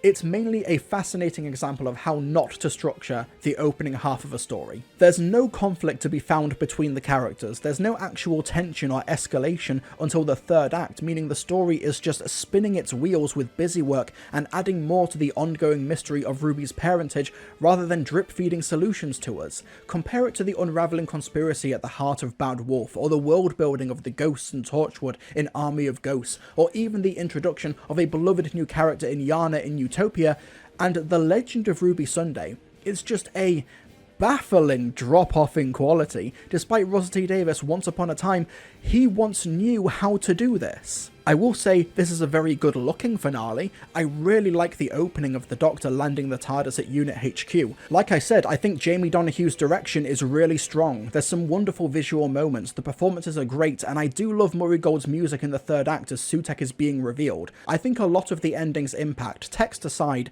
is down to editor Ben Drury, picking these really impactful takes and moments. There's great cutaways, just brilliantly timed with the cast giving it their all, to sell a cliffhanger that isn't even remotely earned. Maybe I'm putting too much stock in this theory, but I do think it all goes back to the raid initial concept. An action-packed heist to break into Triad Tower would actually alleviate a lot of this episode's issues, but with it missing, it just has nothing, except an ending cliffhanger which doesn't feel earned and lands with a resounding thud if Doctor Who isn't your primary hobby. There's just nothing here, folks. For some fans, this is a cool cliffhanger, or maybe for some fans it's just a weak one. But for me, this is the moment that the Bad Wolf Enterprise under Russell T Davies started to completely unravel. For many viewers, this was the point of no return for them, when they learned the hard way that this franchise just wasn't for them, and that indeed they were actively misled into believing that it could have been. But hey, that's just The Legend of Ruby Sunday. Maybe things can pick up for the next episode, Empire of Death, right? Right?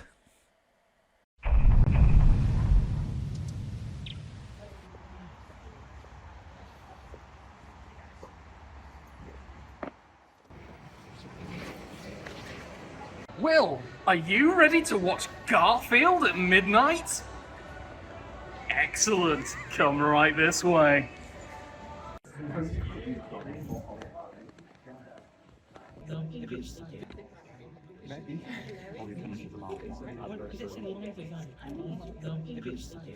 Four, three, two, one.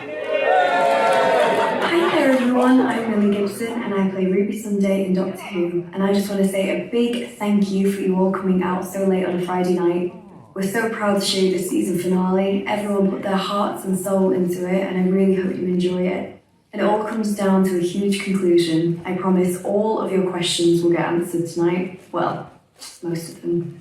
But you'll have to watch and find out. And really, I wanted to say thank you for watching for all these weeks. We really appreciate it. Thank you so much. Now buckle in, phones off. Here it comes. The end of the story of the Church on Ruby Road and the Legend of Ruby Sunday, all in one. Have fun. Bye.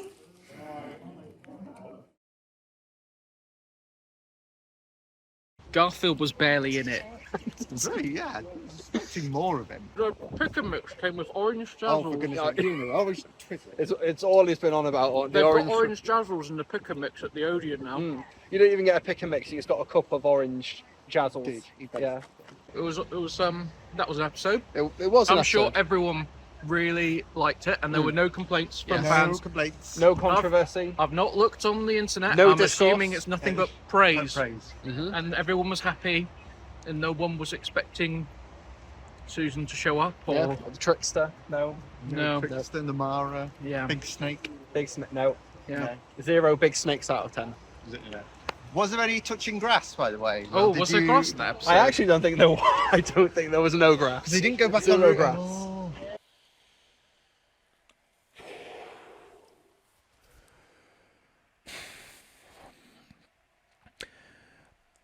I'm going to try and not have the movie-going experience of watching Empire of Death skew my perceptions of this episode, but I've got to say, walking into that screening full of other Doctor Who fans who wanted to be there, who were excited to be there, and then we all walk out of that screening, and it feels like a wake.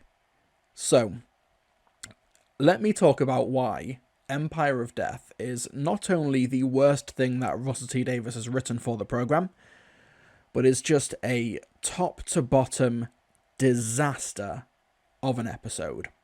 So for some reason, the episode opens with Sutekh using his Dust of Death, patent pending, to kill everyone on Earth except for the Doctor and Mel, who were able to escape, and Ruby, who was safe in the time window, despite Sutekh already being in the time window, so I don't get how that works.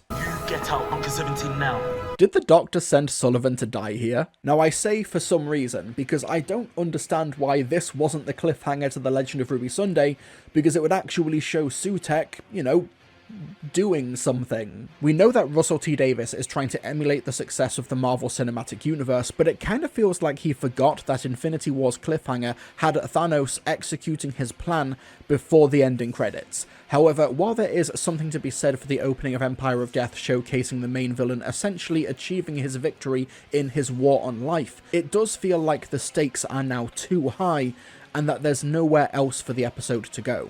Even Mrs. Flood is killed, lamenting that her mystery box will go unopened for another season, so we know that this is just going to be reversed, probably with some big red button equivalent. That's the problem when the episode opens with maximum death. It kind of means that the worst has already happened at the start of the episode, and now you're filling time until the big fix. Going back to the MCU, one reason why Endgame was so satisfying was because audiences had a whole year to sit on the loss of their favourite characters before the survivors could save the day. I understand there's only a 1 week gap between episodes for a TV series, but you could try and emulate that here to some extent to make the loss of these characters hit harder. That being said, yeah, it's pretty gruesome to see a bus full of civilians get turned into dust on the ground level. I just wish Kate Stewart wasn't given the worst dialogue imaginable, which just feels so random and out of place. Birds will sing again. There will be birds. Oh, but before that, Unit opens fire on Sutekh and Morris just has machine guns in his Segway. I understand that this is meant to be building on the joke from Shirley in the Star Beast that all disabled people have weapons in their mobility equipment, but Morris is a child, come on! There's that infamous interview where Russell T Davies justifies his redesign of the 15th Doctor's sonic screwdriver so it looks more like a remote control because he didn't want it to look like children playing with guns, a kind of justified fear if you have a black Doctor appealing to a new generation of kids and a potential new American audience where police tend to shoot non-white children indiscriminately if they're holding literally anything. But how does that square with Russell literally giving children automatic weapons in the episode itself? And just what in tarnation is Rose doing here? She's just on a tablet, so is she controlling the turrets? Once again, she's in her mid-teens, and in the last episode, she was complaining that she wasn't given any real jobs. They never give me proper work. They had me investigating shoplifting in Catford. But apparently, she has access to Unit's alien fighting weaponry? Am I going completely mad? God, back in 2008, Davros laid into the Doctor, allegedly turning his companions into weapons, but here we just have friends of the Doctor acting as literal child soldiers, and the episode has nothing to say about that. But yeah, Unit dies, and the Doctor has his long-awaited reunion with Sutekh, and this scene of exposition really is where everything in this episode starts falling apart, and it's mainly down to a complete misunderstanding of Pyramids of Mars. Like I said, there's nothing wrong in principle in doing a sequel to a beloved story, but if you're going to draw those comparisons, you need to make sure everything lines up, or if it doesn't, it has justification. Pyramids of Mars frequently tops fan polls for the greatest Doctor Who story of all time. It's a high point of the classic series in an era already considered a high point in Tom Baker's second season, a story where the Fourth Doctor and companion Sarah Jane Smith arrive in 1911 and discover that the gods of of Egypt were actually cosmic alien beings, with the strongest of all being Sutekh the Destroyer, voiced by Gabriel Wolf. Sutekh, wanting to bring nothing but death to all life in the universe, was defeated and bound by his fellow Osirans on Mars, and he starts remotely engineering events on Earth to free himself. Sutekh is an incredibly powerful being, but he's also a fascinating character, who, through cosmic divination, is compelled to destroy all life, because that's just who he is. You will seek out and destroy my enemies. The alien who dares to intrude, the humans, animals, birds, fish, reptiles. All life is my enemy.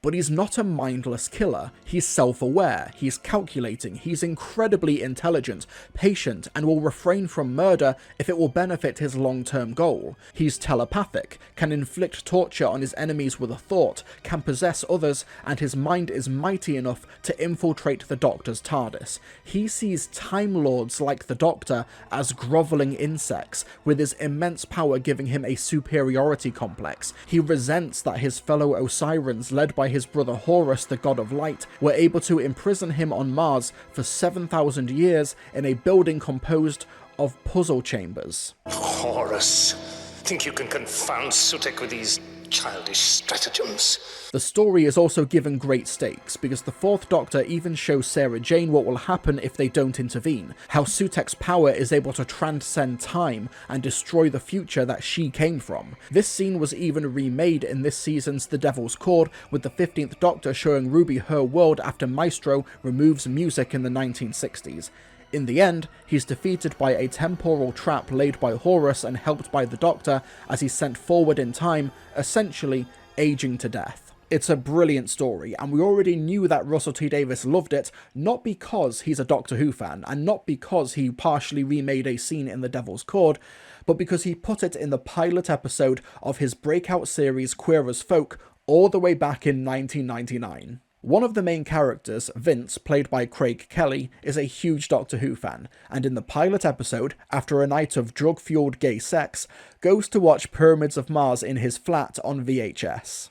I bring Sutekh's gift of death to all humanity.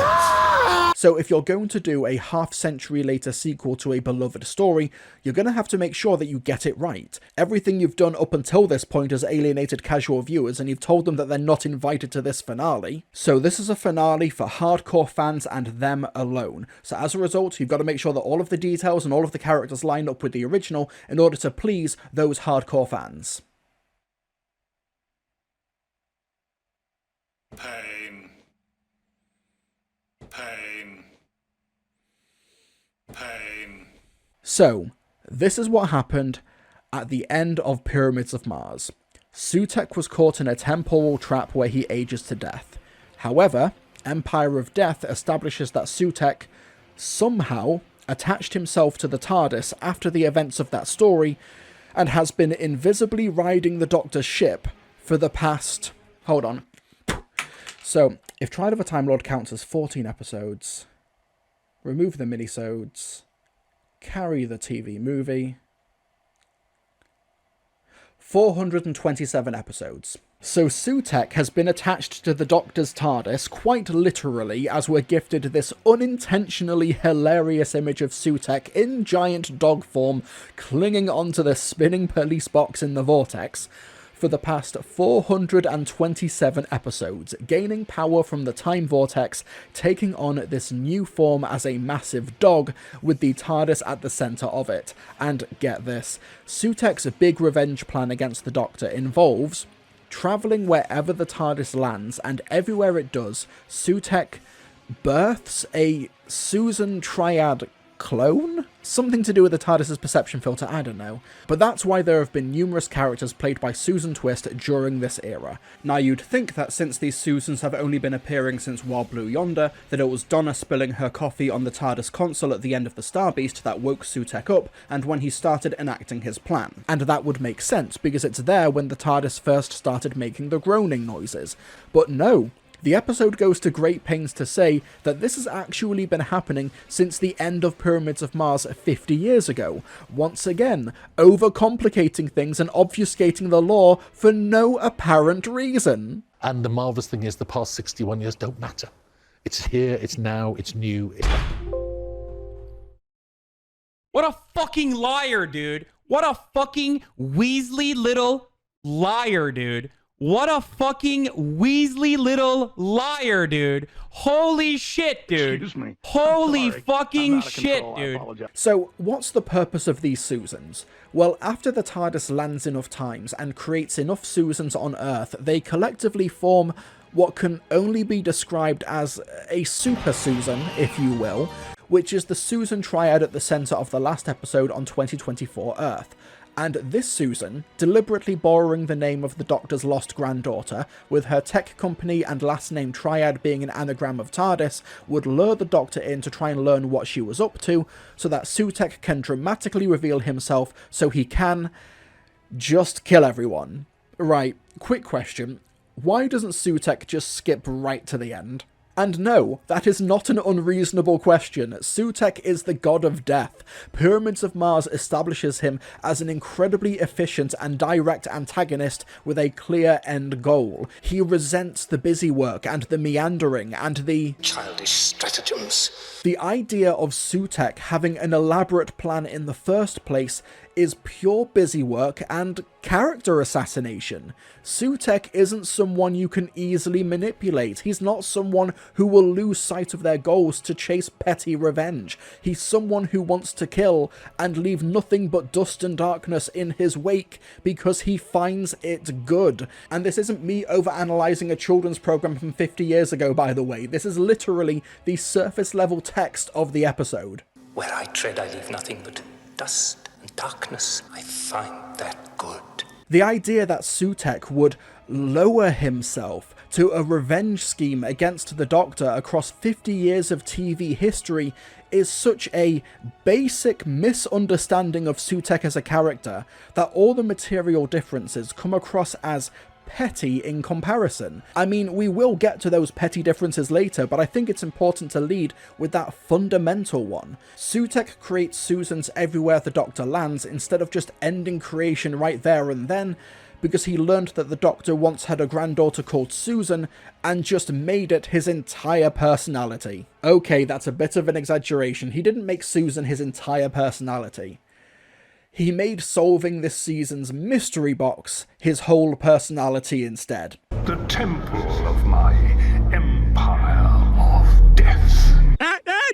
He said it! So the reason why Sutekh doesn't just kill the Doctor and Ruby right away is because in all of the 50 years of TV stories he's been travelling with the Doctor, he's been a witness to his adventures and wants to know who Ruby's mother is as well. And because he wants to know the answer, he's not going to fully enact his plans. Typing that sentence for this review, I had to go back and reread that a few times because I genuinely could not believe that's actually what the plot of this episode is. But it's true. Play the footage. She drives us crazy, but Sutekh, oh, he's been riding on the back of the TARDIS beholding all of time and space, and then he can't see one woman. One woman, one singular, mysterious woman. No wonder he's keeping us alive, to figure out the answer. Who is she? So, putting aside the idea that Sutekh would have just ended the universe if goblins hadn't tried to steal Ruby's foster sister on Christmas, prompting the Doctor and Ruby's first meeting, why on earth would Sutekh care about this? Seriously, why would the god of death, who wants nothing more than to end all life, care about the parentage of someone he considers less than an insect? It boggles the mind. But because this episode went to great pains to elaborate that Sutekh has been on board the TARDIS for the past 400 plus episodes... Every time I landed there, 1999, 1066, 2005. It naturally leads to asking, why this mystery in particular? Ruby's mother is not the first mystery Sutekh will have seen over the past 50 years. To name just a few, the multiple Clara Oswalds, Bad Wolf, Amy Pond's pregnancy, who was in the university vault and who was the woman in heaven, who is the timeless child, who is the mysterious Doctor incarnation from her origins, what are the Doctor's hidden memories in the fob watch? Are you telling me that Sutekh, a born-again mystery box obsessive, passed on all of those storylines, but saw Ruby's mother outside of the church on Ruby Road and thought, no, this is what I will stop all of my destructive plans for. This is what will make me put my singular goal on hold and keep the Doctor alive so he can figure it out. Except for that time I will try to kill him by swiping him at the time window, but that was just for fun. That was a little treat for me. You know, it could have messed everything up if I misjudged the timing or the distance, but whatever, it's fine. It's fine, it's fine, it's fine, it's fine, it's fine, it's not fine. It's not fine, oh my, it's not fine. But I know what's happened here. I know what the intent is.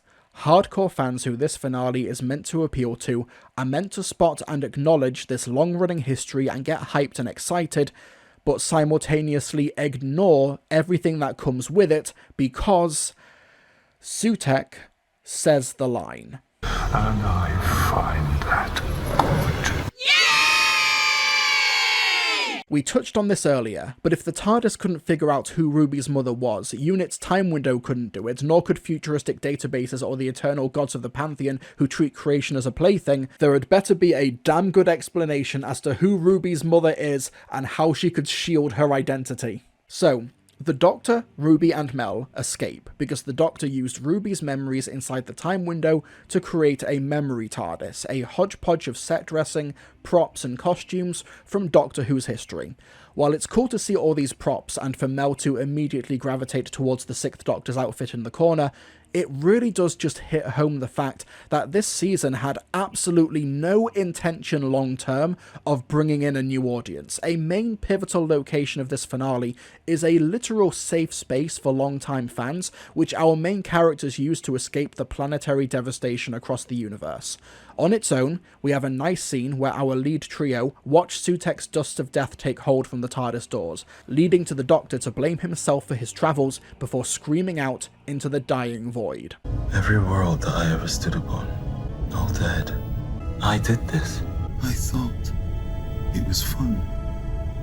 After a brief interlude with Sutekh, and side note, I adore the sound mix as he moves the TARDIS in a still and lifeless environment.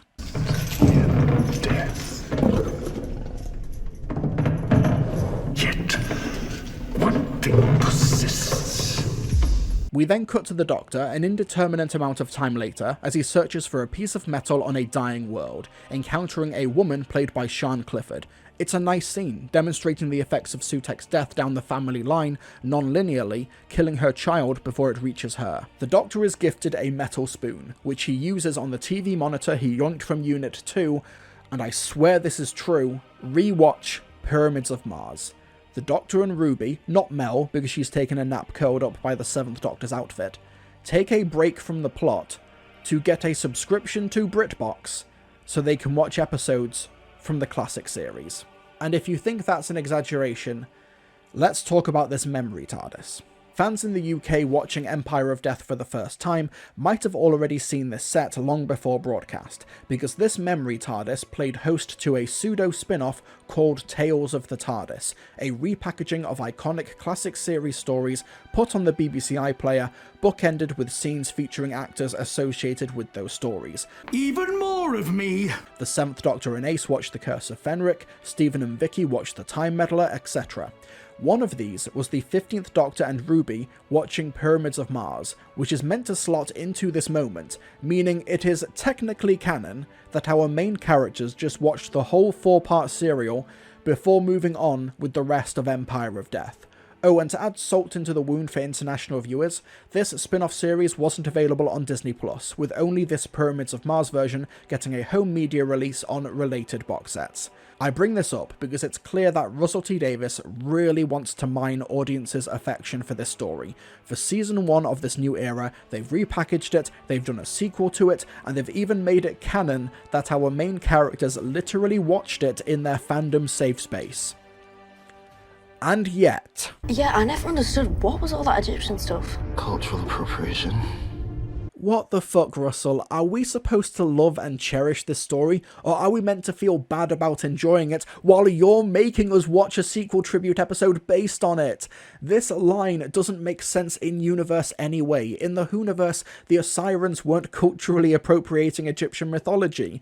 The Osirans were the gods the Egyptians worshipped. No, this line only exists to take a pot shot at the creators of the serial in a metatextual capacity, for basing a race of aliens in their science fiction show on a different culture. Cultural appropriation of this kind is a worthwhile discussion to have, but it feels completely disingenuous from an episode that has alienated casual viewers who haven't seen this classic serial to now try and virtue signal against an audience who you're trying to pander to by making a Pyramids of Mars sequel in the first place. Who is this sequel story even for? I'm sorry, Russell, but you've spent the past 2 episodes fawning over this story, oversaw a Tales of the TARDIS omnibus re-edit, introduced the story's villain after 49 years, and even brought back its voice actor, all for the sake of being fan-pleasing, and then you're gonna make that snide comment about the story you're meant to be celebrating? It just reads as a line that was only written to get a half-hearted round of applause at the table read. It's the most boomer, hello fellow kids line Russell's ever written. And then... And who are they, that woman and the man with the hair? They just travelled in the TARDIS. Why? Why does he say this? I'd expect the vague wording if he'd never explained regeneration to Ruby before, but he literally did in the last episode. Why can't he just say, that's me, but a long time ago? How does this jibe with Russell's approach to regeneration in his first era? The 10th Doctor treats his upcoming regeneration like a death where a new person takes over, but it's still the same Time Lord. So why now, 5 incarnations later, does he use language about himself that's even more distant and extreme? But it's like the idea of the Doctor having grandchildren before having children. Why obfuscate this? What is Russell's goal with this? I genuinely don't think there's a goal. It's just confusing dialogue for the sake of being confusing. So Ruby starts asking questions, which causes the monitor to flicker and respond to her. This causes the Doctor to figure out that Sutek's obsessed with learning who Ruby's mother is, and that's why he's kept them alive. And just for a minute, forget about the alienation of uninitiated viewers. Forget the lack of conflict. Forget the terrible fan service. No, this is the main issue at the heart of Empire of Death. It's the Doctor himself. Over the course of this 2-parter, the Doctor doesn't undergo any sort of growth or journey and doesn't actually learn anything. The Doctor has been travelling across time and space, unwittingly allowing Sutek to start his genocidal endgame, which pays off, leaving the Doctor feeling guilty and despondent. We then cut straight into a vague time skip, and then the Doctor figures out what Sutek's potential weakness is, and then our team go and explore it before managing to defeat Sutek and save the day. The issue here is a structural one. There's nothing guiding or motivating the plot on a character level. It's just a bunch of, and then this happens, so then this happens, leading to this happening. There's no actual arc or journey for our lead characters. The Doctor never has to reckon or deal with his travelling. The Doctor never has to reconsider the way he adventures through time and space. He never has to deal with his insecurities that acts as his emotional nadir for the whole season. Nor is there some outside force that coaxes him into action, like Rose rescuing him as the bad wolf, or him needing to make a sacrifice like Donna's memories. Character-wise, the episodes are void. There's nothing here to engage with. Even in The Wedding of River Song, the Doctor starts taking steps to remove himself from history in response to the silence by faking his death. Obviously, it doesn't last long, but it shows that the events of the story have changed him somewhat. But in Empire of Death, the Doctor doesn't change his approach to travel after Sutek abused it. He doesn't appear to learn anything other than Roger Ap Williams' authoritarian policies might have saved the universe. Wait a minute, I've jumped ahead a bit. Let me back up. So, the incredibly convenient time window monitor points our heroes into the direction of Roger Ap William, the antagonist of the episode 73 Yards and future Prime Minister who Ruby was able to stop in the alternative timeline without the Doctor. And the monitor shows the Doctor and Ruby his TV interview with Amol Rajan, where Roger puts his foot in his mouth about firing nukes. Except, that's not the interview we see on the monitor in Empire of Death. I propose compulsory DNA testing for the entire population. Roger Ap William. So the big MacGuffin in Empire of Death, the turning point of the big season finale that gives our heroes a chance of stopping this godlike adversary, is a scene that never actually appeared in the episode that this is calling back to, and referencing something that never came up in that same episode. Mandatory DNA testing is never mentioned in 73 Yards. In fact, Roger Ap Williams' depiction in that episode is explicitly as a single-issue candidate who wants to fire nukes, and that's all he's got politically. There's no other way to describe this. Sutekh is defeated because the Doctor and Ruby stumble across the equivalent of a DVD extra deleted scene. I honestly feel like I could just end the review there. I really don't feel like there's anything that this episode can do that can top that. It would be like if, say, the 10th Doctor and Rose have no idea how to stop the Daleks and the Cybermen in Canary Wharf in the Series 2 finale. Then all of a sudden, one of the TVs in the Torchwood office turns on and shows them an unseen conversation from the Idiot's Lantern where Mr. Magpie is talking to the Wire about how 3D will be the next big thing for television. And this prompts the Doctor to put on his 3D glasses, and that's how he gets the idea to utilise the Void stuff. If that had happened in 2006, I don't think anyone would actually believe they watched it happen, and it would be universally mocked for decades to come. But that's literally how Empire of Death plays out, with a straight face, and it feels like no one else brings up how insane this part of the episode is. This whole exposition scene is so bad that Mel just gives up and dies during it in order to escape. Okay, slight exaggeration. She's possessed by Sutekh, who uses her as a vessel to pursue the Doctor. The group follow the trail to 2046 because Roger, as Prime Minister, enacted mandatory DNA testing for all adults, and that's how they're going to find the identity of Ruby's mother. I know what you're thinking, but one thing at a time, okay? We'll get to it later. To be fair, I think the rising tension during this sequence is really strong. Murray Gold's ambient music is effective. I love the lighting with the hauntingly quiet corridors filled with the dusty remains of the people killed there. And Bonnie Langford, she's so freaking good in this portion of the episode. Not saying she was bad before, in fact her elevating the on-page material has been a consistent part of her portrayal of Mel for almost 40 years, but her acting when possessed by Sutekh is so fascinating to watch. I found myself drawn to her performance even when she's in the background, as she and Sutekh start learning more about the mystery they're solving, and you really feel the struggle as she tries to fight off Sutekh's influence. The battle of her mind juxtaposed with Chorus of the Bells echoing the halls while Ruby searches for her mother's name with the DNA sample is surprisingly powerful stuff. But the moment doesn't last, because once the computer completes its search, Sutekh, in control of Mel, interrupts them, demanding the name that comes up. Now give me the name. Sutekh, why are you asking, Ruby? You can just possess her like you did with Mel and find out for yourself, can't you? And failing that, just take the monitor off her and read it yourself. It's literally right there in front of you. Bring me the Time Lord and the child and their precious secret. Sutekh, it's right there. What are you doing? Whatever. The group are teleported back to Unit HQ so they can show him their findings. Sutekh is able to restrain the Doctor with glowing green energy, a nice visual callback to Pyramids of Mars, and Ruby promises to show him her mother's identity if he lets him go. But once again, Sutekh can read minds. In his original appearance, he's able to break into the TARDIS. He speaks telepathically across time and space and can possess anyone, even the Doctor. And that was Sutekh trapped by the Eye of Horus, where his abilities were limited. Now, in Empire of Death, this is Sutekh at supposedly full strength, unbound. But no, he's less an Egyptian deity and more akin to Jeremy Kyle, who needs to be handed the DNA test results before he can roll the credits.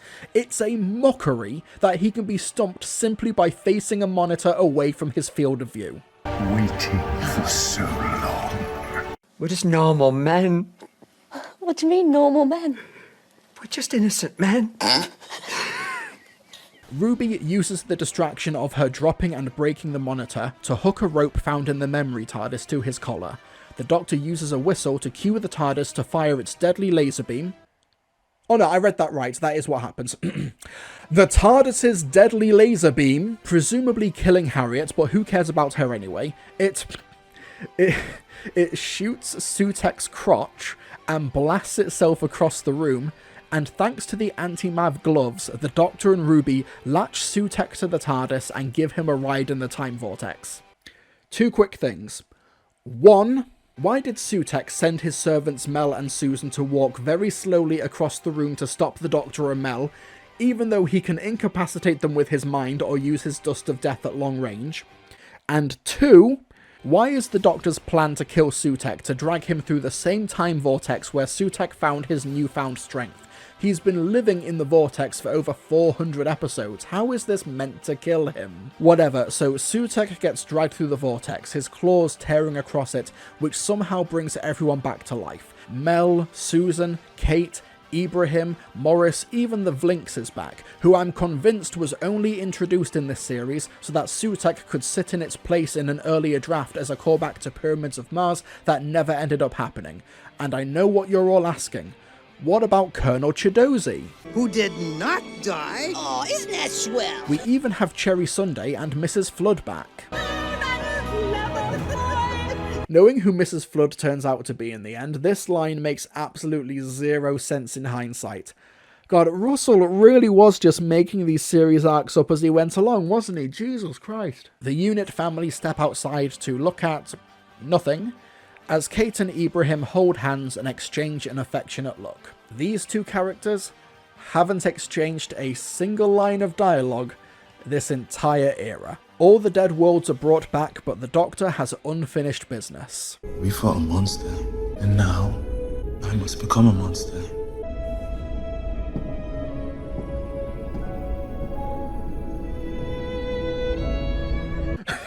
I love this moment because does Ruby really have nothing to say to that? Like, does she really not have any questions or reaction to a line like that? Nope, obviously not, because as we established earlier, this season is absolutely petrified of conflict from its lead characters. I must become a monster.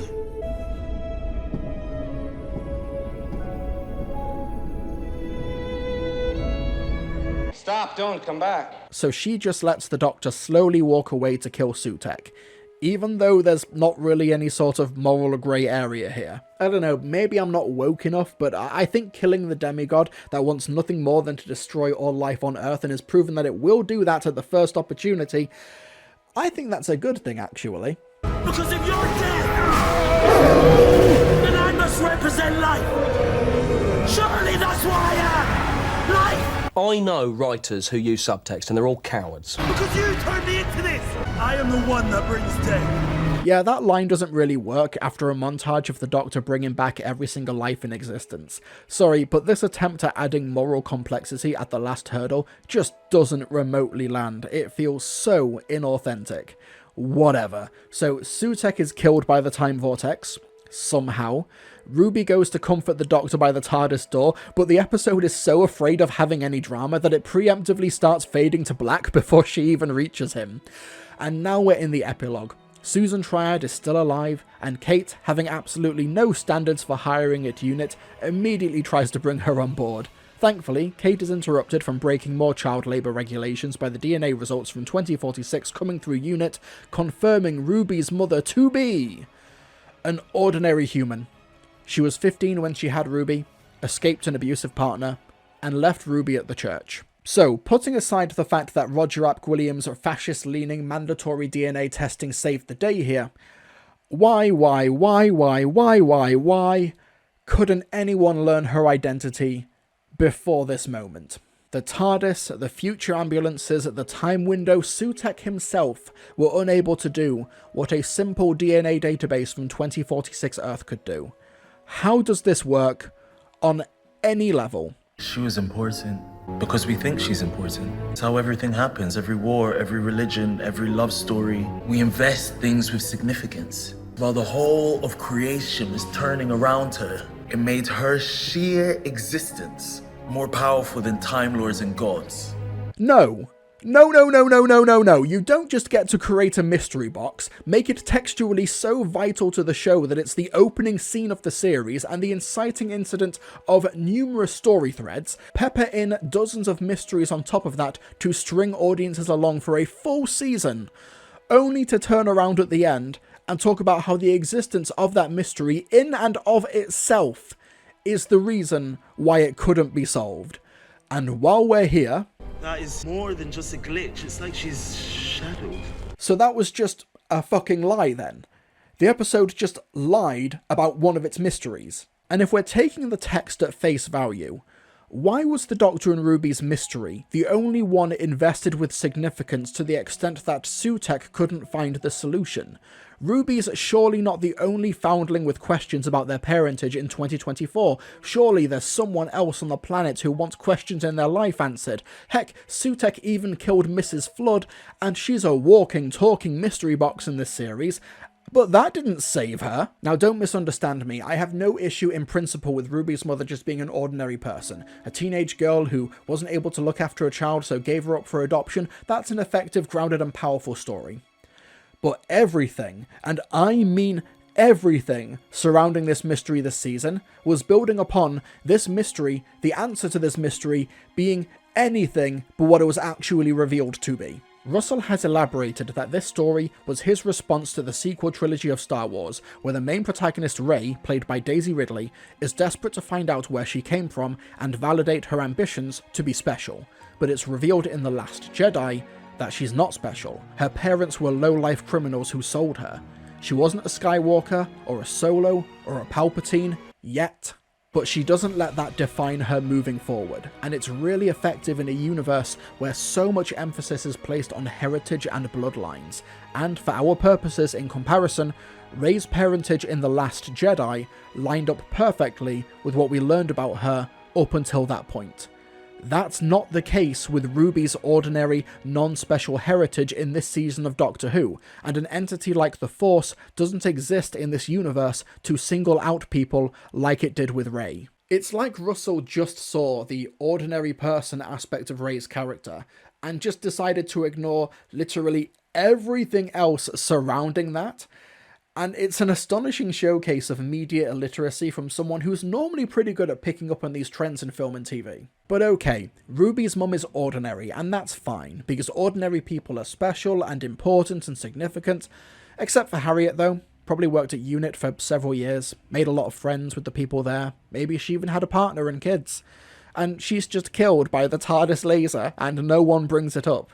The Doctor proclaimed how terrible he was that he had to kill Sutekh, but Harriet, that doesn't faze him at all. But whatever, Ruby's mum is normal, okay. But if that's the case, why did the memory change? In The Church on Ruby Road, Ruby's mother just walks away without looking back. In Space Babies, the Doctor remembers this encounter, but it changes and she points towards him. In the time window in The Legend of Ruby Sunday, despite the CCTV footage capturing the original version of events, it's also changed and she points at the Doctor again, and she even stops to cry as well. But the Doctor has figured it out. She wasn't pointing at me. Because we cleaned up the VHS, behind me was that lamppost. It was a signpost. She was pointing at the name of the road. She was naming you. But that's not what we saw in The Church on Ruby Road. She didn't point. It literally didn't happen. This isn't nitpicking. This isn't me overthinking. This isn't pedantry. It literally did not happen. And going back to The Church on Ruby Road and all flashbacks prior to this reveal, a signpost is never shown. It's never in frame, not even in the background, because the TARDIS is blocking it from sight, except in the few frames when the TARDIS dematerializes and we can see there's not even a lamppost behind the Doctor at all. And folks, I've literally been to the location, okay? There's no lamppost there. Don't make me go back and double check. Is that why they had to add it into the time window? So they could add it in post for this single shot? So they knew they were cheating. There's no other explanation for this. Just like the audience never saw the surname of Harriet Arbinger before the twist reveal, or Roger never talking about a DNA testing policy in 73 Yards, the audience are never shown anything to allow them to piece together this mystery themselves, either as a way to predict the resolution or put the pieces together after the fact. It's just a reveal built on straight up deception. as well as sheer bad writing that a 15-year-old wearing a cloak would dramatically point to a lamppost that's hiding behind a police telephone box that no one else is there to see in order to name her baby. This discrepancy is so obvious and so huge that the episode's target novelization from script editor Scott Hancock actually rewrites this element of the story. This novel is otherwise a really faithful adaptation in every other respect, but this is the part that it puts its foot down for. The novelization tries to retcon the time window showing Ruby's mum pointing at the street sign because it was an emotional memory bolstered by the time window showing her mother's desire to name Ruby, so it wasn't literally her pointing at a road sign. But even that doesn't make sense because the memory changing happened in Space Babies without the involvement of the time window. So even the year later attempted retcon to try and fix this issue after the fact doesn't make any sense. That's how bad this mystery resolution is. And before you ask, I checked the target novel of Space Babies as well, written by Alison Rumfitt. The memory changes in that adaptation as well, with Ruby's mum pointing. I wasn't expecting an adaptation of a different episode from a different writer to reflect the retcon, obviously, but I just thought I'd cover my bases. Why Louise Miller wore an ancient medieval cloak to the church? I think that's time shrouding her. Yeah. I'm going to say that. Oh, that's fine. We actually, no, and in fact, we That's asked her to be good. shrouded. Yeah. Because she had to be for the sake of the story. There's no other way to view this as actively insulting the audience, and I know that sounds dramatic and mean, but I genuinely don't know how else to take this. Russell created a mystery box, hyped it up for over 9 episodes, only to end up dismissing the idea of mysteries mattering, and then actively lied and mocked the setup and clues to said mysteries along the way. If you were one of the viewers outside of the UK introduced to Doctor Who for the first time through this series, and you stuck it out to the end, why on earth would you ever want to watch another episode of this? Why would you even bother getting invested in any more mysteries, like Mrs. Flood or The Boss? Who cares who they are? Because everything we've seen up until now could end up not mattering when it's time to reveal who they are. As far as I'm concerned, the downfall of this era of Doctor Who was assured at this moment. This open, flagrant disregard and disrespect of audiences' time, investment and intelligence effectively made Doctor Who, under this current regime, a dead show walking in regards to its reputation. And we're still not done. The Doctor drops Ruby off at a cafe so she can meet her mum, Louise, played by Faye McKeever. Ruby orders a coffee, and thank God she wasn't in Wales for this scene. What can I get? Oh, cappuccino, please. Can I pay on my phone? Can you what? It's sort of like online banking, but the phone can transfer money from my account into... Yes, you can pay with your phone. Oh, sorry. And yes, this scene is beautifully directed. It's acted with such authenticity. The kitchen sink drama, the grounded nature of it all. God, I just wish I cared at this point. Louise is brought into the Sunday family without any conflict or drama, naturally. What else were you expecting? And the Doctor and Ruby end up saying goodbye here. Ruby wants to keep travelling, but she decides to stay at home and meet her father and be part of a new family. I've shown you monsters and planets, legends. But this, honey, your adventure is just beginning. That's a gorgeous sentiment. No, I'm serious. I have no notes. Your own granddaughter. You left her and never went back. And that was my mistake.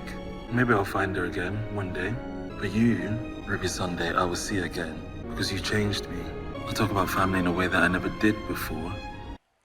Okay, for this one, I do have notes. Firstly, no you don't. You've not talked about family or your relationship with them at all, apart from acknowledging that they exist. This has not happened, not on screen at least, maybe during the 6-month time skip that audiences never saw after Space Babies, and that's not even me making a flippant joke. The day was saved in this episode because of a 73 yards deleted scene, so all bets are off here. This is why I completely reject the argument that this finale is just another Russell T Davies finale. Prior finales could be sloppy, melodramatic and have undercooked ideas, but they actually had arcs and growth for their characters. Basic cause and effect storytelling was never out of play in those episodes. Sacrifices had to be made to defeat the villains. Mysteries unravel, revealing new challenges and conflicts that our leads need to confront and work through to win the day. We learn where the Bad Wolf words came from and who put them there. We learn what Torchwood is. We learn who Mr. Saxon was and why the bees disappeared, along with several planets. Empire of Death doesn't even come close to the level of storytelling or closure that Russell T Davies has done before on this very show. The Doctor can't even bring himself to respond to Ruby saying she loves him. What on earth has he learned? How has he changed or grown or opened up more than he had before? He hasn't. It's blatant character regression, dressed up like a crescendo of pathos and profound drama. We know that he never does try and find Susan, or find a new extended family after this. His next on-screen companion is someone who literally cannot be brought home, so he has to keep her on board, so we know that he's not going to evolve after this episode. There's absolutely nothing here. This finale was so bad, and its lack of character arcs or coherent plotting over the season, including but not limited to the actual order of the episodes themselves, was so egregious that it genuinely prompted fan theories that Mrs. Flood is actually the god of stories, manipulating events this series to make them as shallow and incoherent as possible for some elaborate plan. Imagine a series finale being so bad for such obvious reasons that fans try to headcanon reasons as to why it was bad on purpose. Real Apple Tree Yard is the secret good fourth Sherlock episode energy to it. I don't even know how I can wrap this video up. It's very much kind of internet age storytelling where... And was that deliberate? Yes, you just hope it'll generate content. For 6 weeks plus a Christmas special, we actually had a pretty good streak of solid, though not particularly groundbreaking Doctor Who episodes. A few stumbles here and there, but it was okay, easygoing viewing that could draw in a new audience. But then, The Legend of Ruby Sunday goes out of its way to throw all of that potential goodwill away with absolutely no character work to speak of and terrible plotting, all in the service of building up to a cliffhanger that will leave 99% of viewers scratching their heads. And Empire of Death, with its awful characterization, questionable attempts at fan service, awkward pacing, baffling lore drops, and a stubborn refusal to pay back fan investment in the ongoing mysteries, ensures that even the 1% of viewers who know what Pyramids of Mars is will leave dissatisfied. And most insultingly of all, there's absolutely no actual message or mission statement to be found here. From the Church of Ruby Road to Empire of Death, there's no arc, there's no growth for its characters, there's no conflict, no journey, no through line, other than stories. They exist, don't they? It's how everything happens. Every war, every religion, every love story. We invest things with significance. I mean, that's technically a theme, but only in the most superficial sense. The spaceship in Space Babies gave the babies a storybook villain to help their development. Music is a form of storytelling, I guess, for the Devil's Chord. So is religion, and how it can be abused in Boom. 73 Yards had Welsh myths as the instigator, and the citizens of Finetime used the stories of their ancestors in Dot and Bubble to justify their supremacy, and the Cholder in Rogue are obsessed with drama-filled stories to the extent that they want to roleplay them. But is that really all that's going on here? I already feel like I'm reaching here trying to find some sort of rhyme and reason to this. There's the interpretation that Sutekh could represent the continuity-obsessed viewer, a relic of the show's past that acts as a destructive force in pursuit of answers to the ongoing mystery. But the reason there's an ongoing mystery is because Russell T Davies wrote one, and Russell seems to be banking on fans recognising Sutekh and having knowledge of Pyramids of Mars to carry the finale, so how can it have any sort of high ground to criticise continuity-obsessed fans? Most of Empire of Death literally takes place in a memory TARDIS. The Doctor and Ruby curl up around the fire and stop the plot dead to watch classic Doctor Who as a companion introduced in 1986 embraces a costume from a bygone era. Heck, the most prominent prop of the episode is the 4x3 TV monitor that the Doctor takes everywhere with him. I didn't even notice until my latest viewing, but look, it's that same monitor that he takes to 2046 to get Ruby's DNA results brought up. Sutekh isn't the toxic obsessive clinging to the show's past. If anything, it's the Doctor, our hero, who can't use his old sonic screwdriver because it might be mistaken for a gun, but can equip his TARDIS with a death laser and get child soldiers to do his bidding with no pushback. This discrepancy between a series with basically no conflict or drama or subtext to speak of, presumably to try and appeal to a younger audience wanting good vibes and escapism from a harsh world. But I know what you mean on a bigger picture. It's like, that's what I was saying about Doctor Who being fun. It's my job to look at where we are, how we feel, what a difficult, look at the news you're reporting this morning, what a difficult, complicated world we live in. And so I genuinely looked at Doctor Who this time around and thought, it's time for fun. It's madder than it used to be. I think this version, it's wilder. It looks it. Funnier. Yeah, it is. It's kind of bigger and broader. And I don't mean just as an escape, because I think it does have things to say about the world. But I think a lot of science fiction gets very dark and heavy, and producers like me will sit on settees like this and say, oh yes, we're much darker this year. And we're going really deep, it's a deep dive into the characters' souls. And that's all very well. But actually with Doctor Who, I'd say, come and have fun. And you know what? That's kind of a noble endeavour. But that really, really clashes with this finale that uses the past of the show as the be-all and end-all for the story's enjoyment. I have a friend who summed up this era of the show perfectly. The Bad Wolf era is a show made for 10-year-olds who've been watching Doctor Who for 50 years. And that perfect revelation completely deflated and depressed me about this whole enterprise. A conflict-free, drama-averse season acting as a Trojan horse for potential new viewers across the world, all in the aid of reminding a handful of already existing fans that Pyramids of Mars was great, and to pursue that goal at the expense of everything else. I sincerely can't think of a bigger waste of everyone's time. Hey folks, thank you so much for watching this compilation video. If you sat through all 4 or 5 hours of it, then cool, you didn't have anything better to do. I'm proud of you. 2 years on from the Bad Wolf era, season 1 of Doctor Who.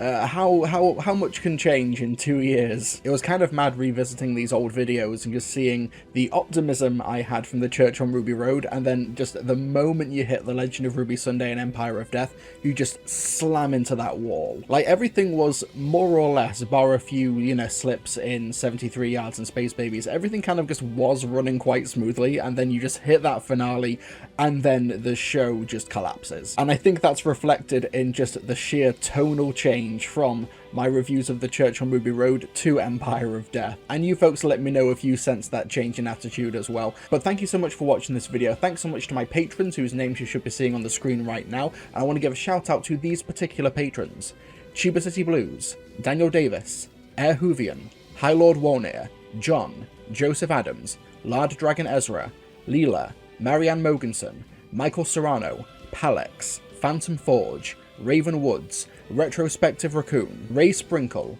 Reese Lloyd, RJL, Ross A.T. Stewart, The Brit Sniper, and The Scarlet Watcher. If you want to support me on Patreon or support me via YouTube memberships, there are links down in the description below. Thank you folks so much for watching. Thanks to my patrons and members. Folks, I'll see you all next time.